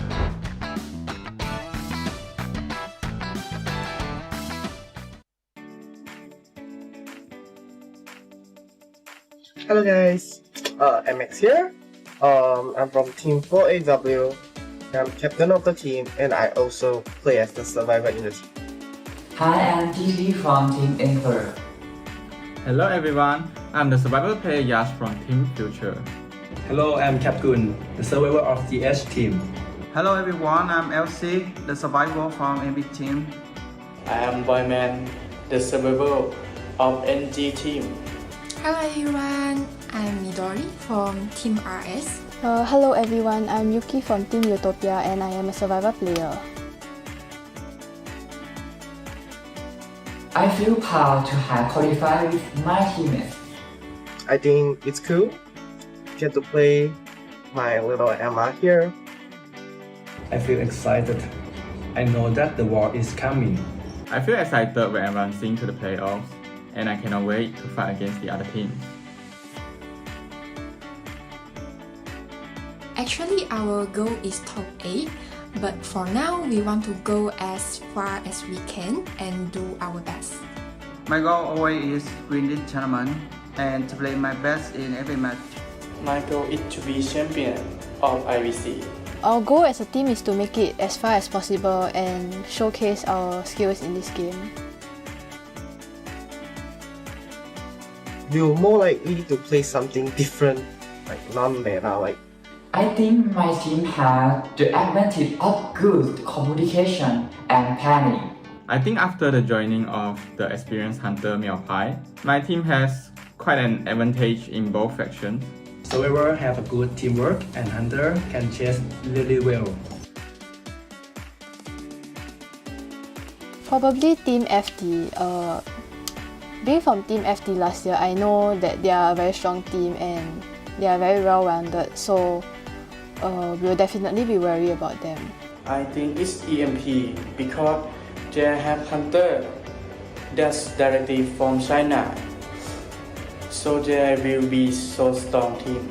I don't know what team to care about the most because I feel that every team in this year is very strong and I'm very excited about that.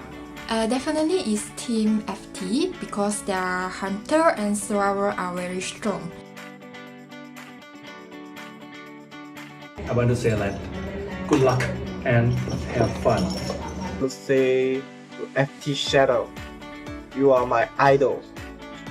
Me and my little gardener Emma here, we will always cheer you. Good luck. Good luck fighting. So, ganbatte, jayo. Team T, what's up? It's time we might become your man. Come on, LC, you can do this. Get your best and win with your team. Please support me, Boyman, and my team, New Gen. All the best.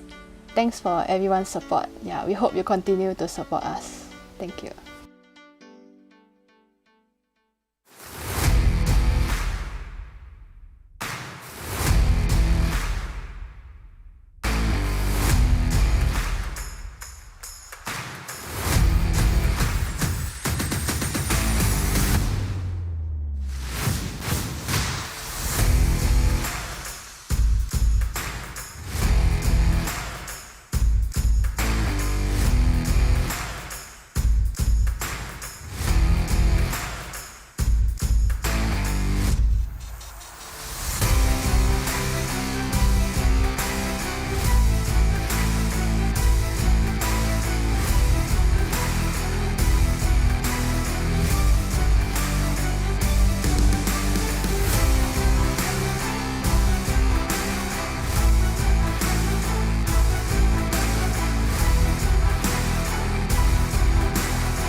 Ladies and gentlemen, welcome back to our last matchup of today for the IVC 2024 playoffs. Matchup number 3, we have EMP versus Sync NG. So I'm Chocho, and joining me will be Eli. We'll bring you the live commentary of today's matchup. But Eli, you've been seeing a lot of the matches today, but I'd like to ask first, how are you feeling and what do you feel about this matchup today? Matchup today, we saw the first two already in the winners bracket, which were very exciting. And we talked about how some of these teams such as FT and GH that we expected to see all the way in the finals potentially playing each other already facing early on in this competition. Now keep in mind because GH will still be in the loser bracket, they're not out of this tournament just yet, so we still will expect to see that up as a possibility in the grand finals. But getting into our match of today, this is going to be elimination bracket time, EMP versus NG.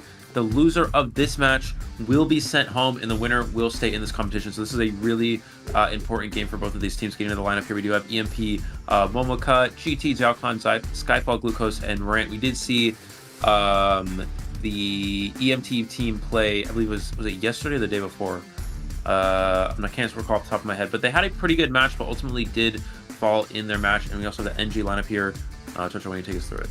Right, we have The Last, Hatari, Babel, Boymond, DZML, and Type Post. Unfortunately, haven't been seeing Type Post, but The Last have been showing favorable results with his opera singer, of course. And also for the side of Babel, oh my gosh, his Fire Investigator, that matchup against GH God J was definitely one to behold. So very excited to see whether they're going to be using the Fire Investigator once again. Now looking at our key player statistics, we have Skyfall versus Sync Hatari. Now Skyfall, we know that he is that designated rescuer for his team, has played the First Officer, Mercenary, Gravekeeper. Actually, I'm not too sure about the Wilding, but if he's going to be playing it, I'm pretty sure it could be going against the Opera Singer later on. And Hatari, of course, he's been also taking on the rescuer for his team, First Officer, Mercenary, as well as the Gravekeeper. We see over one rescue per game on average from both these players, so definitely going to see rescue characters from Skyfall and Hatari here. And you also see with the overall escape rate is a little bit lower for playing rescue character, but based off of the rescues we see, and we've seen a lot of these players play rescuer throughout this tournament, so we'll definitely expect to see that today. Getting into our next players, we have Xiaoclan, who is one of the main kiting players, used to be more of a rescue player with GH, but now has transitioned to kiter here on EMP. See 29% escape rate, 57% win rate, 63 seconds to average standard time on the lower end, but we haven't seen Xiaoclan kite a little bit, kite too much throughout this tournament. We also see 0.87 rescues, so can also play rescue character. Can also go for rescues at some point during the game. And we have Babel as well with a 22% escape rate, 58% win rate. Again, only 60 seconds of containment time, slightly on the lower end here, but we'll see if they're able to turn things around today. Yeah, really do hope so. The Fire Investigator definitely did the other time going against the Opera Singer. We'll see if they do pick it up in BO1 later on. Now, looking at our next player, key player stats, we have EMP Marent. So Marent actually played the Antiquarian as well as the Acrobat, so taking on the Harasser role as well as the kiting role for his team. As for Boymond, mainly the kiting roles, Gardener, Puppeteer, but also picked up the Antiquarian and Better at times, which proved effective results. So looking into this stats, Eli, do you want to bring us through it?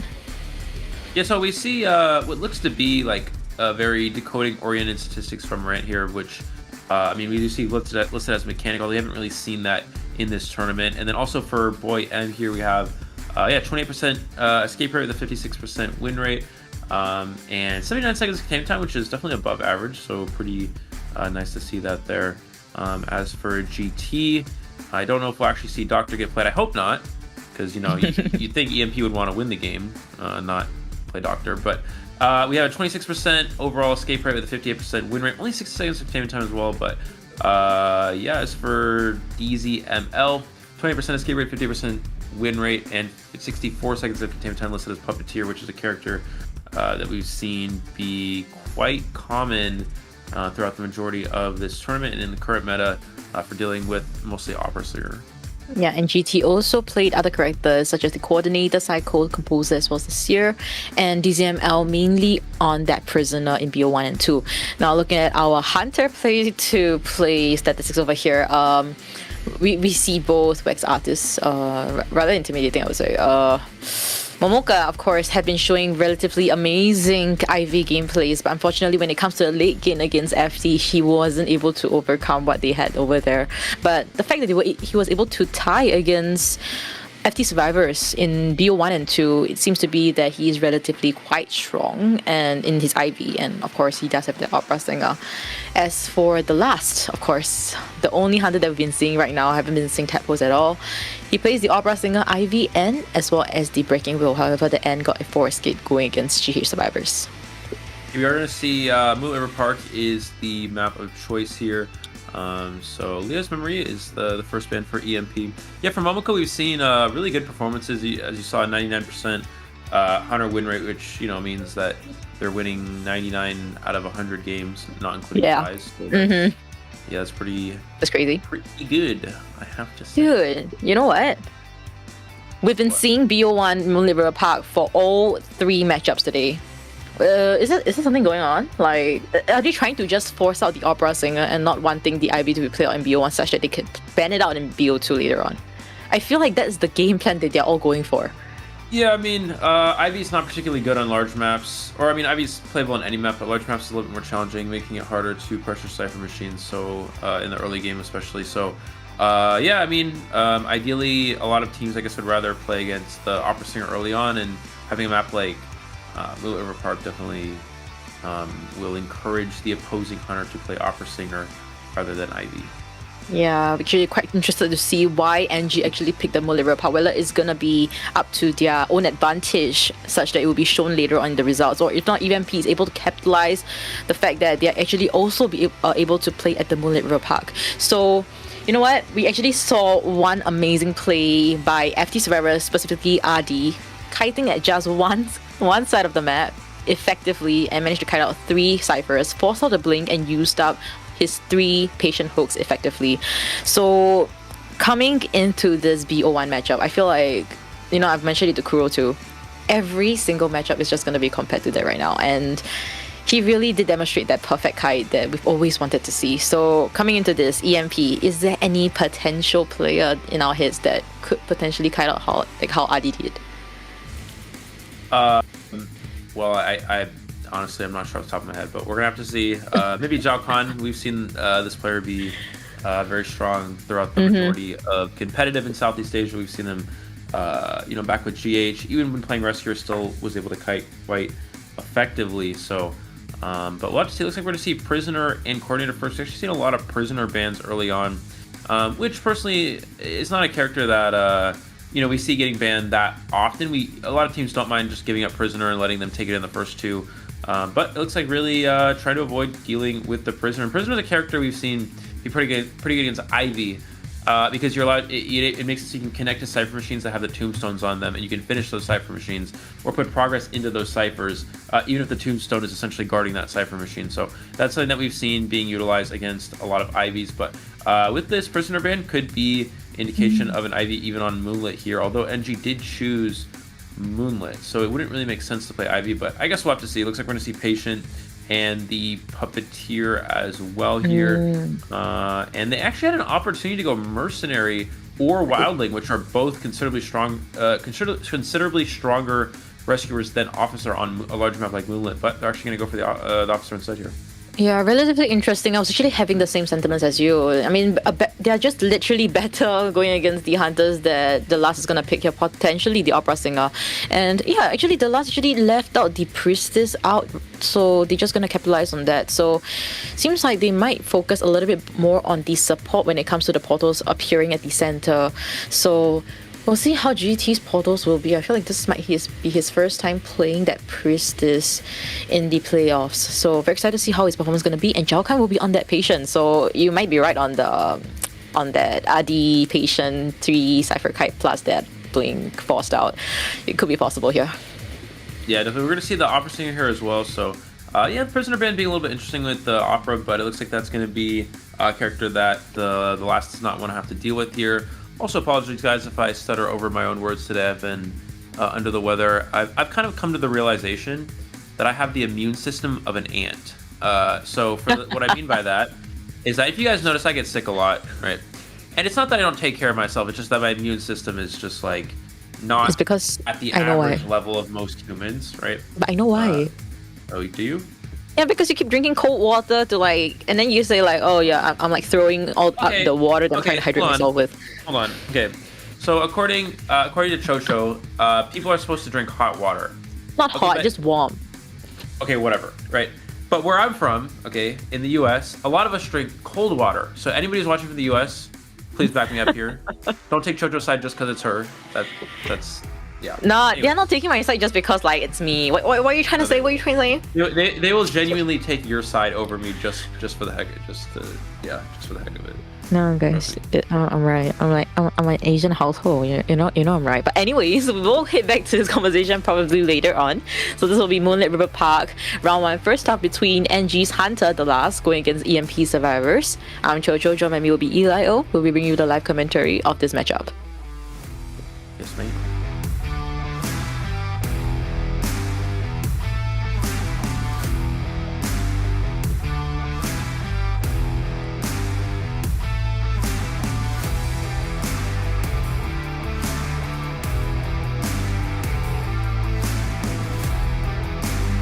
All right. All right, looks like we're going to see the opportunity going straight towards 2-star here, trying to find the location of this priestess who's already portaled into the third stop area. Doesn't see the portal, does see the portal, is going to go ahead and take it.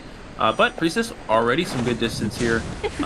And it looks like going to rotate towards the 4-stop area and try to kite over here. Another portal, but misses the portal. Oh, that's a big miss. Oh, but the hunter goes through the portal instead. And the priestess actually survives a free hit there because of that. Wow, that's crazy. Alright, I feel like I'm a little bit tired, but of course GT will be eating that hit. We thought GT made a mistake. No, the last actually just ate that portal just straight up there. So it doesn't really matter that the stun did happen. GT will be trying to kite out here, and there is no blink. There's only an abnormal on the last. So we'll see if GT is able to kite out here. One portal is almost ready. It's a pretty aggressive build using the blink, or sorry, using the abnormal here. This is usually considerably stronger for going for like a 4-kill, and blink is more conservative for a tie. But it looks like he's trying to break the blink there. But yeah, obviously, as we know, no blink in play. We're gonna see another portal, just trying to waste as much time as possible. Can priestess make it to the next pallet? Actually, continue using this portal, going back to the portal again, forcing the hunter to break, just wasting as much time as possible, delaying the down for as long as possible, and does get the hit through the pallet there. That's going to be the first down. But the big question is, can Zhao Khan actually pop the Cypher Machine before the abnormal comes into play? It looks like no, not going to be able to do so. So now the abnormal is going to knock the Cypher down about 60%. Yeah, a 2-cypher kite became a 3-cypher kite became a 2-cypher kite, and now Zhao Khan will be forced out that area. They now acknowledge and know that there is the abnormal, so there isn't any blink. We'll see if the priestess is able to kite for the second time, but she does not have any portals just yet, so it's probably just going to be a tight turner and just them trying to buy some time out. Yeah, looks like we're going to see the opposite come through. So going to take the hit through the watch there. Priestess is going to be able to transition to this pallet. Let's see if she's going to try to kite here. Actually going to just take a hit and run away from the Cypher Machine, I would imagine, at this point in time. And yeah, the hunter's just going to continue after priestess here. We're going to be on chair for the second time. But even with the abnormal, Cypher progress isn't too bad. They're about to pop another Cypher Machine. They have 2 with a lot of progress. But that abnormal is going to be a big difference maker. You kind of see why this is more of a 4-kill oriented build rather than a conservative build. Blink is usually for securing your first down relatively fast within 60 seconds, and at that point it's, you know, make sure you're not going to get kited. But abnormal is more aggressive. It makes it so that the ciphers are slowed down a lot more. You take a higher risk of getting kited in the early game, but your overall you know, cipher control and pressure is going to slow the game down so much that it's harder for the survivors to make it to the end game. Yeah, so now Zhao Khan will be that target over here, thinking that Zhao Khan's going to come for the rescue. It seems like, yeah, he definitely have to already, even though he doesn't have Titan on. GT will be getting this second rescue, and Cypher is just clearly not enough for that 4-man detention period. GT will waste even more time and prevent a potential double down situation by using this portal over here. Looks like last 2 ciphers already being started though. Even with that abnormal, it's still putting the survivors in a pretty good position. He's gonna put a shadow at the bottom of the stairs, so once he takes the slide, you can just teleport to the shadow. But actually doesn't teleport. He teleports a little bit late there, so Priestess can make it to the next pallet. Goes for the charge attack and gets the hit registered through the pallet. But the last 2 cypher machines with decent progress. We see 70% and about 50% here. Abnormal is back online. Let's see if the hunter is able to get to the cypher and Abnormal, or if maybe he'll just go for a teleport instead. But I actually think dashing with the cypher is a little bit better. No, actually just gonna Go for the TP, it looks like. Oh no, Zhao Kan, half health, might potentially die at the Cypher. Unable to use that hook, so he will just be seeing the down right now. Cypher is at 61% at a standstill at the wooden horse carousel. What? Go ahead. Wait, I don't even know what you're trying to say there, but anyways, teleporting back to the to the patient here. We see the last Cypher shit 60%. They're going to be forced to start a new Cypher here, though. The problem is as well is that Officer's not going to have a watch to work with, so that teleport being really clutch here. And first Officer, you know, I don't really know what the survivors do at this point. I guess Puppeteer is going to be the one that has to come for the rescue, and Officer goes to that Cypher machine, which is at 50%. And they'll just go for an after half save here. Patient does have borrowed time, so every survivor here has borrowed time, so that's really crucial for them. Yeah, it looks like Puppeteer now coming in for the rescue. Every machine is going to be at 50% by the time the Officer gets there. Let's see if they'll have enough time, though. I think they'll have enough time as long as Puppeteer is able to stay hidden, but can the Hunter spot out where the survivor is? This is you're right. This is very, very tricky. Skyfall is running towards the Cypher, and Zhao Kan might expire soon. So Marin will be coming for the rest. Oh wow, able to get that pellet stun as well, so that guarantees a free rescue just like that. Zhao Kan able to use that hook effectively. So I guess Marin will just be body blocking throughout. Now the wooden carousel Cypher has already been abandoned, and the oh my gosh, the double story Cypher is being worked on only at 80% by the way, so this kite gotta last. It gotta last all the way until Zhao Kan. Yeah, but he has another hook to work with, so he's able to hook away here across the platform. Officer's going to go down on the Cypher machine, but they do have another one at 60%, so I actually don't know if this teleport is going to be worth it, because what happens now is the Officer's going to get shared. Patient can do the other Cypher machine, and Puppeteer can come for the rescue. I guess the play for... Oh, but you can share at bridge, so if he's able to share at bridge here, then maybe he can go to the Patient. Patient actually needs to leave the Cypher now. He cannot continue to decode this. We're going to see Patient is able to leave here. Because the Patient gets found, he is dead on share, but now the teleport is on cooldown, so if the survivors are able to get to the end game here before the teleport is back, it's going to be hard for the last to actually get more than a draw. You hope to get at least a 3 kill, but Puppeteer does not use the puppet ability here, unfortunately, and it's going to take a half health hit rather than a quarter chip. Alright. We do see what's happening right now. All 3 of them are injured, and the last is just gonna capitalize on that. Maran will be trying to kite for his life over here, but it seems like that he will still register regard. Oh wow, able to use that effectively right now. Should have used that just now, but you know what? Better than nothing. Right, Zhao Kan is trying to force that Cypher a little bit more, but the last is just camping really well. First Officer's opening up a chest. We'll see if there's anything useful. Seems like it's not. So we've got a battery notification on the secondary screen there, but going back to the two-story here, where the Puppeteer is at. Cypher machine 90%. It's not going to be enough from the Patient's decoding here. Officer will have to come for the rescue. It does have an illusion, so maybe he could use this illusion to make a sneaky save here. That's going to be their best play at this point in time. Let's see if the last is able to see Skyfall. I think he should be okay. If he uses this illusion right here, he's not going to see where he's coming from. He does not use the illusion. He's actually going to conserve it for the end game here, which I... Oh, it didn't manage to use that to like block the door, so he's able to get out regardless. So the last is just getting closer towards the first officer. The gate is being opened right now at only 30%. He needs to make this kite count. Teleport is ready. Oh, he missed that. So that's a big miss right there. And he still can't get it down though. Teleport? Will he teleport right away, or is he going to go for the tree? He's going to teleport right away here onto this is the Patient. Oh my gosh. Keep in mind, there's still self-heal available for the first officer. So Puppeteer can open the gate, the other exit gate, and Officer can self-heal. So Zhao Kan just needs to contain here as long as possible. We're going to see if able to get this vault off and use that speed. Oh my gosh! Back to the pallet and actually wasting a lot of time here. Will it be enough though? We're going to see him go down most likely at this pallet here. Officer's able to get up. Puppeteer still not to the exit gate. And we know how fast the Officer can get across this map. So Skyfall may want to consider staying at the middle 2-story area. Puppeteer's just now to the gate. I think they make it. No, but Skyfall stays. He's gonna stay here. So let's see if the last goes straight for the gate, or if he. If there is no tinnitus here, though, they might. A dash. Yeah. Sorry. Good.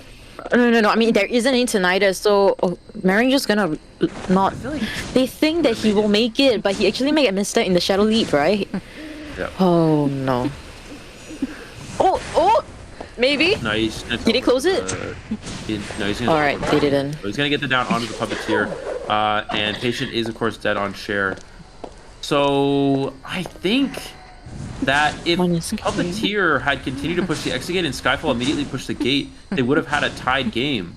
But the thing is now, the Puppeteer left the gate early and Skyfall did not. He stayed at middle even though the patient was dead on chair. So because of this, Skyfall's going to be able to push this gate. He's going to be able to get it open. So they're able to get one out the gate for sure. That is key here. And actually, maybe Puppeteer could take the coaster here, make it to the gate. Will he take it? No, he's not going to take the coaster. I wonder if it was still on cooldown, but he does have one puppet to work with in the dungeons here. He has one puppet to work with. And there's no the detention is out as well.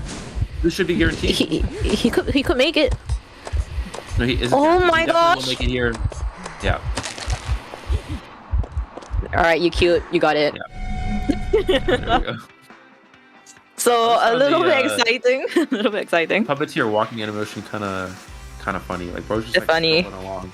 Boing, boing, boing. Yeah, but that was pretty interesting. I thought, we all thought that they might just be getting a 3-kill over there, but somehow, somewhat, their self-kill actually pretty fast. Skyfall and Marin as well. I mean, from our first eye view, of course, the Shadow Leap did go into cooldown, but from their point of view, it did not. So they probably just wanted to play a little bit more conservatively from the side of Marin, but ultimately it works out for them. So that guarantees that tie in our BO1 first half between EMP versus NG. So before we move on, are there any highlights or lowlights you'd like to mention? Well, definitely. Oh, can you still hear me? Yeah, I hear you loud and I clear. just had my, you know how like in Discord it shows like the ping, right? But I just had like a Discord ping spike. But I guess it's okay. Never mind. I guess it's fine. Okay. Anyways, yeah, highlights from that match definitely would be the. I mean, the Star was able to stay alive long enough to get to the exit gates, not the exit gates. The last Cyber Machine primed. If Patient was able to go down at any point before the Cyber Machine was ready, then it probably would have been a definite win on the Hunter side. But I feel like the last should have just taken the 3 elimination, gone for the chair at the of the Puppeteer, because he knows that the exit gate already has a lot of progress. Because when he teleported there was already progress on the gate. So he knows there's a good chance Skyfall gets the gate open anyway. So leaving the Puppeteer to potentially self-heal ends up kind of being a little bit of a backfire. And the fact that they're able to get a 2-2 out of this definitely should have been a 3-kill. But the fact that they're able to get a 2-2 out of this was, it really goes to show the power of the Puppeteer character. Once the tension is out, you know, even if you're at half health, you can still make it with one free hit. You have 8 seconds of that puppet, so it's really strong. You know, that was one of the important parts of I mean, the fact that Puppeteer could stand up also and like use the thing effectively and hit towards the dungeon, I think that worked out perfectly for the set of EMP survivors. But you know what, you were having just this very slight discussion about cold water and hot water. I think you might have won. Sorry, what? Yes. We had the discussion about cold water and hot water, especially for someone that's easily sick like cold you. water and hot water. I didn't even know what you said. I was like, I didn't. Was I speaking too fast? Yeah, you're talking too fast. My English is not very good. I'm sorry. My apologies. My bad, I was speaking too fast. But you won. A lot of people were team cold water. Yes, I do have to say my one-liner for today. So for those of you who don't know, once in a while I'll get like a one-liner from like from someone. Usually people who watch the stream, they'll tell me to say something during the stream. So before, if you guys recall, there was a moment in which I said batter was hot. Okay, which was, I was told to say that. Okay, so that was and then that was put on Twitter, unfortunately. But anyways, yeah. But basically, and then recently something about Enchantress. So what I've been told to say today is Fool's Gold is meta. Okay, which I, you know, obviously, you know, that I shouldn't really have to explain that it's not, but that's my one-liner for today that I've been told to say. So just so you guys know, that's what I was told to say. This is not my own words. Chocho, you agree with me, right? That it's not. I hear you loud and clear. Fool's Gold does not matter. No, but it is. Just for today. But anyway, Chocho, continue with what you're saying. Go ahead. All right, so guys, if you're sick, definitely drink warm water. I know warm water is icky, but it prevents. I'm not sure about you guys, but I have sinus issues. So like, if I drink a lot of cold water, phlegm gets stuck, and then like, you know what I'm saying.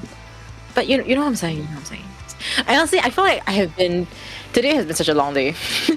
I was trying to say the moving carousel, and then I was like wooden horse carousel. I heard wooden horse. I was like, what is Bro saying? Like, what is going on right now? I'm so sorry, guys. I hope all is good.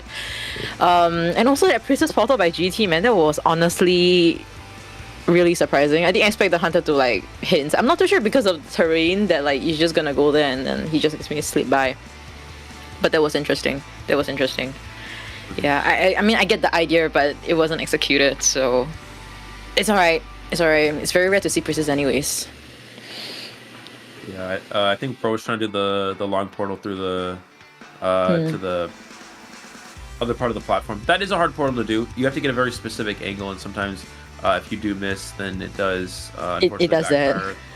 Yeah. Yeah, it does that. You get an Oreo portal, and that's never really ideal. But yeah, anyways, for the most part, the fact that Stars are able to get a 2-2 from what looks like a losing position, definitely very good for EMP. This can be very good for Momoka as well, which is a hunter that we've seen be very strong here with a 99% win rate, almost as good as me. Oh. I'm just kidding. I tried to say that with a straight face, but I couldn't do it. Anyways, sorry, it wasn't a reaction, right? I got you broke right now.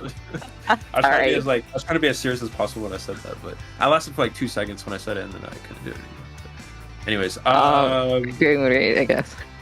Yeah, but that's a very strong hunter there. So definitely what you want to see in this first round. Let's see if they're able to come out and get a win on the hunter side and put the EMP up early here. Yeah, I think what EMP really wants to do right now, I mean, there is actually a lot of benefits to ending their match early, like in a 2-0 fashion, because if you play till BO3, you kind of just releasing your certain strategies and what your hunter is potentially going to pick in BO3, which you don't want your future opponents to know about that, basically.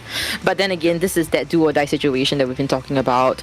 If they lose, they're out of the tournament, they're out of the top 8 playoffs that we are playing right now, so it's a relatively hard matchup, so I can't really blame any of them. And also, NG has been performing relatively well. I mean, from the Survivor side, we did see them go against GH, GOG, and amazing performance. They BO1, they got a tie. BO3, they got 3 escape. So I am confident about the second half from the side of NG Survivors. And for EMP's hunter, I believe it's Momoka. Boyman actually mentioned in the player interview that they're actually looking out for EMP's hunter Momoka, which is from China. So the fact that they are meeting them right now, it's probably something that they feared and probably didn't want to face, but eventually you gotta face your fears, and this is that BP. Yep, it's just like me when I had to get the cockroach off the balcony a few days ago. So how do you do? Tell me your step one. I just took like one panic. Well, there's a cockroach, and it was like flying around like in my clothes because I hang my clothes outside. Ooh. And I had to like get the broom and hit it off the. For those of you who don't know, like guys, I don't really get scared of a lot of things. Like I'm not scared of normal things. Like I'm fine with like snakes and like random things that most people are afraid of. But cockroaches are like that's my number one. Flying cockroaches. You know what I'm saying? Like I cannot with cockroaches. Like cockroaches are tripping, bro. I don't know. But anyways, getting into our match here, we're going to see Coordinator and Prisoner as the first 2 bands, into the Wildling and Puppeteer. Very standard for round 1, especially Moonlight seeing that Wildling here. Looks like we're going to see Seer Band next, and the Psychologist here as well. I wonder if we'll see a Ivy or Opera here. We have seen Momoka play Ivy in round 1 as well, so it's definitely a possibility, but let's see what the last characters give you. I would expect the Survivors maybe to just go Gardener here. I mean, it's already a large map, which is not exactly ideal for Ivy as it is. You go Gardener, you can counter Opera really well, but they have some other options as well. You got like Acrobated Patient, Aeroplanist. Looks like we're going to see Fire Investigator, which is a character that we've seen get picked up a bit recently by some of these teams, but it hasn't really had too much of an impact throughout the majority of this tournament, so we'll see if make a difference here in this game. Yeah, and honestly, Babel, Fire Investigator, it actually did make an impact in that Opera Singer matchup going against God J. So I'm praying that it actually works out once again for NG Survivors going against EMP Momoka. But this is Momoka we're talking about, and Momoka has one of the strongest IV gameplays, especially when it comes to late game. So no doubt, he has presented it in front of us. Yeah, and it looks like we have 3 Survivors versus 1 Hunter, as the Fire Investigators decided to not show up on the screen, but. Anyways, he's invisible. Look at that. Yeah. Don't know what's going on here. You don't need no Feral Lady. We have the Fire Investigator who's naturally invisible on our screens, but that doesn't change the fact that Actually, how does Fire Investigator go against Ivy? I've actually never really seen that kind of matchup just yet, like effective ones. I think it's actually pretty good. Fire Investigator against Ivy is that, basically it's all about if you're able to keep distance against the Ivy, they can't really use their 100% ability to turn the survivor back and make them walk towards you because you already have enough distance.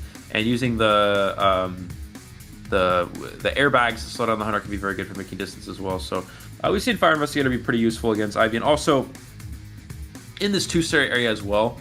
The airbags are going to be very strong since it's very narrow to get in and out of the two-story and on the stairs as well. So there's a lot of ways in which the Fire Investigator can be a good character here. So, but yeah, we'll have to see. It's again a 2-2 for the first half. Now the second round, Momoka looking to go ahead and try to put EMP out in front here with a victory against the NG Survivors here in Moon River Park. This is the second half of round 1 of the NG Survivors versus the EMP Hunter. I'm Elio, joined here with Chocho, will be the live commentary for this IVC elimination bracket matchup.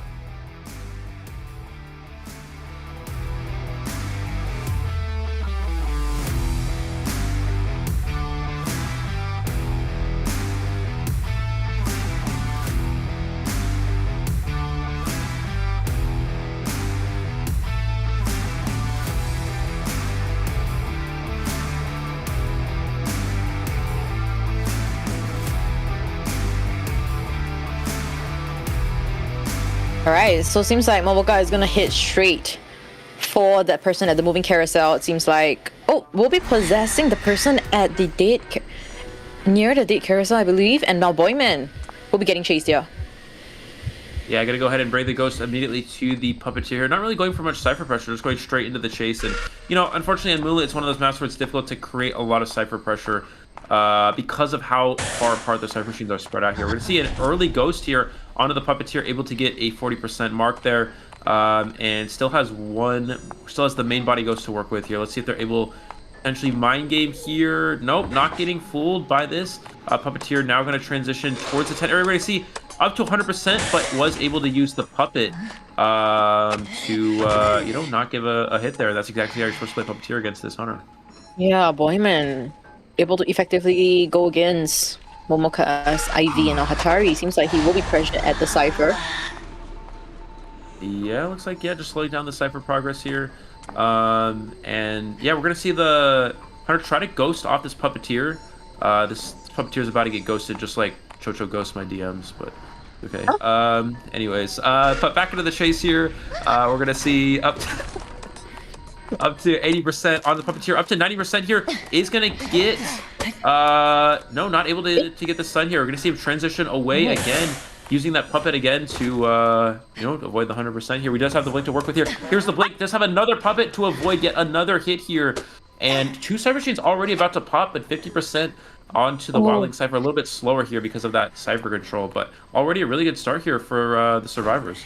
Yeah, and almost there, 7% to 100% able to get that scream, so this is a 100% scare.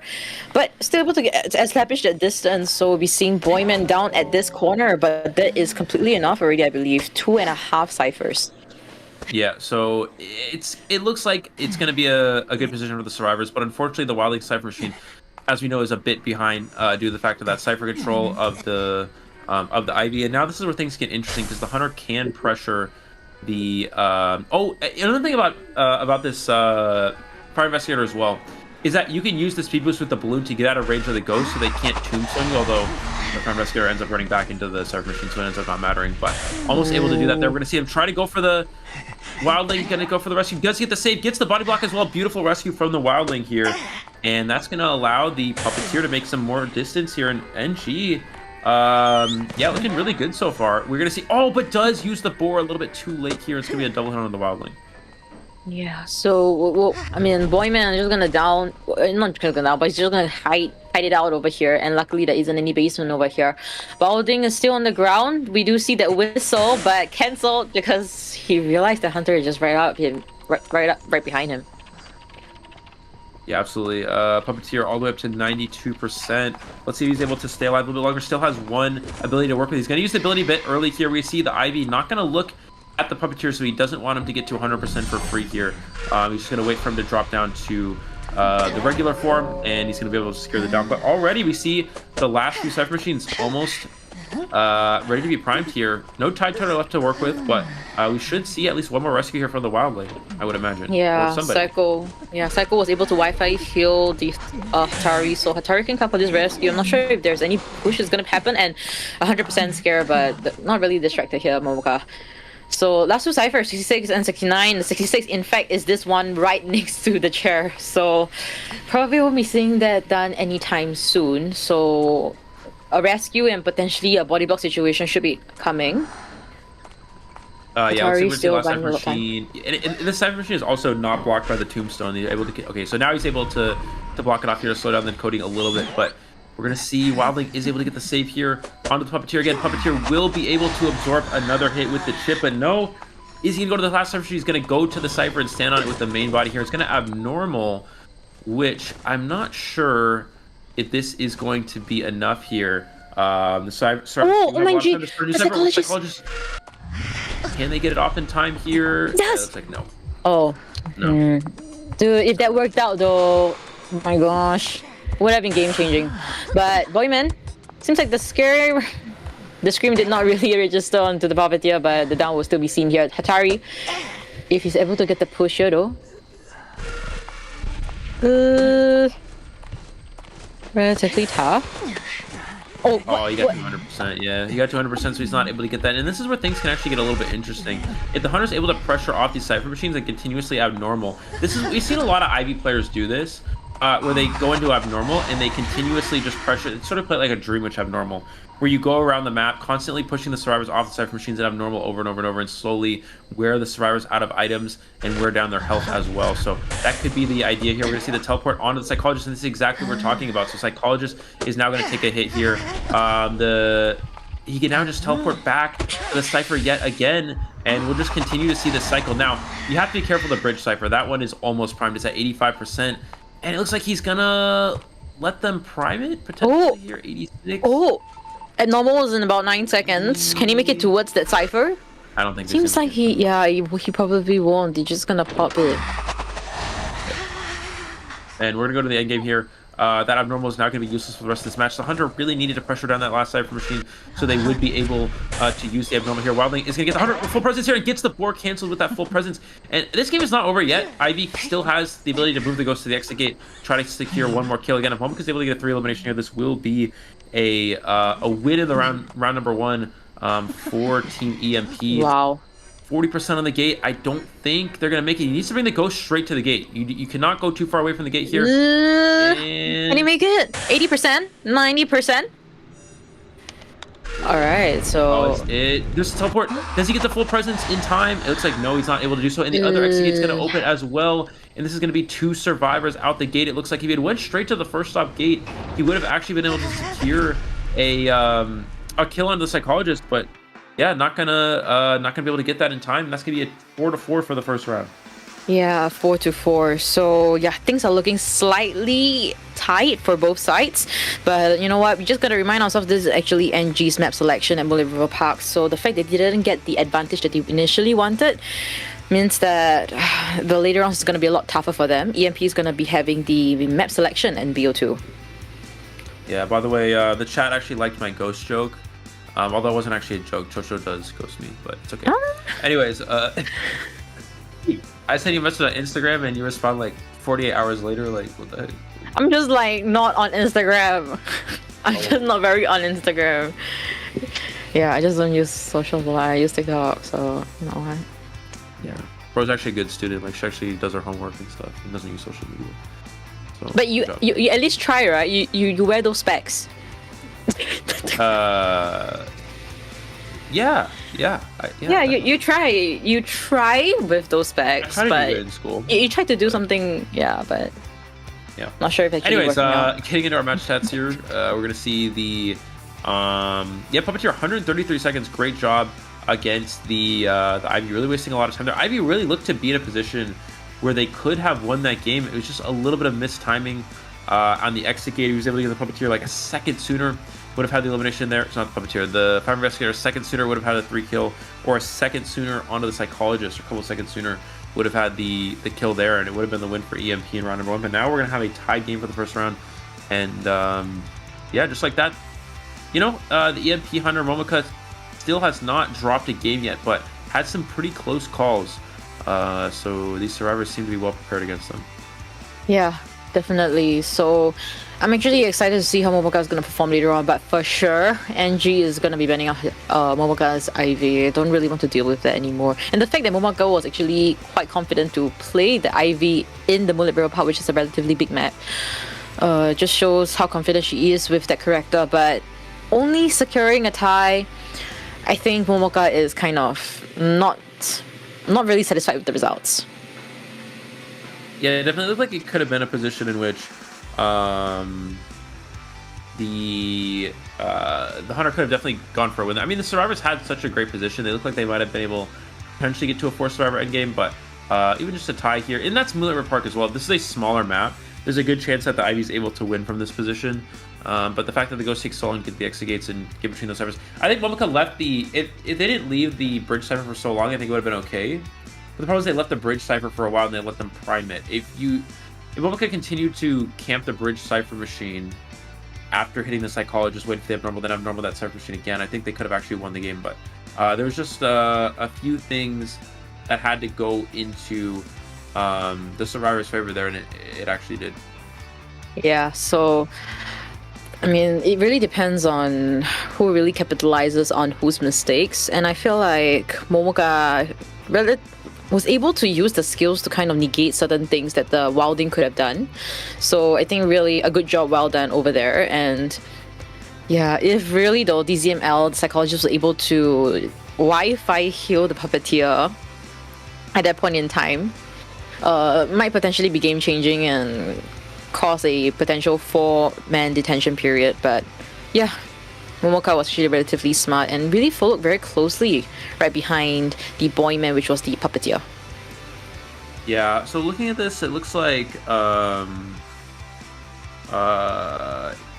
so basically what happened there is like so for those of you wondering, so if you're able to as an IV player, the reason why like you kind of switch to abnormal late game is because you can just bring, I talked about this a little bit, you can bring the ghost between the two cipher machines over and over.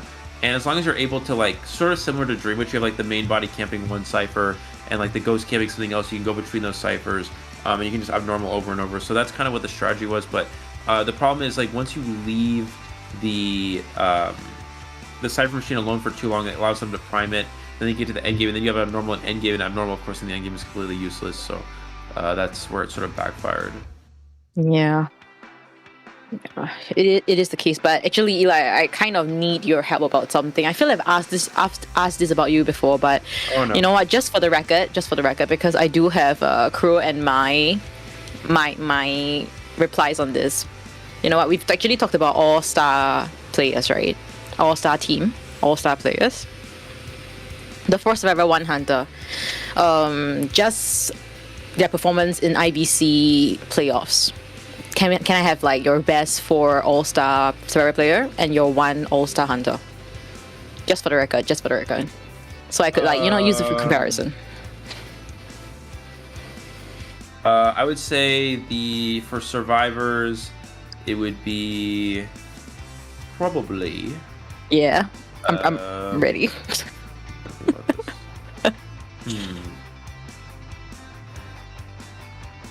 Wait, the last time I asked... Okay. What? Go ahead. The last time I asked you, you were relatively fast with your answers, so what changed? This caught me off guard. For survivors, it would be Yush, Shadow, Little Boy, and Panda. Wait. Okay, Yush, Shadow, Little Boy, and Panda. Little Boy and Panda. Okay, got it. And for your hunter? It would be probably. I mean, there's a lot of good hunters in this tournament, so it's definitely a bit challenging. But I guess we would go with. Actually, I'm not sure. I have to think about that. All right, I'm just gonna leave it blank for now. And all right, so we seem like we do have our round 2 mad ban picks. So NG would banning out the Leo's Memory. I play Hunter, so. Yeah. And then I'll play Survivor against you. So that's good for me. And we do have the EMP side picking out the Chinatown. So, yeah. Let me just take a look. Seems like both sides have not yet won at the Chinatown map. Right, so relatively curious as to why EMP has picked the Chinatown. Maybe there are certain strategies that they have prepared, and hopefully it'll be able to effectively show us here in this matchup. I'm trying to look. All right, so EMP, I believe it was 2 days back, yesterday. Yeah, EMP lost against FT, and yeah, it seems to be that Actually, I'm trying to think about the reason as to why EMP lost against FT. Whether it's just really solely about FT's Hunter being just too strong that Survivors just can't beat, or that there were certain things that EMP Survivors didn't have. Yeah, so mostly the Momoko wasn't... I don't think they were able to win any games. I think the FT Survivors always were able to get ties. Yeah. Even in games like... I think in at least one of the... I can't remember if it was both games, but at least one of the games, FT Survivors had a 4-survivor endgame. But the Hunter Momoko is still able to get a tie out of it. But yeah, for the most part, yeah, they had a hard time getting any wins against FT Survivors. And then the Hunter side from FT was just very good. So, yeah. Yeah, I mean, from the interview as well, Adi has been praising Miaopai and Kuga, both their hunters, that, you know, they were overperforming. Just rely on them for the 4Ks, and the servers just need to do everything else. And guys, don't mind Eli drinking water, he's sick. So, yeah, it seems to be that FT is just like overpowering every of their other opponents. But one matchup that I think we are all particularly excited about, which is not happening this week, in fact next week, would be FT versus Sing for AW. And honestly, that matchup, how do you think it might fare? Like FT versus Sing for AW, it's a pretty tough matchup, I would say. Yeah, I mean, obviously, I think FT is gonna have the advantage in most of these games. They have a very strong Survivor side, very strong Hunter side. It's interesting we've seen GH be such a dominant team for such a long time, but FT really has worked their way up to being one of the strongest teams, if not the best, in Southeast Asia right now. So they're definitely the team to beat. I think usually GH is the team to beat, and GH is still definitely one of the teams to beat, but I think FT right now is looking to be the strongest at this point. So we'll see how the rest of this tournament does play out, though. We're getting into the second round here. We're going to see of course, Patient and Puppeteer are globally banned here. It looks like we're going to see the Priestess and Coordinator, pretty standard. Coordinator character that's strong against Opera and Ivy, so getting that out of the way is very good. And Priestess for Chinatown definitely makes sense. So they'll be banning out the Opera singer. So the last, he does have an Ivy, so could be gearing up for that right now. And the Korean and the Seer. If the last is going to be picking an Ivy over here, picking a Seer is interesting. I'm not too sure how they are trying to go up against. Maybe they are thinking that, oh, he's going to be picking some other hunter. But the other hunter that the last has picked just yesterday, I believe, it's the N and the Breaking Wheel. The N and the Breaking Wheel. The N was a 4 escape N. 4 escape N. And the Breaking Wheel, the fact that he had to get a lot of kills at that point in time really did pressure him a lot. So I think there was only a maximum tie with his Breaking Wheel. So I'm quite curious as to what the Survivors are kind of forming their team comp against. Yeah, could be Wax Artist. What's Artist? No, not really. I just said that because I wanted to.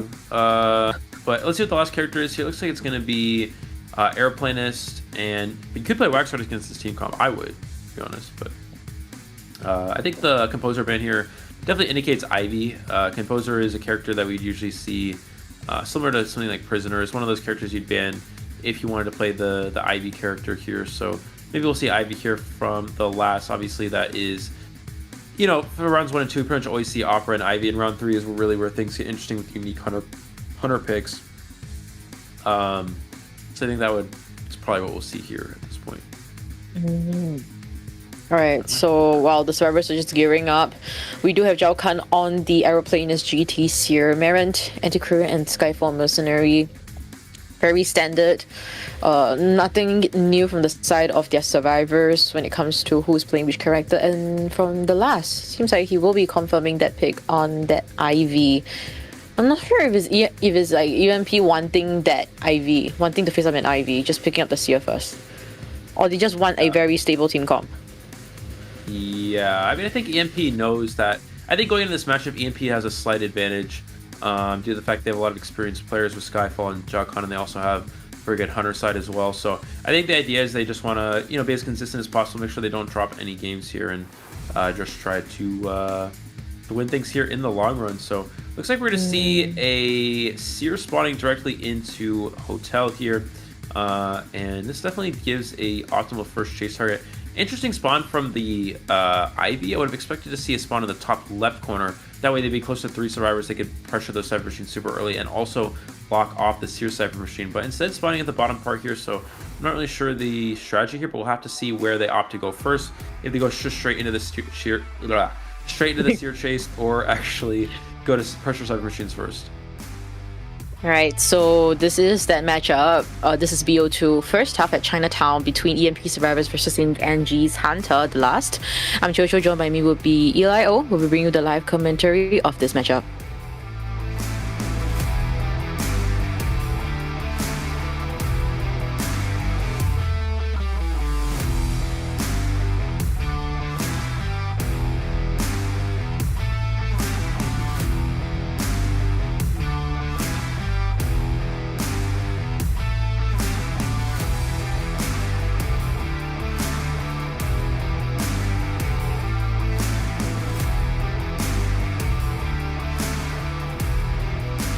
Looks like we're going to see Ivy, going straight for the Seer first, already rotating towards the middle area here. Going to use that Ghost to go pressure the Mercenary early, but I think Mercenary was able to get off the Cypher machine, so not going to be able to slow down decoding there.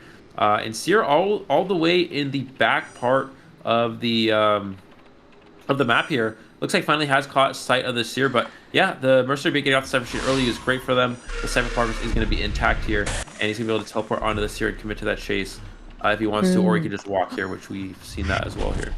Yep, and the Seer, if one Scream is going to be 100%. Now, Seer does have that burr. I'm not sure how he's going to make use of that, and the Flywheel is ready.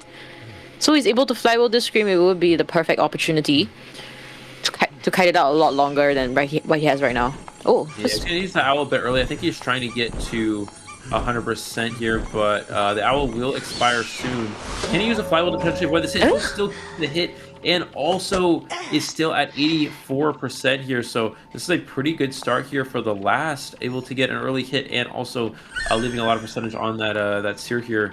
Let's see if Seer is able to get out of range of the Ivy, maybe get that percentage down. But it looks like he did lose sight of the Seer for a few seconds though, and that percentage is going to drop down now. Yeah, and the moment you said that he has that 100% right now, we'll be seeing the down right immediately. Now 2.5 ciphers progress. Of course, the Mercenary cipher is being interrupted due to the Tombstone at the center. So looking at this, Mercenary will be coming for this first rescue, of course, and Antiquarian Aeroplanes will be decoding the 4th and the 5th cipher. So, Jawcon will be decoding the center cipher. Alright. Decoding the center cipher first, prioritizing it. Yeah, ciphers are now a little bit slower yet again, though, as Mercenary cipher was only 50% here when coming in for that rescue. We're going to see, just going to wait this out a little bit outside of the range here. We're going to see the Ghost, no, not able to get it. Mercenary's going to take the hit, and very nice rescue here from the Mercenary, not to get double hit. Does not even need to use an elbow pad. It looks like Seer going to just use this time to get away from the ciphers, die away from Cypher machines in the corner here. Trying to farm as much Owl as possible, but still not too much. It's very difficult to farm Owl against Ivy because when you do look at the Ivy, you are gaining percentage, which you do not want to do. Yeah, this is exactly what you don't want to. That's why Seer is just not the ideal pick, but let's see, is Antiquarian there for any support? It seems like Antiquarian is actually quite far away. Will not be able to provide that, but maybe after the second rescue, that could be possible. Now Skyfall is decoding one of the last few ciphers, and it just started, so ciphers wise it's looking slightly slower than what we want here, especially if they're aiming for a 4-man detention period. Yeah, looks like we're gonna see the Mercenary does get ghosted off here past the ciphers. There's a lot of progress here. Here is rescued. The TIE Trainer can get the body box here, is able to flywheel. And we're just gonna see the airplane just run away here. So not wanting to give any sort of hit. I guess the survivors are content with the Seer going down and only having 3 in the end game potentially. But there's still trump card available, and there's also it's Insolence Detention. There's still trade available, still has Blink, and the last Cypher Machine is only 25, so it's not quite as far along as they would like here. Especially going against an Ivy, can easily get to that Cypher Machine. Yeah, now Antiquarian was able to pop that the 4th Cypher, and now the last Cypher is only at 31%. And we've known how Ivy's map control can be, so I wonder where the last 3 ciphers are. Is it all one side? They're all at one side of the map. Yeah, it looks like they are sort of kind of 3-ciphered here, which is exactly what you want to see as the Hunter side. Being able to pressure these ciphers a lot easier. We're going to see that Jalcon's going to go ahead and take down the Tombstone. But yeah, I mean, the last cipher being at 30% against Ivy is really not good at all. There's so much opportunity for cypher pressure here. We're gonna see the Ghost being pulled back onto the Antiquarian. Antiquarian gonna get all the way up to 40% already. Let's see if he's able to get a potential double hit onto the Antiquarian. What a lot of Ivy players will do is they'll wait for the stack to get close to 100 and then hit, and then during their attack recovery they can get a second hit because the survivor is stunned. But we're gonna see the blink onto the airplanes here as well. Again, yeah, there's just no cipher progress onto the last cipher here. Now Marin able to get that free rescue, so things are looking still rather tricky for the side of the survivors. Zhao Kan able to destroy that tombstone, so there's not going to be a liability anymore, but then again he's just going to create another one on the same spot. Skyfall is pushing that 50% cipher right outside, and seems like the last will be shifting the focus over there. Yeah, looks like that is going to be the case here. Bringing that Ghost onto the Mercenary, teleporting there. Mercenary is able to elbow pad out of range of the full presence though, so not going to get to 100% just yet. Cypher now at 53, so they're getting closer, but the problem is the Ivy just going to keep going to these Cyphers, creating a lot of pressure, creating a lot of injuries, also forcing the survivors to expend their items. Mercenary all the way down to a single elbow pad at this point in time, so yeah, this is going to be a bit challenging. Again, you see the survivors just really not able to decode it all. That's the problem with 3-ciphering. When you 3-cipher yourself, you get all 3 cipher machines in the same area. Yeah, and I think the last actually noticed that Marin, which is the Antiquarian, actually removed 2 of the tombstones that is near that cipher. So yeah, we'll be heading right back there. Able to put another tombstone, scaring Marin. We'll be getting this hit. Yeah, is able to get the hit onto the Antiquarian. And gonna go back to the cipher machine yet again. Just gonna keep going between these ciphers, and again the survivors, if they don't stop to heal, then the Ivy can just continue to do this play over and over. It looks like they're now gonna ping help me and potentially go for the heal.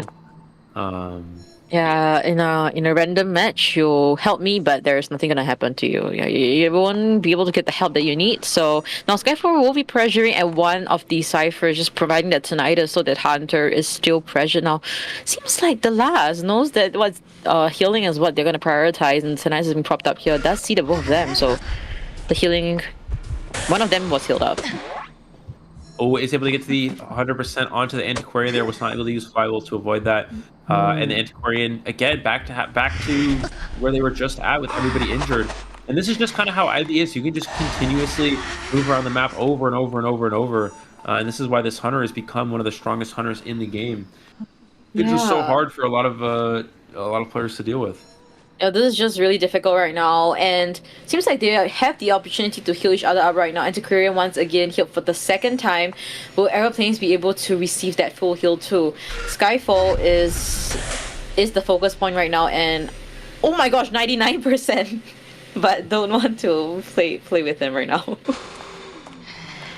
Yeah, looks like Mercenary is up to 100% here, but yeah, they're still able to get the hit before making it to the pallet here. Mercenary's going to get dropped down. Antiquarian and Airplane is already back to full health, but with the Mercenary going down here, you can just leave them on the ground, maybe potentially get them to use their self-heal, especially considering the Hunter does have insolence, and the Mercenary does use self-heal. He gets down a second time. He's only able to heal to 60% because of that insolence trait. So back onto Zhao Kan. The Airplane is here, just trying to again keep the survivors from finishing these ciphers. You see they've been stuck at 29 and 56% for a long period of time, and this is just continuous continuous pressure from this hunter. This is exactly how you're supposed to play this Ivy here. Yeah, this is looking rather detrimental for the side of survivors. Teleporting back and have the Snyder, so he knows that one of them is gonna come here to help him up. Seems like Marin, will he be able to use? Alright. Yeah, that's really big that the Antiquarian's able to get a stun, especially because it is a mercenary. So if mercenary does get hit, they will have a delayed effect. It's not like the mercenary is going to go down right away and he can just immediately go for a chair again. Mercenary is going to have a delay on that down. He's able to get away from the main body a little bit. Zhao Khan not able to finish the Cypher just yet. This forces him to teleport away yet again and misses the... did he miss the ability? I'm not sure. But he's going to use a blink to get the first hit onto the airplanist. And 72% onto the Cypher. So again, they're getting there. But it's still going to be difficult as the Ivy can just go back between these this area over and over. Yeah, now Marin still inside near Zhao Kan. Seems like they want to heal each other up, but the last has full view of that happening. Skyfall still have self-heal, so 99 again. seems like he have to help himself out now. Yeah, 99 again, just a little bit short there on the percentage. It looks like we're going to see Zhao Kan continuously just evading line of sight. Also going to use the air jetpack to fly, not the air jetpack, the flying jetpack, whatever it's called, to fly away from the hunter here to get out of range so that 99% won't even matter. Antiquarian at 99% as well. Still not enough to get this free hit, so the Lash is getting really unlucky over and over here. I wonder if Antiquarian will... not look back. Stun. Well, no, try to stun here. If you stun, oh, gonna fly. He's legit not looking back. He's like, no way, I'm not looking back at all. 99 has been there for quite some time, but it's not dropping. Anybody could try to stun and then look back at the same time, so, well, not able to do so. That did not happen. Maybe the timing wouldn't work, I'm not really sure. Yeah, but it's okay. Mercenary does have a Strange, so saving grace over there. Able to heal himself up. Aeroplanes will be able to do something else while Skyfall is healing himself up.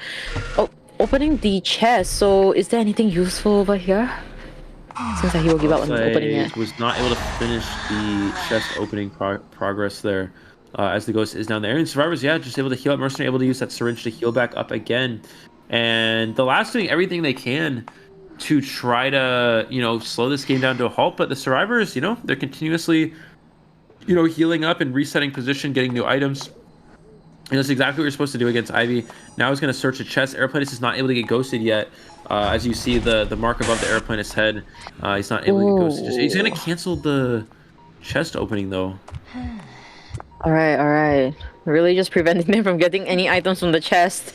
But Antiquarian is healed up. We do have 3 full health survivors now. This is definitely a lot better as compared to probably 2 minutes before this, where all of them were injured. Yeah, looks like we're gonna teleport back to this middle area here, trying to pressure the Antiquarian away from the Cypher. Again, 72 and 29. Cyphers have been stuck there for a long period of time, but all the survivors are at full health, so it doesn't even matter. As long as they continuously heal up, stay at full health, there's nothing that the last can really do about this. We're going to see committing to the Antiquarian a little bit here. I would expect the survivors, they may not even decode just yet. I think they're going to search some chests first. It looks like Zhao Kan was able to get a perfume. Mercenary has a elbow pad. Was able to get the hit. They're not able to use the flip in time, but Antiquarian still with a little bit of stick remaining.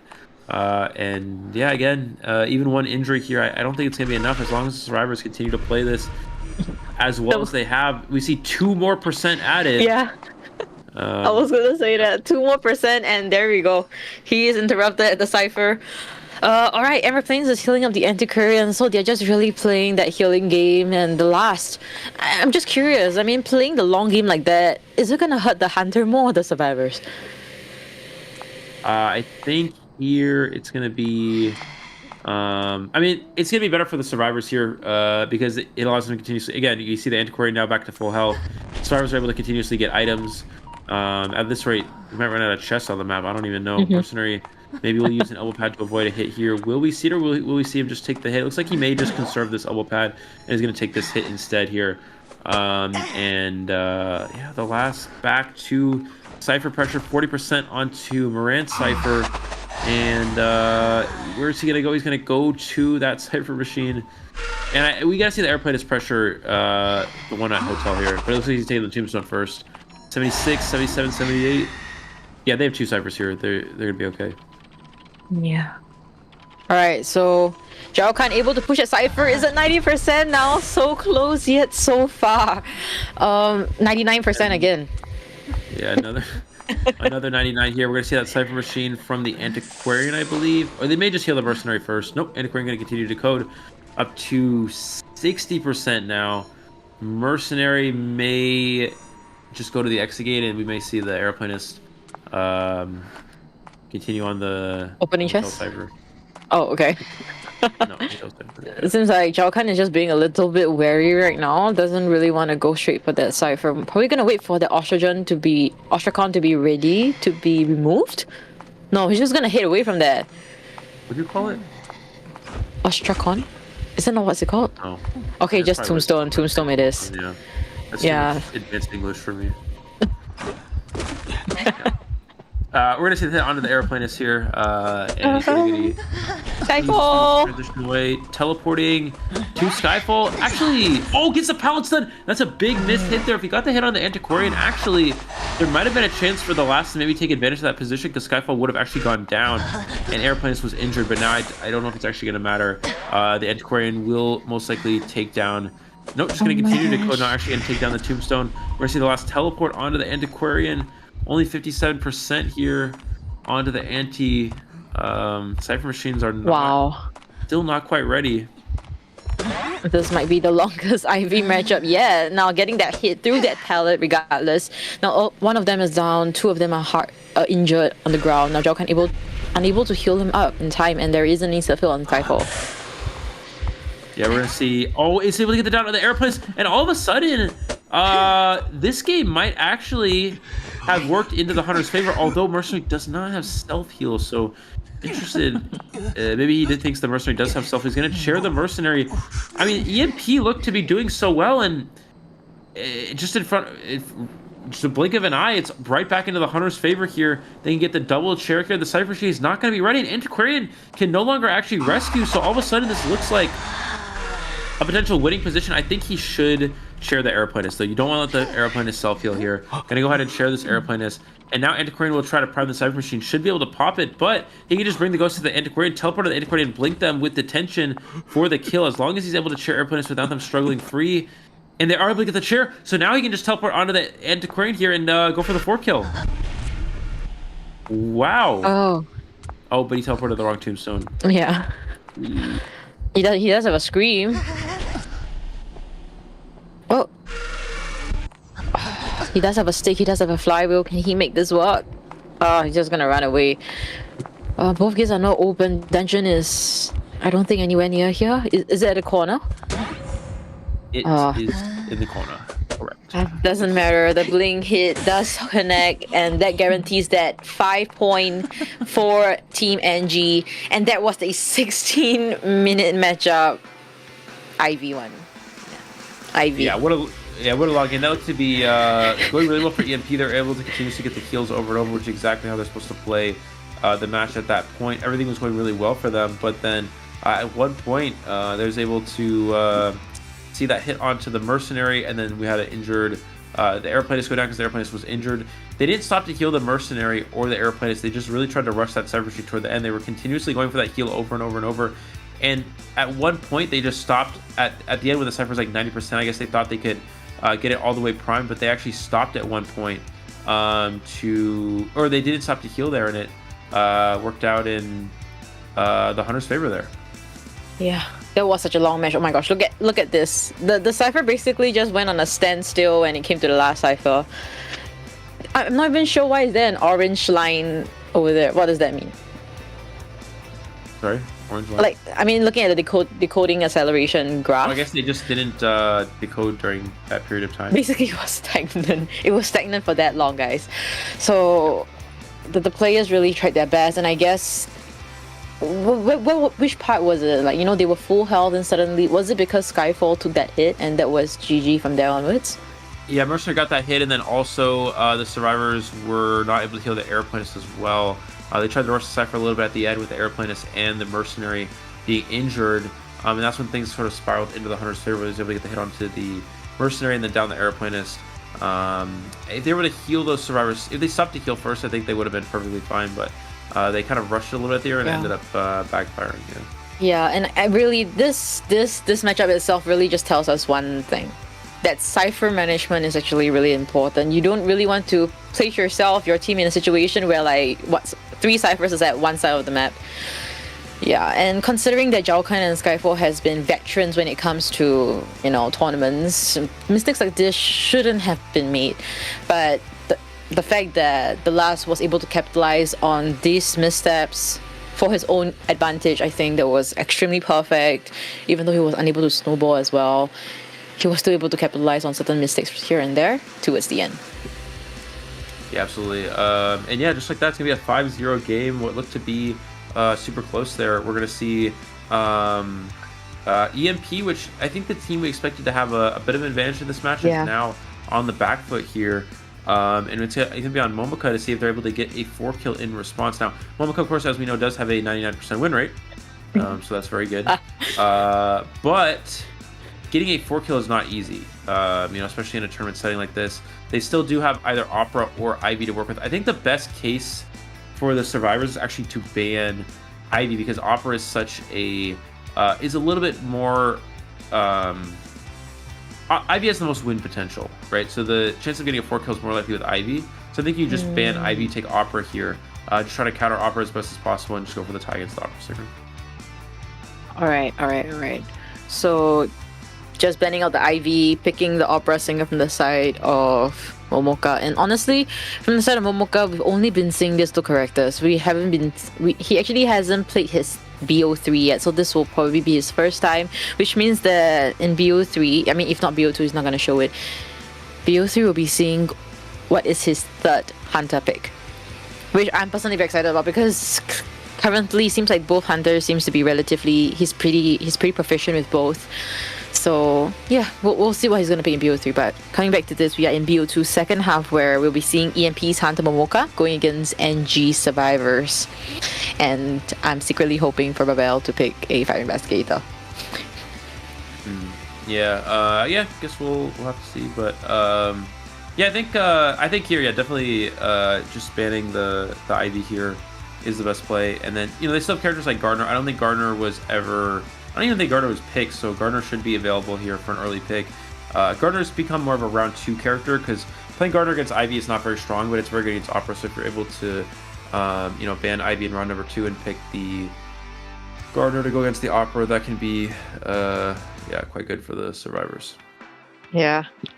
So, okay, all right. I kind of want to predict some things, right? So I feel like later on we might not have a lot of chance to predict this kind of things, right? So later on, right, Momoka, when it comes to BO3, right, we seriously have 0 clue what he's gonna pick, other than the wax artist that we saw at the start when it comes to the introduction. But is there any Hunter that you like to specifically see in BO3? Well, we do know. Well, I would like to see wax artist. So yeah. Wax artist. I thought you were gonna say Fool's Gold, man. That was like your best opportunity. Oh no, that's not. I don't actually care about that. But today's quote is. Today's one-liner is Fool's Gold is meta. Evidently not, but it's okay. Yeah. Actually, but this Chinese Hunter that EMP managed to get. Hold on, let me turn on my air conditioner. All right, yes. All right, but EMP, right? Yeah, I mean, how did they even manage to get a China Hunter? Momoka. And Momoka is not even a Chinese name. Sent them a message through an app. And be like, hey yo, asked them, do you want to play Hunter? And they said yes. That's usually how that is. That's how it goes? Oh. Yeah. But I'm a Chinese Hunter. Why would I want to like play for another region? You get what I mean? It's a social interaction. When you text someone and they respond to your message. Is this about the DM? No, but you asked, so I was explaining. All right. So we'll be heading into the van picks right now, but in the meantime, I'm just gonna give my shoutouts to the chat. I feel like I'm seeing relatively new people right now, but yeah, Nico actually at the start of the stream, of course, actually said like, hope that you're feeling better. Oh, thank you. Who said that? Yeah. I didn't know you were sick, by the way. It seems like Nico has been like... Oh, thank you, Nico. Yes. Alright, I'm gonna give my shout out because I haven't been giving my shout out for the whole day.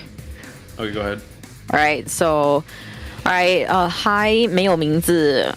I wonder why 你是没有名字, but hi Drum King Gaming. Seems like you're supporting Team NG with you support with your quote unquote go NG. So yeah, I should be a supporter of NG. I think if you guys really seriously didn't watch, please go and watch GH versus NG, that BO1 matchup. That was crazy, and also the BO2. That was insane. That was the matchup that made me believe in NG.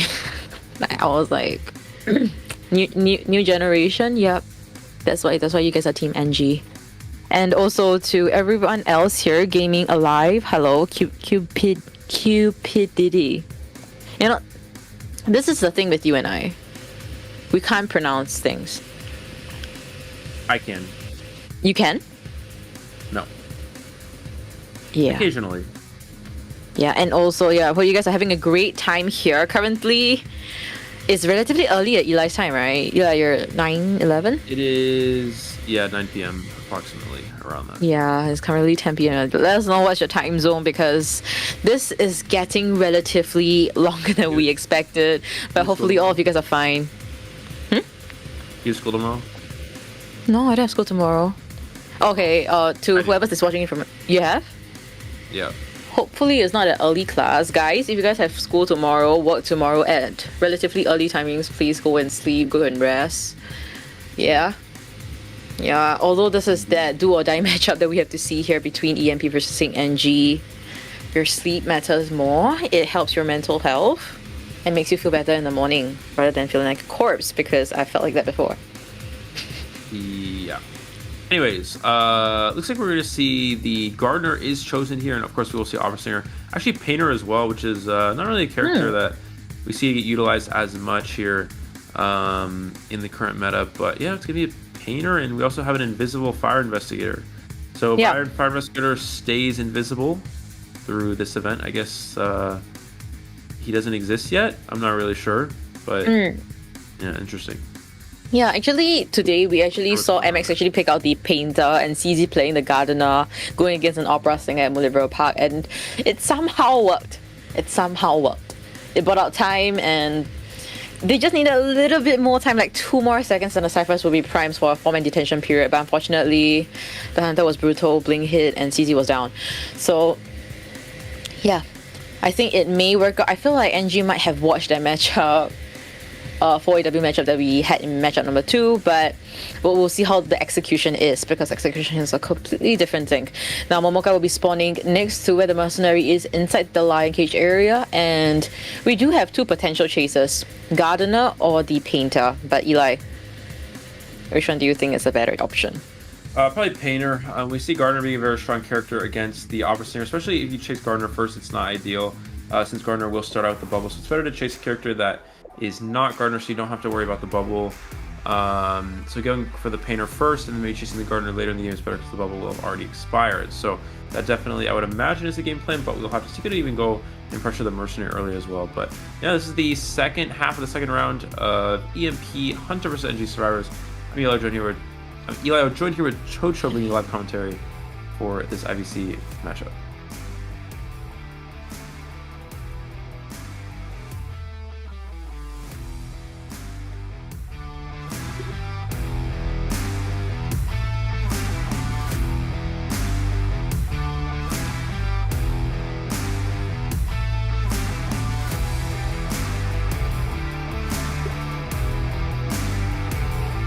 Alright, so seems like he will hit straight for the Gardener instead. So Gardener just making a mad dash towards the corner of this map. So hopefully it won't be affecting any of his teammates' Cyphers later on.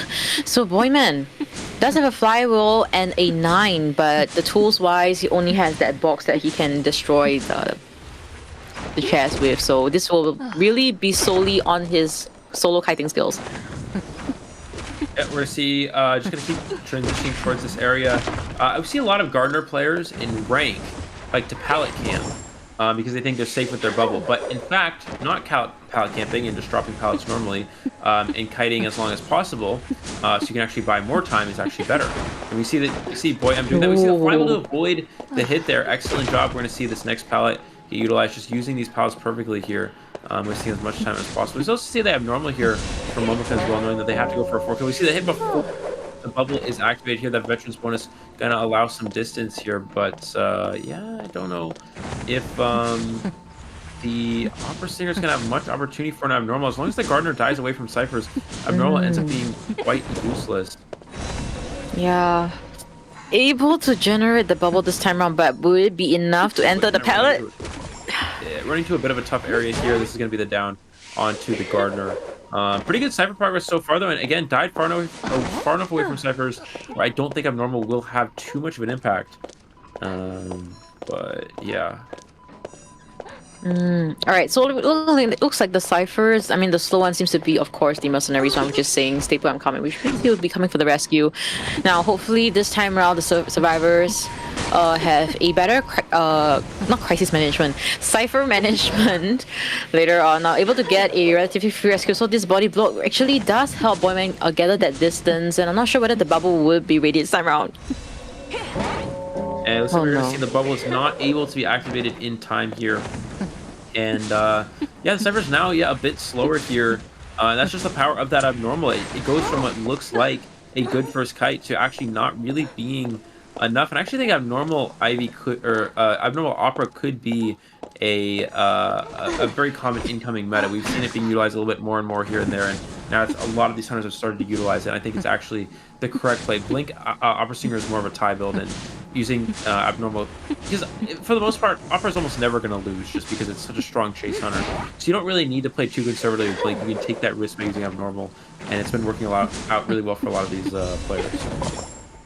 Oh, able to generate that bubble in time this time around, Boyman. We'll be able to kite it out a lot longer. I'm not sure if the painter got the face of Momoka, but it seems like he didn't. Alright, he has it now, but oh my gosh, that was a little bit too close for comfort. But we'll be able to draw Momoka's face. We'll see if Boyman will be able to effectively move towards the painter. Alright. The support coming in. Yeah, do you get the painting off there? But again, the Cyphers are not ready. They don't have... They have 70+% on 2 Cyphers, but they don't have the last one. And again, that's just the issue of that abnormal really coming into play. We're going to see the teleport and the down onto the Gardener here. And now it looked like Gardener was kiting so well and the painter support was good, but in reality, it's not actually enough because they're just now starting the last Cypher. Abnormal is now back online here. Could switch to teleport with 2 injuries on the board as well.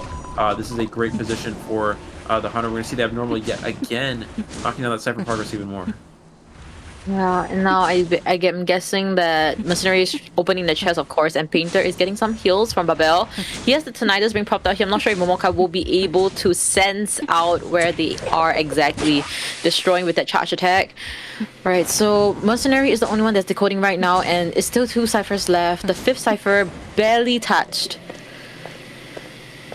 The fact that the survivors are able to heal up for free here, though, is really crucial. As an Opera Singers player, you want to constantly pressure the survivors so they have no opportunity to get any free heals off, but the fact that they weren't able to find where the heal was is really important at this point in time. And we're going to see Momoka now going towards the Cypher Machine. Abnormal, once it's back, is going to have a lot less of an effect than it does originally every time you use Abnormal.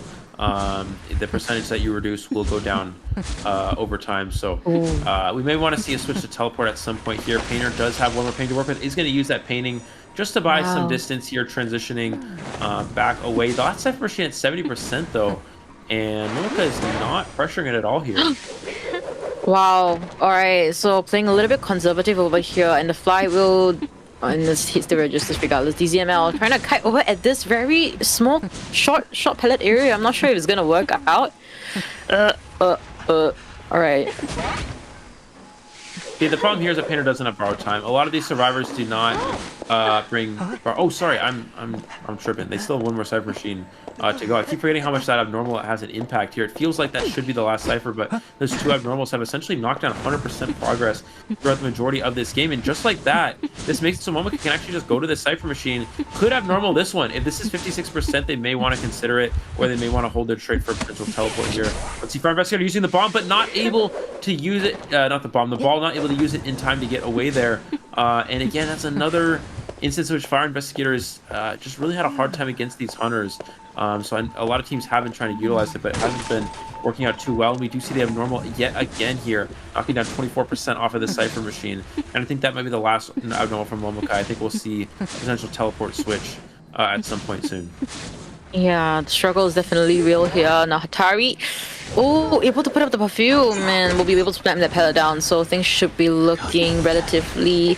It's still quite tough. 3 half health, and now Mercenary getting another hit. Now the Cyphers, 2 of them are being pushed, and he's heading towards where DZML is. Was he thinking that the Hunter was just gonna like ignore him, so he's gonna head towards his teammate for that free heal? I'm not sure, but it looks like we're going to see Mercenary is down on the ground here. Painter with no items. Mercenary with no items. Fire Investigator only the single airbag remaining, so yeah, this is really challenging for the survivors at this point. We will still have the trait available for Momoka pretty soon. Last time at 67, that is not going to be enough here. Does catch sight of the Fire Investigator. They're going to have to kite a little bit in this area. They do have an airbag to work with, so they can drop it in this hotel area. This is a pretty good location to utilize it. But after this, the survivors are still in a tough position. And actually uses the airbag and does not block off the walkway there. So the Hunter just goes straight around it. So unfortunate misstep there. And Fire Investigator, again, struggling to have a strong effect here in this match. Yeah, I mean, if he was able to flywheel inside and slam that pellet down, that could have potentially changed the outcome of him being down now. DZML will be pressured over here. Cypher is on a standstill once again. Mercenary is coming for the rescue. Babel is still on the chair. Painter is on the ground. So sharing the Painter right now, Mercenary has to make a long route coming over to save DZML again. And the Fire Investigator will be pressured at the Cypher. Yeah, we're going to see Painter is on chair for now the second time. And it looks like they do have, okay, that one Cypher Machine at 70%. The Hunter's going to go straight to the Cypher Machine. Are they able to prime it in time here is the question. If they could actually get the Cypher Machine ready, they might be able to tie this game, but no, it's only 80% from the Fire Investigator. And also, so many survivors don't have borrowed time. Fire Investigator and Painter without borrowed time during this match. And the Fire Investigator is actually going to go down on the last Cypher Machine here. So they have another one at 47. Where is that? The one closest to the Painter is the question. I mean, we really can't be too sure over here. Hatari will be making another route for this rescue. It seems like the survivors are just being played by Mocha right now. The moment the next person downs, the next person will just be rescued. And right now, DZML, I'm pretty sure this is either his second share or if not his last share already. Has nothing to work with other than a flywheel. Momoka is moving extremely fast and we'll catch up with him here. Yeah, it's going to try to use flywheel to make the window, but not able to get there. And we're going to see the down onto the Painter. Painter will be eliminated here. And if he's able to share the Painter and teleport to the Cypher Machine before they're able to pop it, then this will most likely result in a 4 elimination. Unless the survivors stop to heal first, which I think might actually be a better play. It looks like they are going to do neither. They're going to go ahead and... I'm not sure what the game plan is here. They didn't stop to heal. They're not really pressuring the Cypher as well, so I'm not really sure what they're planning to go with this. Looks like we see Hatari trying to pressure the Cypher Machine, but as soon as he goes to it, just going to get down right away. I mean, the thing is, right, in the first half, Hunter was able to get the 4K, so survivor side of NG just needed 1 escape. But regardless of all of that, it seems like they are struggling to even get the last Cypher popped. Now the last Cypher is being worked on 90%, but Hunter caught up 95%. He's not going to be able to pop it. That's going to be a little bit short here. Mercenary's going to go down at 97 on that Cypher Machine. Fire Investigator still in the match, but does not have borrowed time here. And is not able to make a rescue. I think if the survivors maybe stopped to heal, they could have potentially made it to the end game, but they just Unfortunately, they abandoned each other there, and Mercenary's gonna get dropped. Mercenary does have... Oh, this is interesting. The problem with dropping Mercenary is Mercenary does have self-heal. So Mercenary can self-heal, go to the Cyber. Even if the Hunter teleports, he can pop the Cyber Shield with a hit. But now we do see Prime Mercenary just pick up Crows. Yeah, 3 best friends on top of his hit. We have the 3 favorite crows. There is a betrayal of survivors. Right, Bibel still trying to kite it out here, but shouldn't kite too close to the Mercenary just in case if he wants to pop that Cypher over there. Fire Investigator still has a flywheel to work with. This might be your last one. This might be your last chance. He's gonna go ahead to take down that airbag. Mercenary is about to get back up here. I wonder if Momoko is gonna go for the Mercenary or just continue out the Fire Investigator, because Fire Investigator does not have borrowed time. So could just down this survivor here and let the Mercenary pop, because again, there's no borrowed time here. So they're just gonna pop the Cyber Machine straight up here. Looks like they're gonna go ahead and do that. And Mercenary does not have self-heal anymore. Can Fire Investigator make it to the pallet? Is not able to make it. He can go for the share here. Has enough time to get that. And Mercenary at this point just needs to hide away and go for the dungeon. That's really gonna be their only play. Yeah, and the question here is whether Momoka is just gonna teleport straight. Alright, he's just gonna leave it on the floor. Don't even want to chair this guy. I'm not sure if this is second chair or last chair, but if that's the case, Mercenary has a chance to potentially hit for the dungeon. But Bell still has self-heal. Yeah, you have to go for the drop there. I think Fire Investigator should be dead on chair here, so you gotta go for that drop. And for Hatari, you just gotta stay hidden as long as possible. Let the Fire Investigator get that self-heal up. And it looks like Fire Investigator is able to get up now. So Mercenary, gets found. Hatari really needed to stay hidden there. It was not able to do so, so he's gonna go down here on this hit, and he can actually just teleport away. Oh, Hatari's gonna force him to down here. And now Momoko is just gonna teleport. Or no, he's gonna dash. Huh. No teleport. He sees it from there. Crazy vision. Crazy graphics. We'll be downing the 2 survivors that has no self-heal, and that guarantees that 5 point once again. So tying things out for their second time in BO2. Yeah, that's gonna be a 5-5 in this round, so that's gonna be 9-9. That's gonna be 9-9 for this round. We're gonna see Fire Investigator not gonna surrender just yet. But maybe hoping to crawl to dungeon. I'm not really sure. Interesting. Okay, well, Hunter does see the Fire Investigator. Maybe there's no chair here, and they think they could potentially struggle free. I'm not sure. I guess no, there's a chair right there. So yeah, that's just gonna be the 4 elimination. Yeah. Yeah, that guarantees the 4 elimination for in BO2 second half by Momoka going against NG survivors. So that is a 9-9. So everything is just really tight right now. And thing is that, I mean, we've mentioned time and time again, this is the do or die situation, and this is exactly how tight the matchup is supposed to be. Oh, honestly, you know, Eli, you've mentioned that we're supposed to see a potentially a slight edge from EMP's side, but NG, it seems like they might have a chance to pull through in the lower brackets, and EMP actually might be eliminated. So coming into BO3, where NG is going to be picking their map, what should be both teams' focus points, or at least what should they... Alright, just identify their strengths first. Let's identify their strengths first, so it's easier to kind of break things down. Well, so far it seems that both Hunter sides have been playing very well. And the survivor communication with EMP was very good up until the end of that last match. In which they didn't go for the heals. And then in this round, NG, they also seem to be doing pretty well for the most part, but the Opera Singer just had incredible map pressure, and that abnormal really being such a strong trait for the Opera Singer. And then unfortunately, when the Mercenary was found, and then the Fire Investigator got the Crows, the 3 besties, the girlies. 3 crows, yeah. Besties. Oh my god. Your 3 best friends. Yeah. And then he got found out, so that was unfortunate.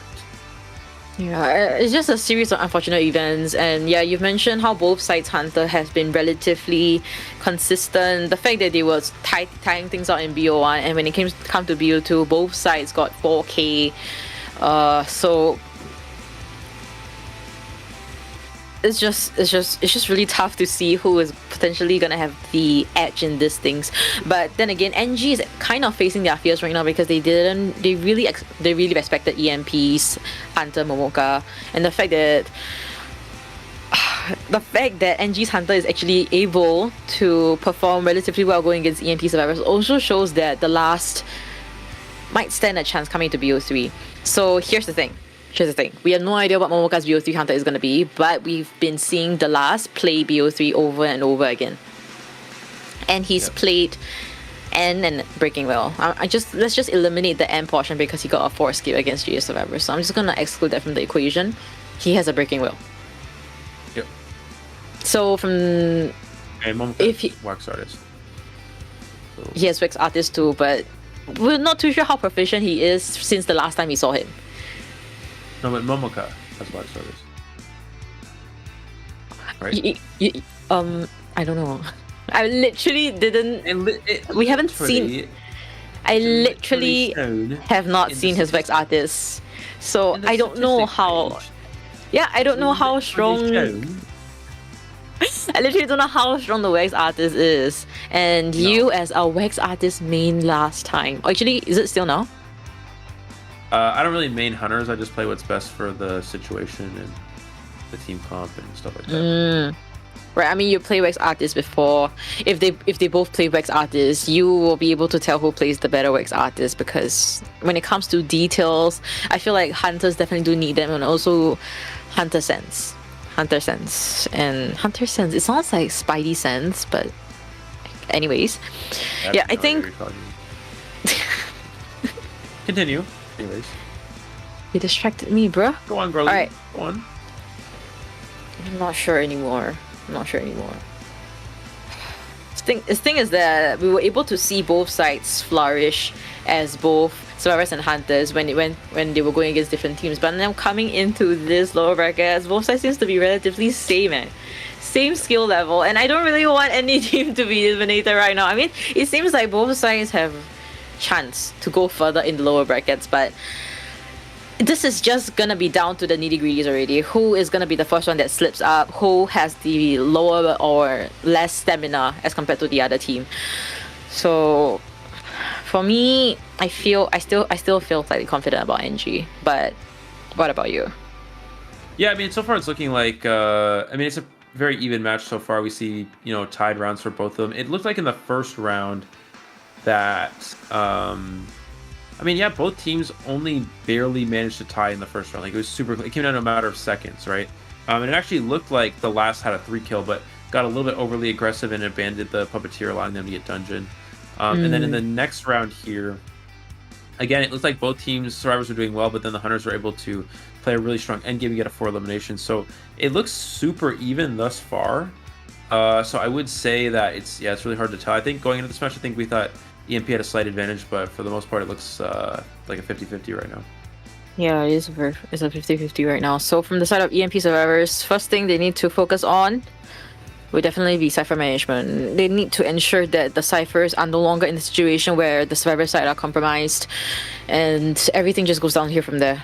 And for NG, what do they need to focus on? For NG, they have to... their hunter side seems to be playing pretty well, so they're going to have to formulate a strategy for playing against Momoka round 3. Again, they're not entirely sure what character to expect. We know that they're really going this blind. Huh? They're really going into this blind, coming into BO3, going against Momoka. Yeah, so there's definitely a lot of options here to consider. So it's going to be pretty difficult for them to figure out what they're going to be going up against, I think. Yeah. You're putting your bets on Wax Artist. I'm gonna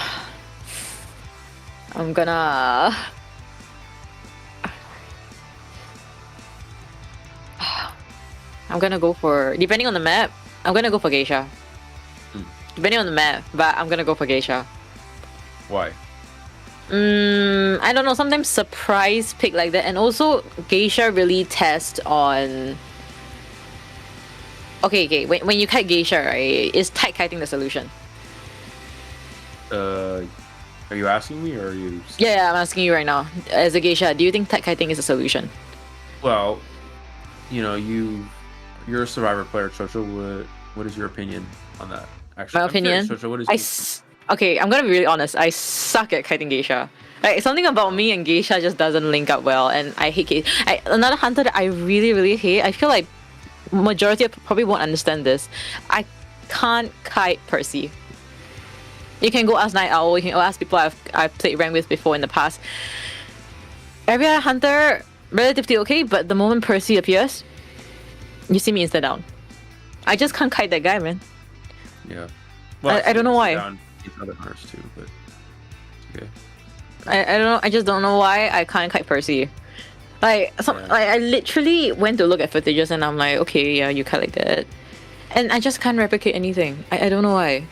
Something about Percy is just not in my forte. I mean, Percy is a very good chase hunter. Just obviously can't share survivors, so it's hard for them to actually win. But yeah, getting into our round 3, NG is going to choose Ever Sleeping Town here. So I don't know what hunter is got an Ever Sleeping Town that we were previously talking about for the last. I know what it is. Do you know what it is?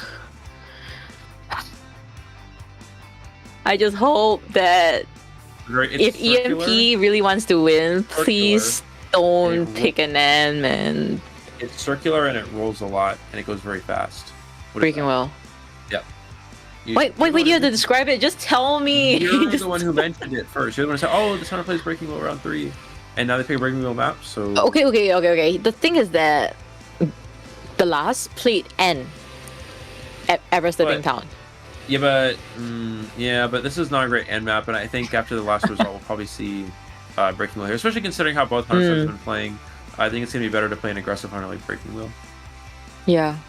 So both sides, just like the first half, regardless of the results right now, which is a 9-9, right? Of course. Yeah. BO3 first half, just hit on with the Breaking Wheel. Yep. Okay, right. If the survivors expect it, we'll probably see a lot of flywheels. But if they're not expecting it, is there any other hunters we could be looking at? Like is Wix Artist the next option? I'm not sure actually, to be honest.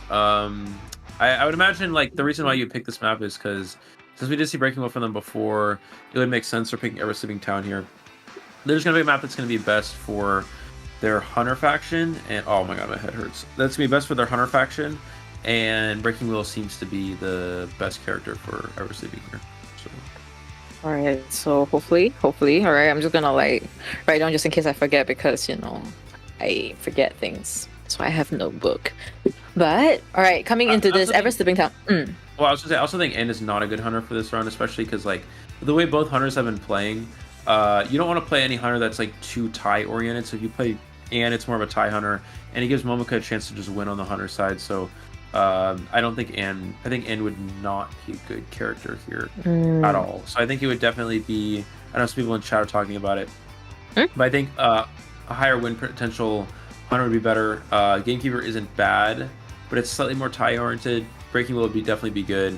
I think Anne would not be a good pick here at all, though, especially on Ever Sleeping Town. Seems like Asuna is kind of having the stance that you had a few moments ago, which is I kind of want to see a Wax Artist. Oh, Wax Artist. Wax Artist. How does a Wax Artist fare at Ever Sleeping Town? I mean, I've seen multiple times that it kind of works out.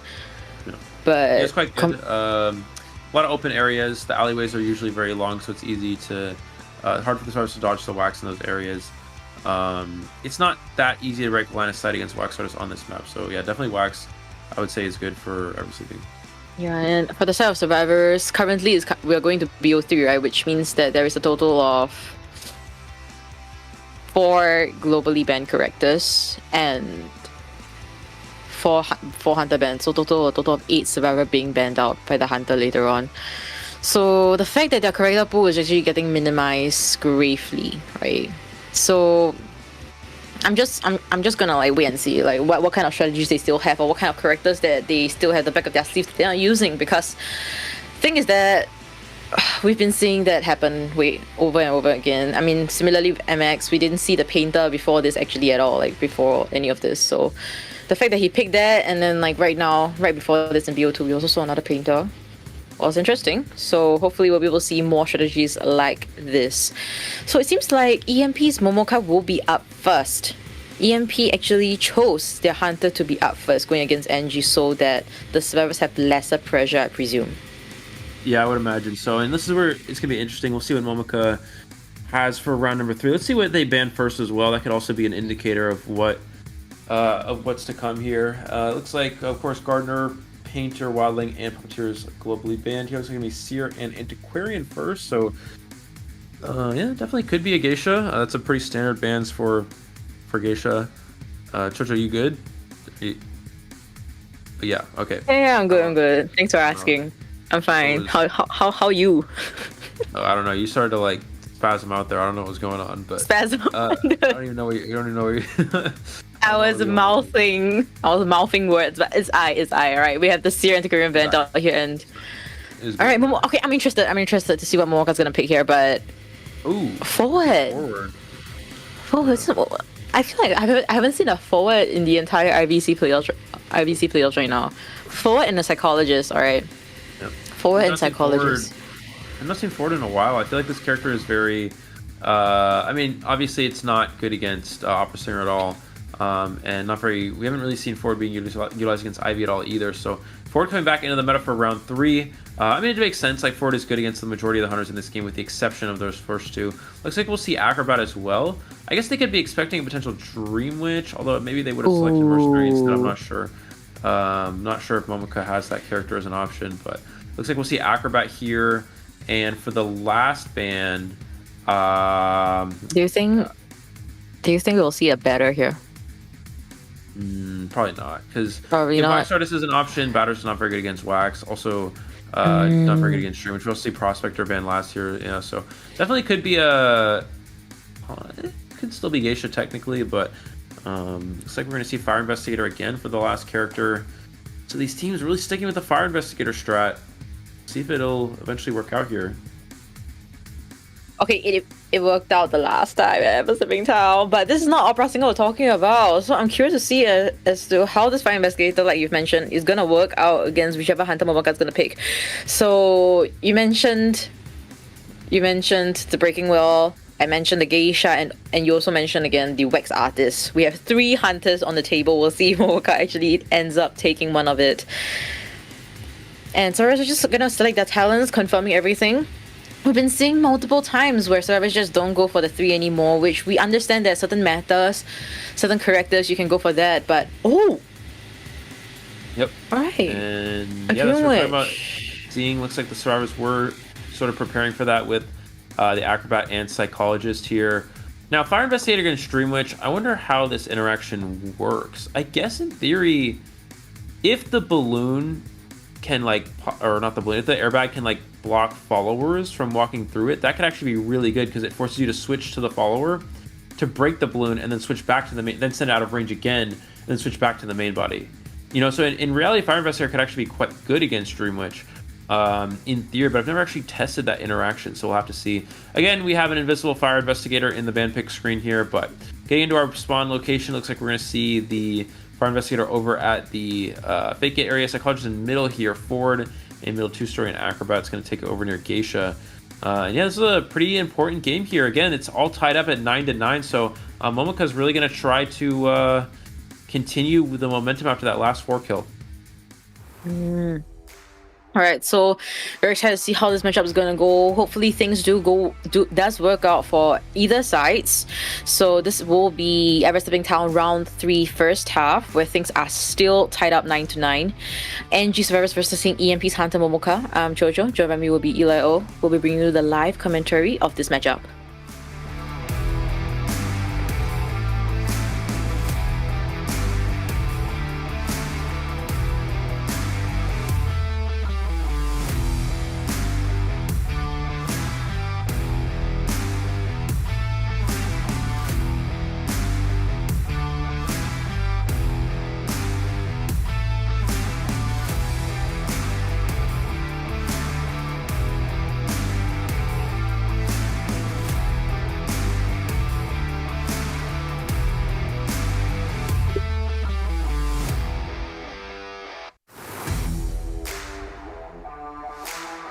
Looks like Dream Witch is going to go towards middle, but no, actually going to go for the Fire Investigator first here.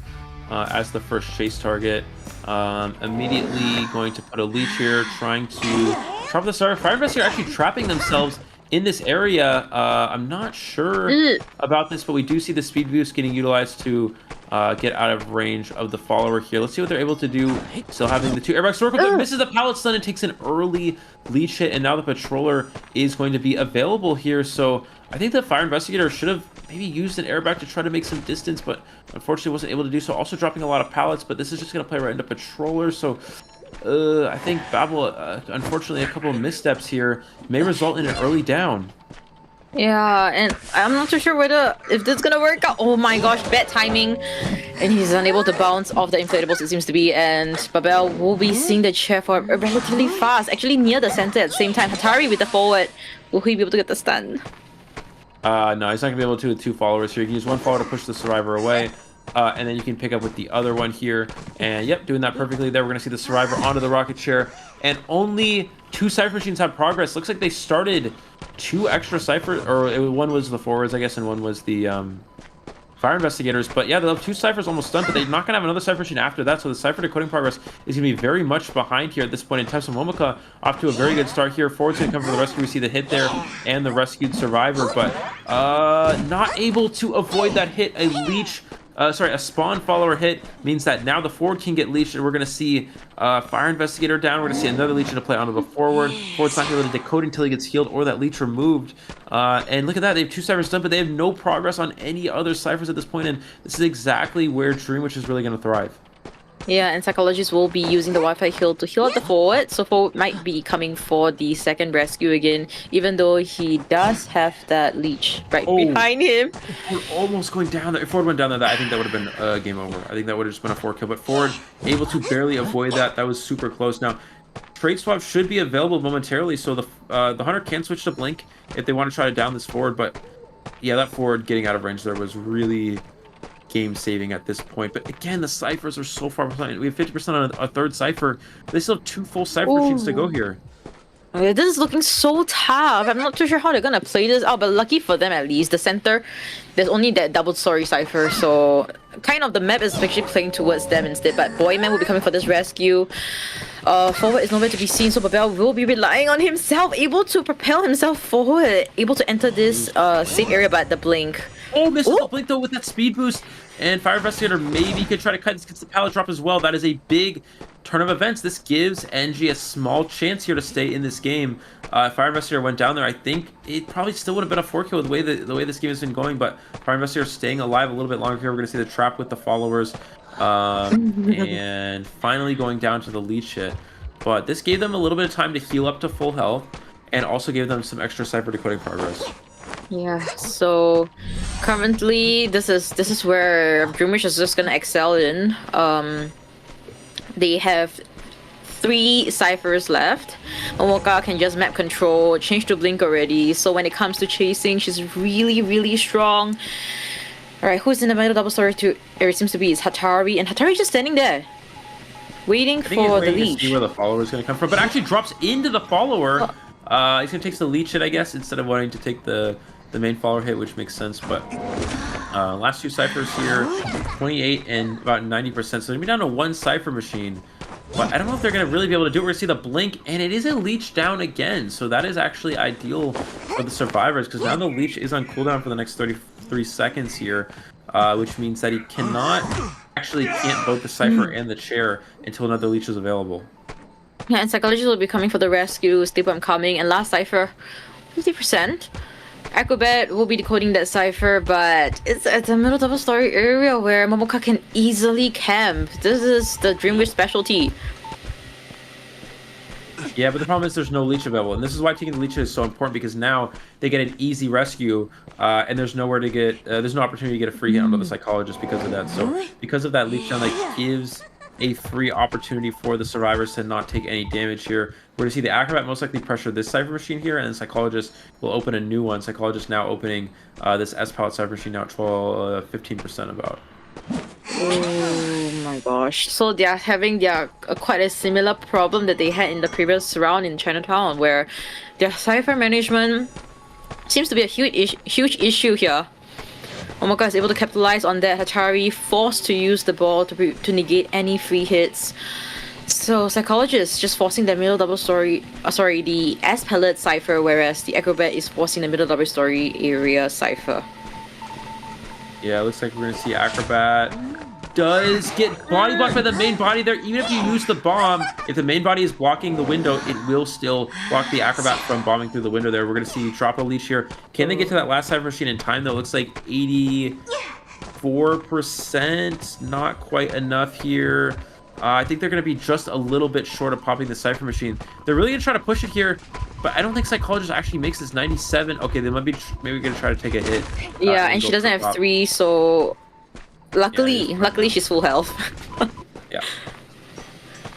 Alright, so I can see. Alright, let's see if they're prepped for the end game. Hatari's at the other side of the gate already. Where's Acrobat?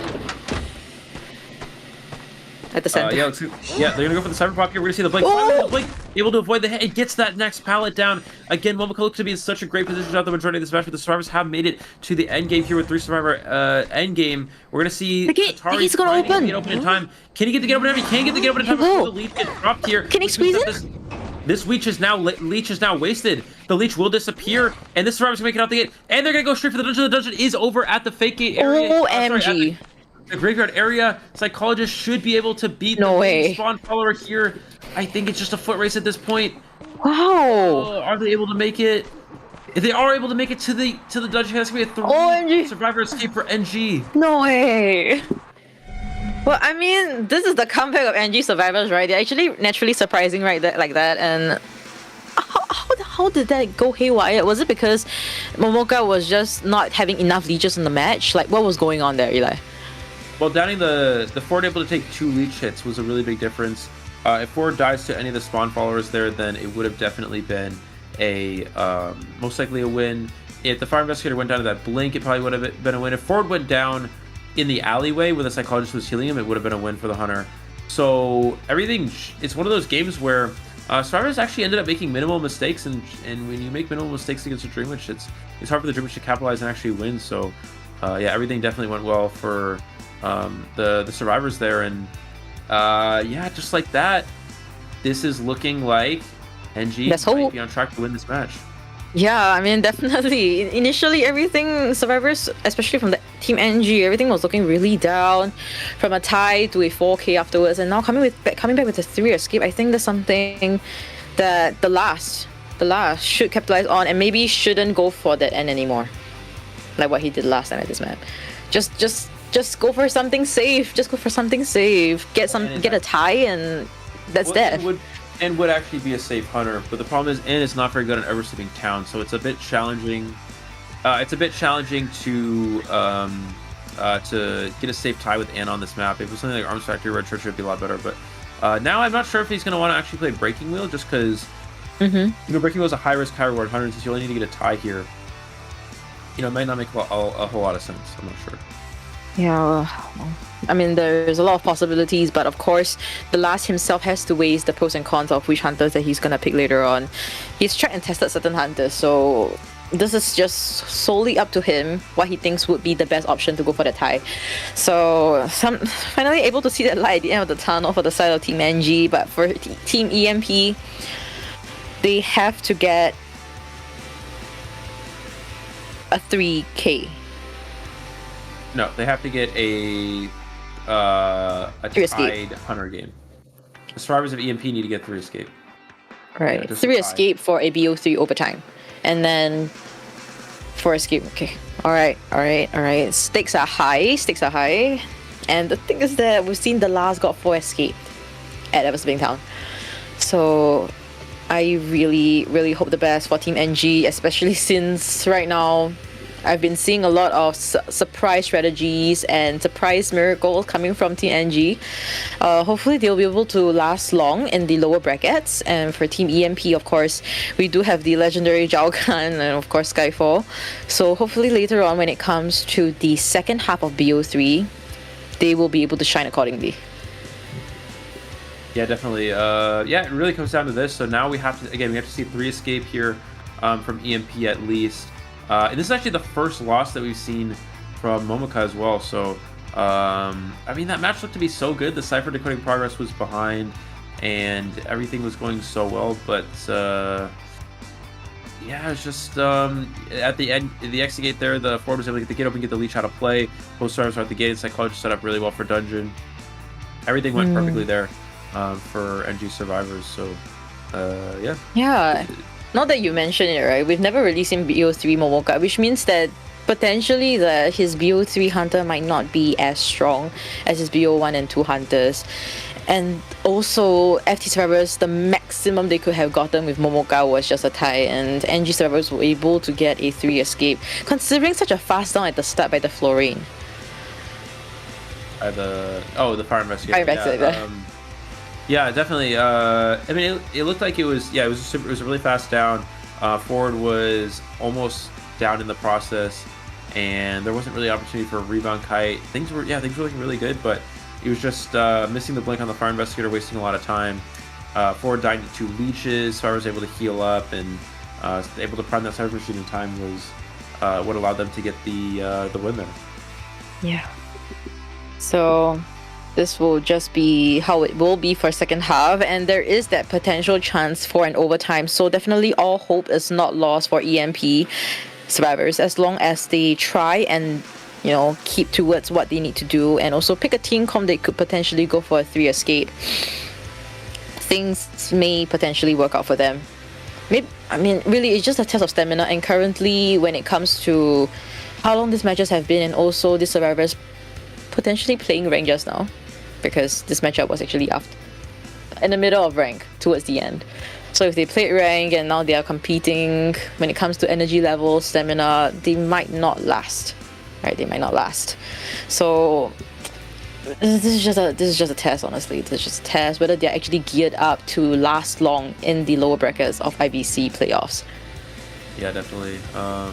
So it's gonna come down to this. We have to see 3 escape or better for EMP. The Hunter for NG only needs to get a tie or better here. So while we're on the topic of nothing, because we kind of already talked about the win condition.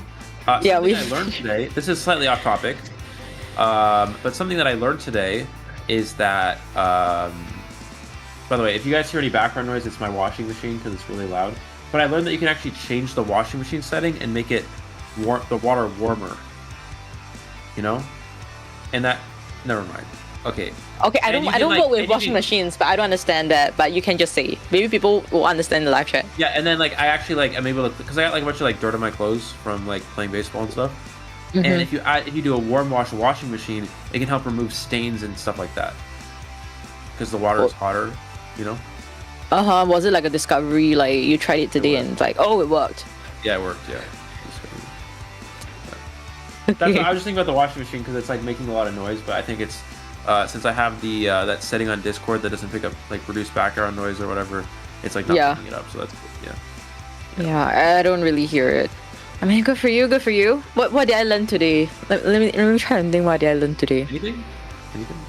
I actually didn't learn anything today, but I just know that I was awake since 5:45 a.m. and now it's 11 p.m. Sorry? Humans, we always learn things every day. We just don't exactly realize that we learn things. Okay. So there's probably something that you learned today that you didn't know about before. But the world is so vast and there's so many possibilities, I know. I'm trying to think of... Bring us through the BP while I try to think about what I learned today. Okay. Anyways, here we go. We have the last on the Hunter side here, looking to just secure a tie at this point in time to get the victory for NG. EMP will need a 3 survivor escape here if they want to force an overtime round. Keep in mind, this is an elimination bracket, so the loser of this match will be sent home and eliminated from this tournament. So a lot on the line here. Looks like we're going to see Prospector and Batter here first from the last. And Chocho, do you think of anything? Yeah, I know already. I learned that I don't really like mirror boost. You know what? You know what's mirror boost? No. It's I think it's a Malay cuisine food. Mirror boost. MEE. I've not heard about it. Yeah, it is. I don't think you'll like it too. Or maybe it's just a personal preference thing. But I don't really like mirror boost. I don't know, something about the taste, but other than that, I do love prata. You know prata, right? I don't know that either. Isn't that like a clothes store? No, bro, that's like, okay, Malay cuisine, Mirabus, Oh, Indian I've never been to cuisine, Malaysia roti prata, roti prata. Oh, yeah, I know that. Yeah. Yeah, okay, got it. You got it. I'm proud of you. All right. Anyways, we're gonna have the mercenary as the third character selection here, with acrobat and priestess as the first two. Looks like you're gonna see a gravekeeper band here as well. So, yeah, maybe they are gonna. The last is gonna look to play breaking wheel, although it does seem a bit risky, considering that breaking wheel is a high risk, high reward character. For the last band here, I guess they could play Anne as well. It would make sense for a gravekeeper band. And for the prospect, actually, they had Prisoner, which I don't think EMP was planning on playing Prisoner here, but I guess it's a character they just really don't want to deal with. What is he gonna pick here? Wait, what? Aeroplanist. Aeroplanist. Alright. Relatively strong team comp. They have a lot of support, but of course, other than support, you like to decode fast as well. So hopefully they don't over support, because sometimes too many cooks does spoil the broth. So Zhao Kan with the aeroplanist, GT with the priestess. Alright, so we didn't really see effective we didn't see the support from the priestess, because priestess was the first character in BO1 by GT. So hopefully we'll be able to see the priestess support portals in this matchup. And then Maran, Acrobat, as well as Skyforce's mercenary. So relatively still familiar with this. So I'm ready for them to surprise me if there's any new strategies that I haven't learned. So for now, it will be the Hunter side to pick what Hunter is going to be. Breaking rule as you predicted. Yeah, I also learned something today as well. Too many cooks spoil the broth. I've never heard that before in my whole life. So I guess that's... What'd you say? You said what? Too many cooks spoil the broth or something like that? Yeah, you never heard of that? No, I never heard that. Did I just create something? I'm pretty sure I heard it somewhere. I've never heard... I don't think we have that saying in America. I've never heard of it before, so... learn something new every day. See? Alright. Right. So let's see if the survivors are able to predict this breaking wheel incoming and brought flywheel. So if they're expecting Anne, they would most likely have a broken windows builds. But if they're expecting the breaking wheel, we should most likely see heavy flywheel here. Sorry. It's alright. Yeah, heavy flywheel from the survivors. Yep. Alright, so I mean, we just head into the match and see what their persona is gonna be, and whether I think is that we've been seeing survivor teams, right, with like three of them without any borrowed time, and that's crazy. Yeah, that's crazy, especially when you need 3 escape. You have 3% without borrowed time. But looking at our spawn locations, we do have the last spawning at the front gate, I believe, and Skyfall will be at the center. Marin nearing the S pallet. GT would be near the graveyard area, whereas airplanes would be also near the graveyard. So the last have multiple options as to who he like to chase, but considering this is the last and I've seen his playstyle, it seems like he will just keep changing targets till one of them give a free hit, free presence, free spike. Right, so we'll be heading into potentially our last half, but can't be sure just yet. Ever Slipping Town round 3 second half. NG Hunter the last versus EMP survivors. My name is Chocho. Joined by me will be Eli O. We'll be bringing you the live commentary of this match.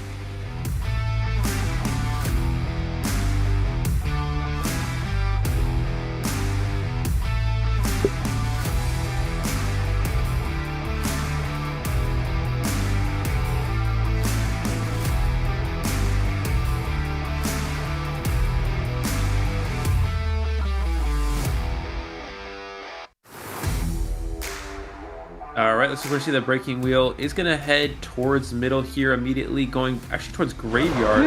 It's actually not usually a great place for breaking wheel to chase at, and it's not able to locate a chase target as well. So, yeah, pretty good start for the survivors here. Let's see if he's able to find a target soon enough. Still unable to find a chase target. No survivor, I don't think, will ever go S-Pallet against wheel, so that is definitely the correct play to not go there. And it looks like we're going to see the wheel still looking for a target. It's going to be the Acrobat here in this area, and this is going to be the first target here. Acrobat does have flywheel. In fact, the Acrobat's the only survivor with flywheel, so this is actually a non-ideal chase target for the Hunter side, but let's see if he's going to get a wheel from him and continue to try to go for the double spike here. We're going to see Morant trying to avoid this as much as possible. Excellent juke so far. and is not able to get it just yet. Still not able to get the spike. And this is, again, the risky play of running the breaking wheel, especially considering that you only need to get a tie here. Ooh. Maybe he should become wheel form now, because it seems like luck is not on his side when it comes to the second spike. Should he become wheel form now? Into the area as well. Keep in mind if the trim hits the wheel, it doesn't really do anything, so it's okay. Oh, but because that trim actually makes it so... Oh, he flywheels the wheel form there, able to avoid that. That's a really big play from the Acrobat here, and this is a great start for the Survivors. Already looking like a winning position, and we're barely even into this match. Yeah, and now Mara will be trying to kite out once again. Doesn't have flywheel this time around. Yeah. Oh, able to get that spike through the nearing against that. Oh, terrain. Oh my gosh! Bombs the blink. He bombs the blink there. That is a game-changing play. We're gonna see the trap again. Another miss. Excellent job from Marais here. That's such a risky play to go for that blink predict, but it actually works out perfectly, and especially considering when you need a 3 escape, it actually runs into the trap, and he has another bomb to work with. Will we see the bomb get utilized right here? It is going to be the white bomb here, which is not going to slow down the Hunter at all here. He's gonna able to avoid this trap. Oh! Again, another mind game. And the Hunter, this Hunter, the last does not have insolence. This is an up-down build. So this is entirely, yeah, just no insolence at all here. Yeah, and now the red bomb, so doesn't really affect him right now. He will be in wheel form trying. He didn't even bring insolence, so he's still at 0 skill. Yeah, you know, this could actually be an easy 4 escape, because what can happen here, as long as Mercenary never uses their Tide Turner, they can go for a detention rescue against the wheel, and they can go for a Tide Turner save to win the game. So Airplanes would just have to be the one to use first rescue. Mercenary just deserves that trade for NA to the portal.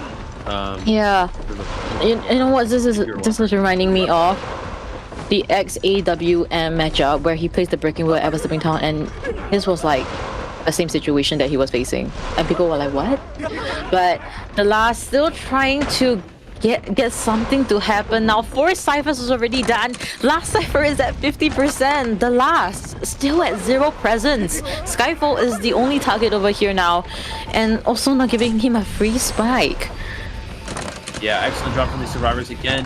Breaking Wheel still at 0 presence. We're down to a half a cipher remaining, and there is not a single hit of presence at any point through this entire match. And again, this is why I thought playing Wheel was so risky, and it's really showing because again, it's a high risk, high reward Hunter. Breaking Wheel has potentially to get a 4 kill, but also has it's also not a consistent Hunter at all. It's very difficult to consistently secure draws with Wheel, and in a situation where you need to play a draw, it's such a difficult situation now.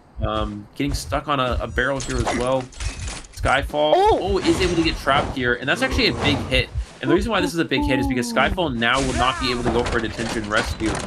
Even if they heal him, he's still gonna be at a quarter chip on him.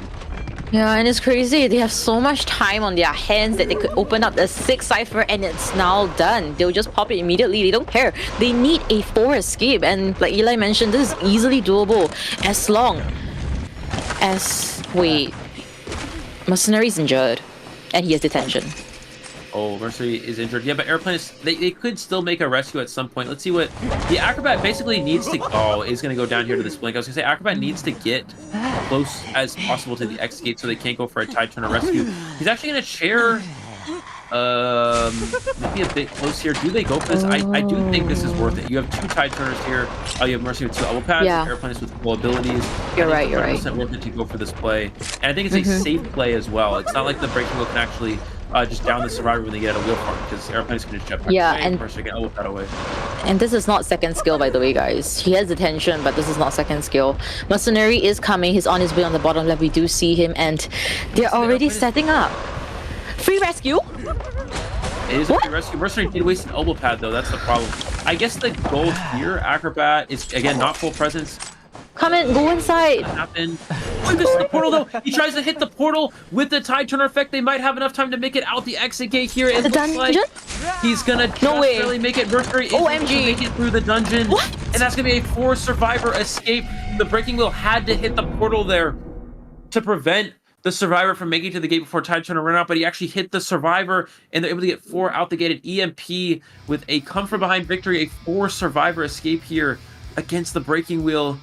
If there's any Hunter in the game that can get 4 escaped, it would be Breaking Wheel. Breaking Wheel, again, it's so high risk, but it's very high risk but high reward character.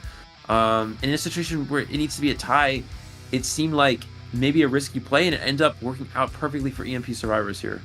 Yeah, everything was in EMP Survivors' favor, and of course, the first kite that we had to go back to him, Marin, with the excellent kite. Although eating the first spike relatively early, he didn't give the second one. And OMG, the blink prediction. You've mentioned how dangerous that was. If he failed that, I guess that's just gonna look very clown on him, but he didn't. Actually, in fact, he looked really awesome with that black bomb over there. So I definitely have to relook at that portion later on. And wait, probably gonna take some time because the replay is relatively late, but amazing stuff coming from the survivors. I love the setup, and also this is surprising. The last didn't opt for insolence at all.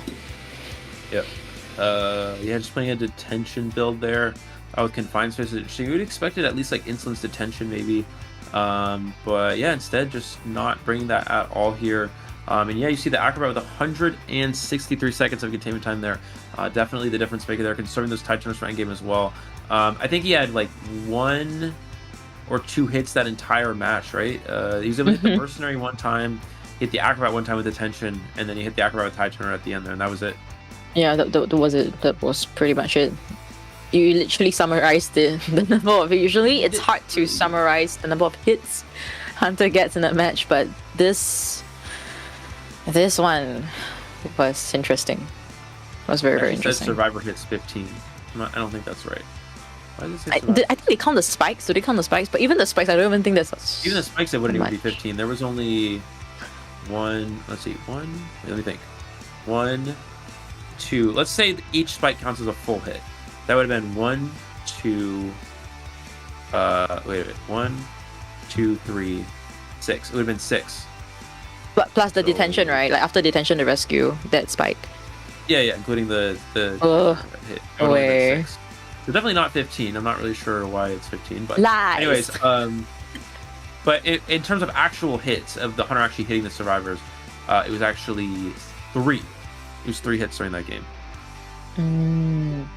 Right. So, wow, this was I mean, for fans that is watching this, right, NG's fans, this was definitely a very hard watch. And the fact that the NG survivors actually secured a 3 escape, and then there was such a devastating 4 escape right after that, I think that's something they really need time to recover from, and also potentially look into bettering their current Hunter right now, because definitely the last have the potential with his first 2 Hunters, Opera Singer and IV, but when it comes to BO3, we've been seeing him struggle time and time again.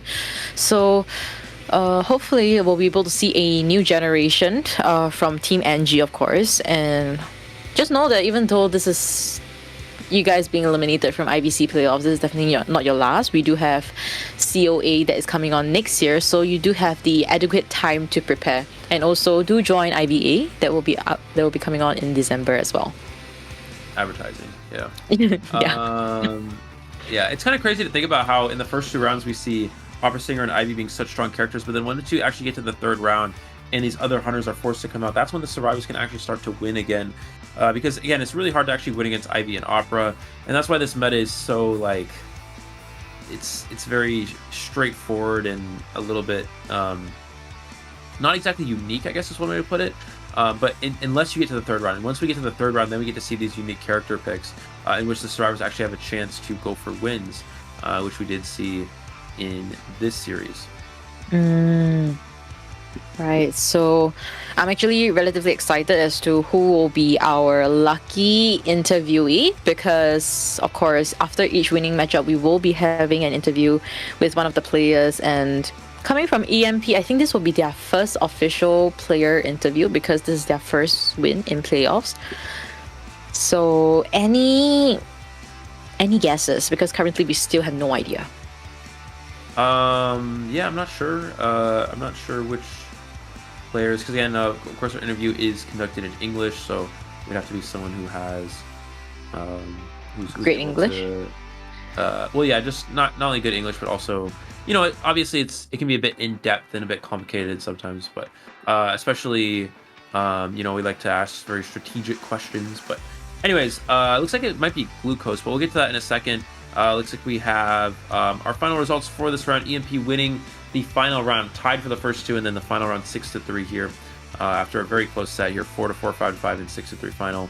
With that extra survivor escape, EMP barely able to come out on top here and take a very close win over NG. Oh, and for the MVP, it will be Marin, of course. I feel like this is very well deserved, of course, with that very daring reverse brown black ball trick. I think that was very excellently done by him, Marin. So even though I might not remember him a lot last time, I'll definitely remember him now. Yeah, excellent kiting job there at the end. Able to avoid the, able to flywheel the braking wheel, so we didn't get the two spikes, and then able to avoid the blink. That was really clutch. And then after that blink avoidal, that was avoiding the blink. That was basically the. That was the end. That was pretty much the game-changing play. Yeah, it was pretty much it. Like, imagine, like, right? I mean, you used your blink, and it's 150 seconds, and you have zero presence because you didn't bring insolence, and you're just lost. There's literally no comeback from it. And you know what? I'm not sure if you remember this matchup where we had XAWM, and then he had the breaking wheel ever stepping down as well, and it was like a same situation. Exact same, not exact, but this one was definitely more devastating because he has no insolence at all. So hopefully things will definitely improve for the side of Team NG, but we'll be saying our bye-byes to Team NG. Hopefully we'll see them again in the future. We have, alright, let's just thank them, right? I mean, through their names, of course. The last, Hatari, Type Post, unfortunately we didn't see him as Hunter, Boyman, DZML, and also Babel, and also for their coach, New Gen. Coach/manager New Gen. Thank you guys for joining IVC, and hopefully you guys managed to learn from this experience.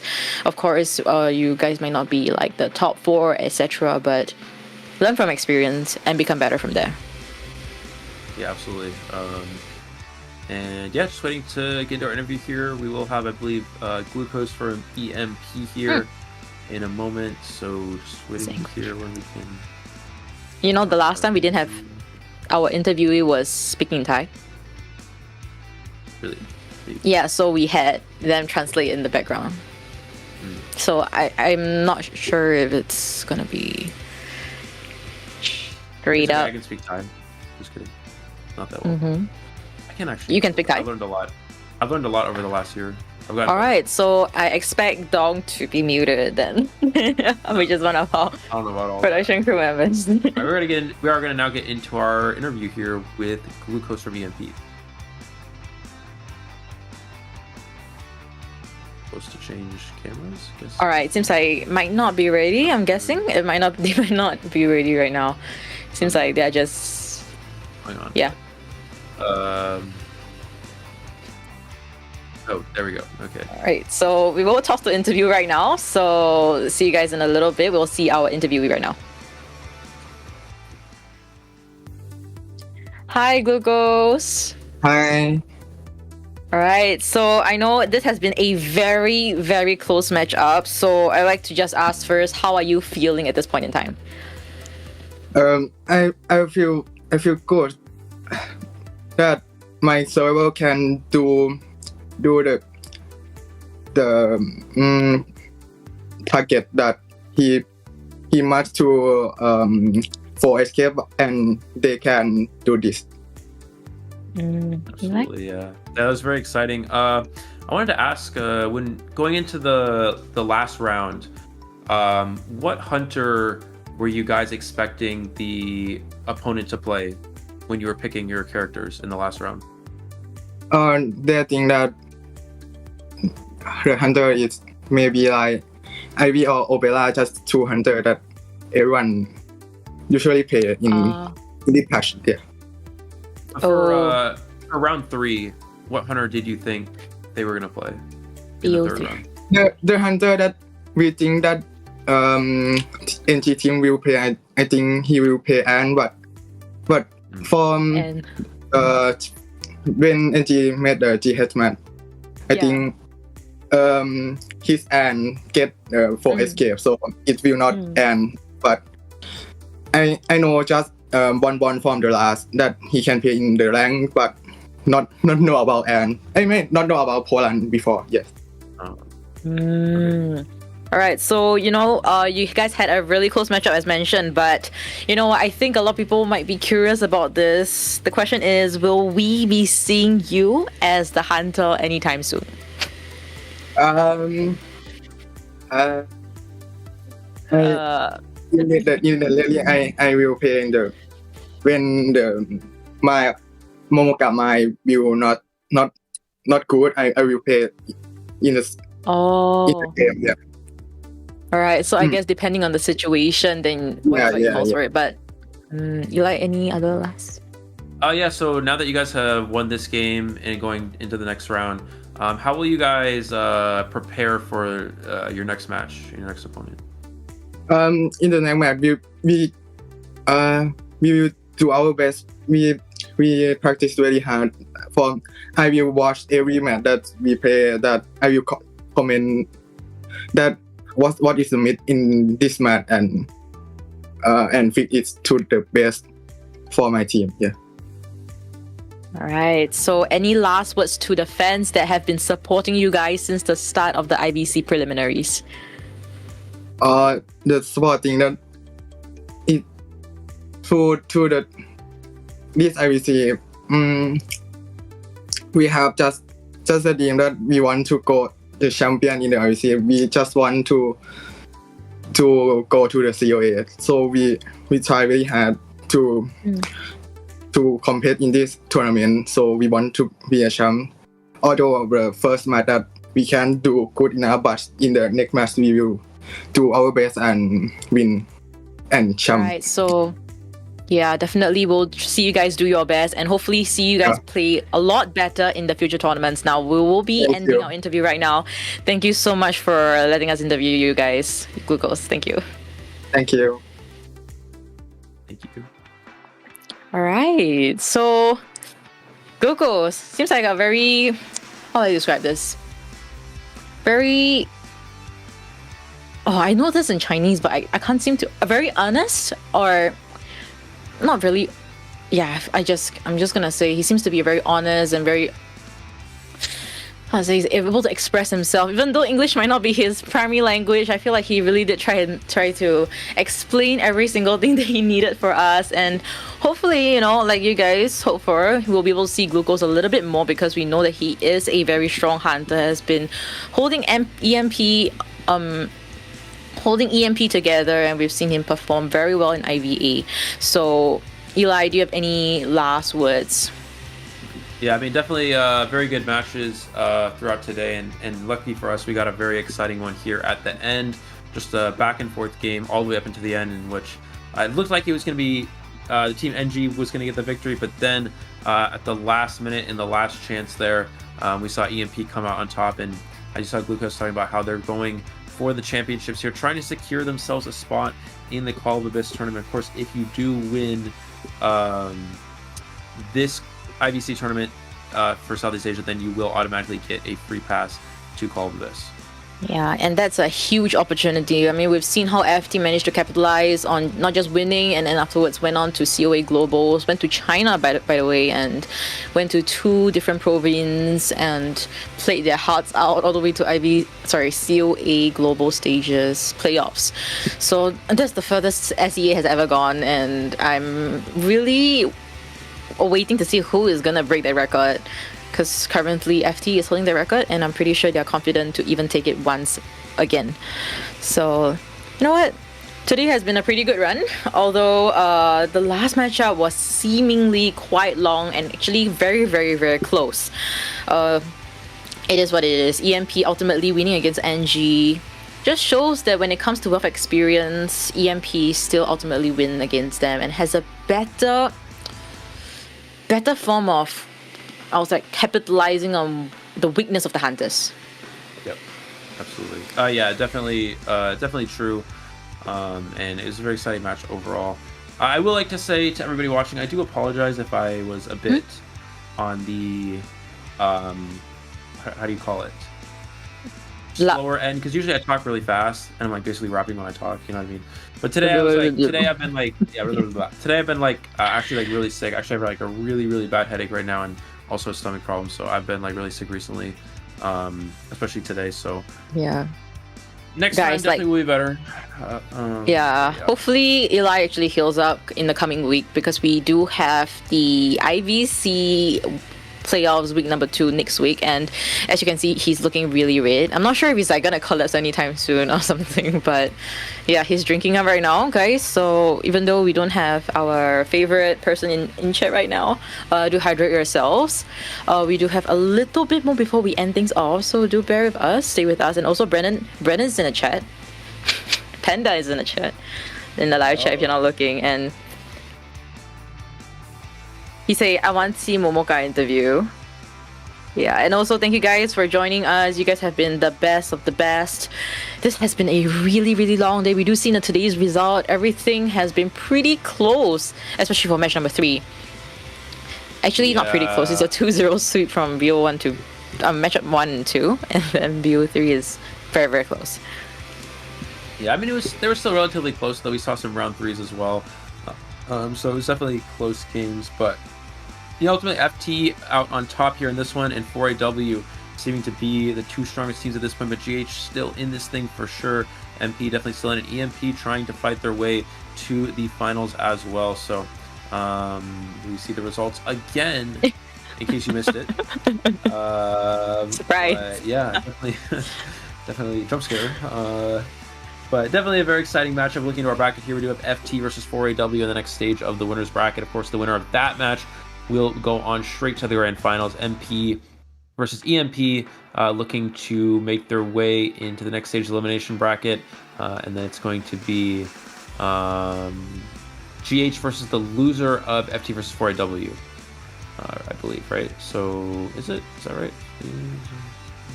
Should be right.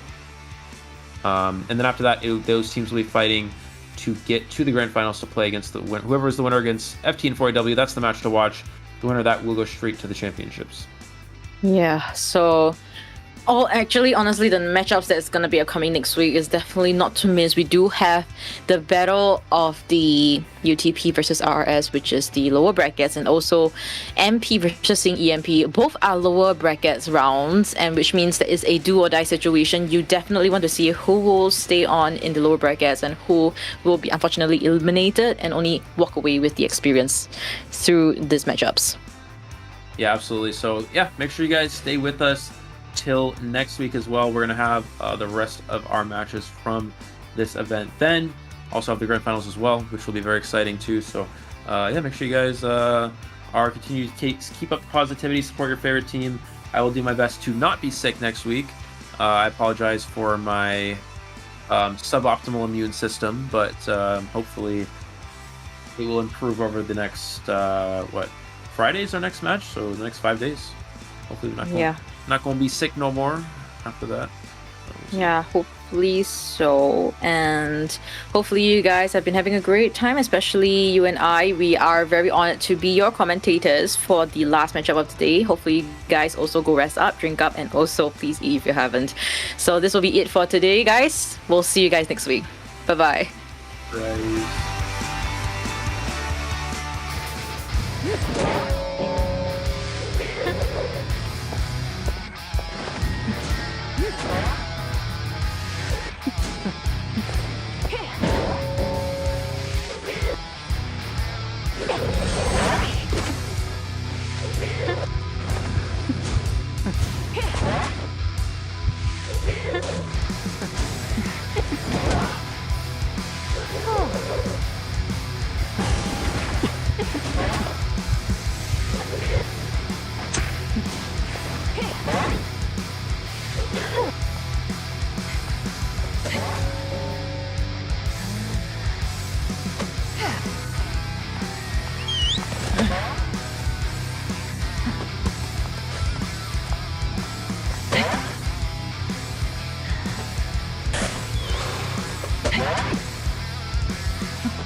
Huh?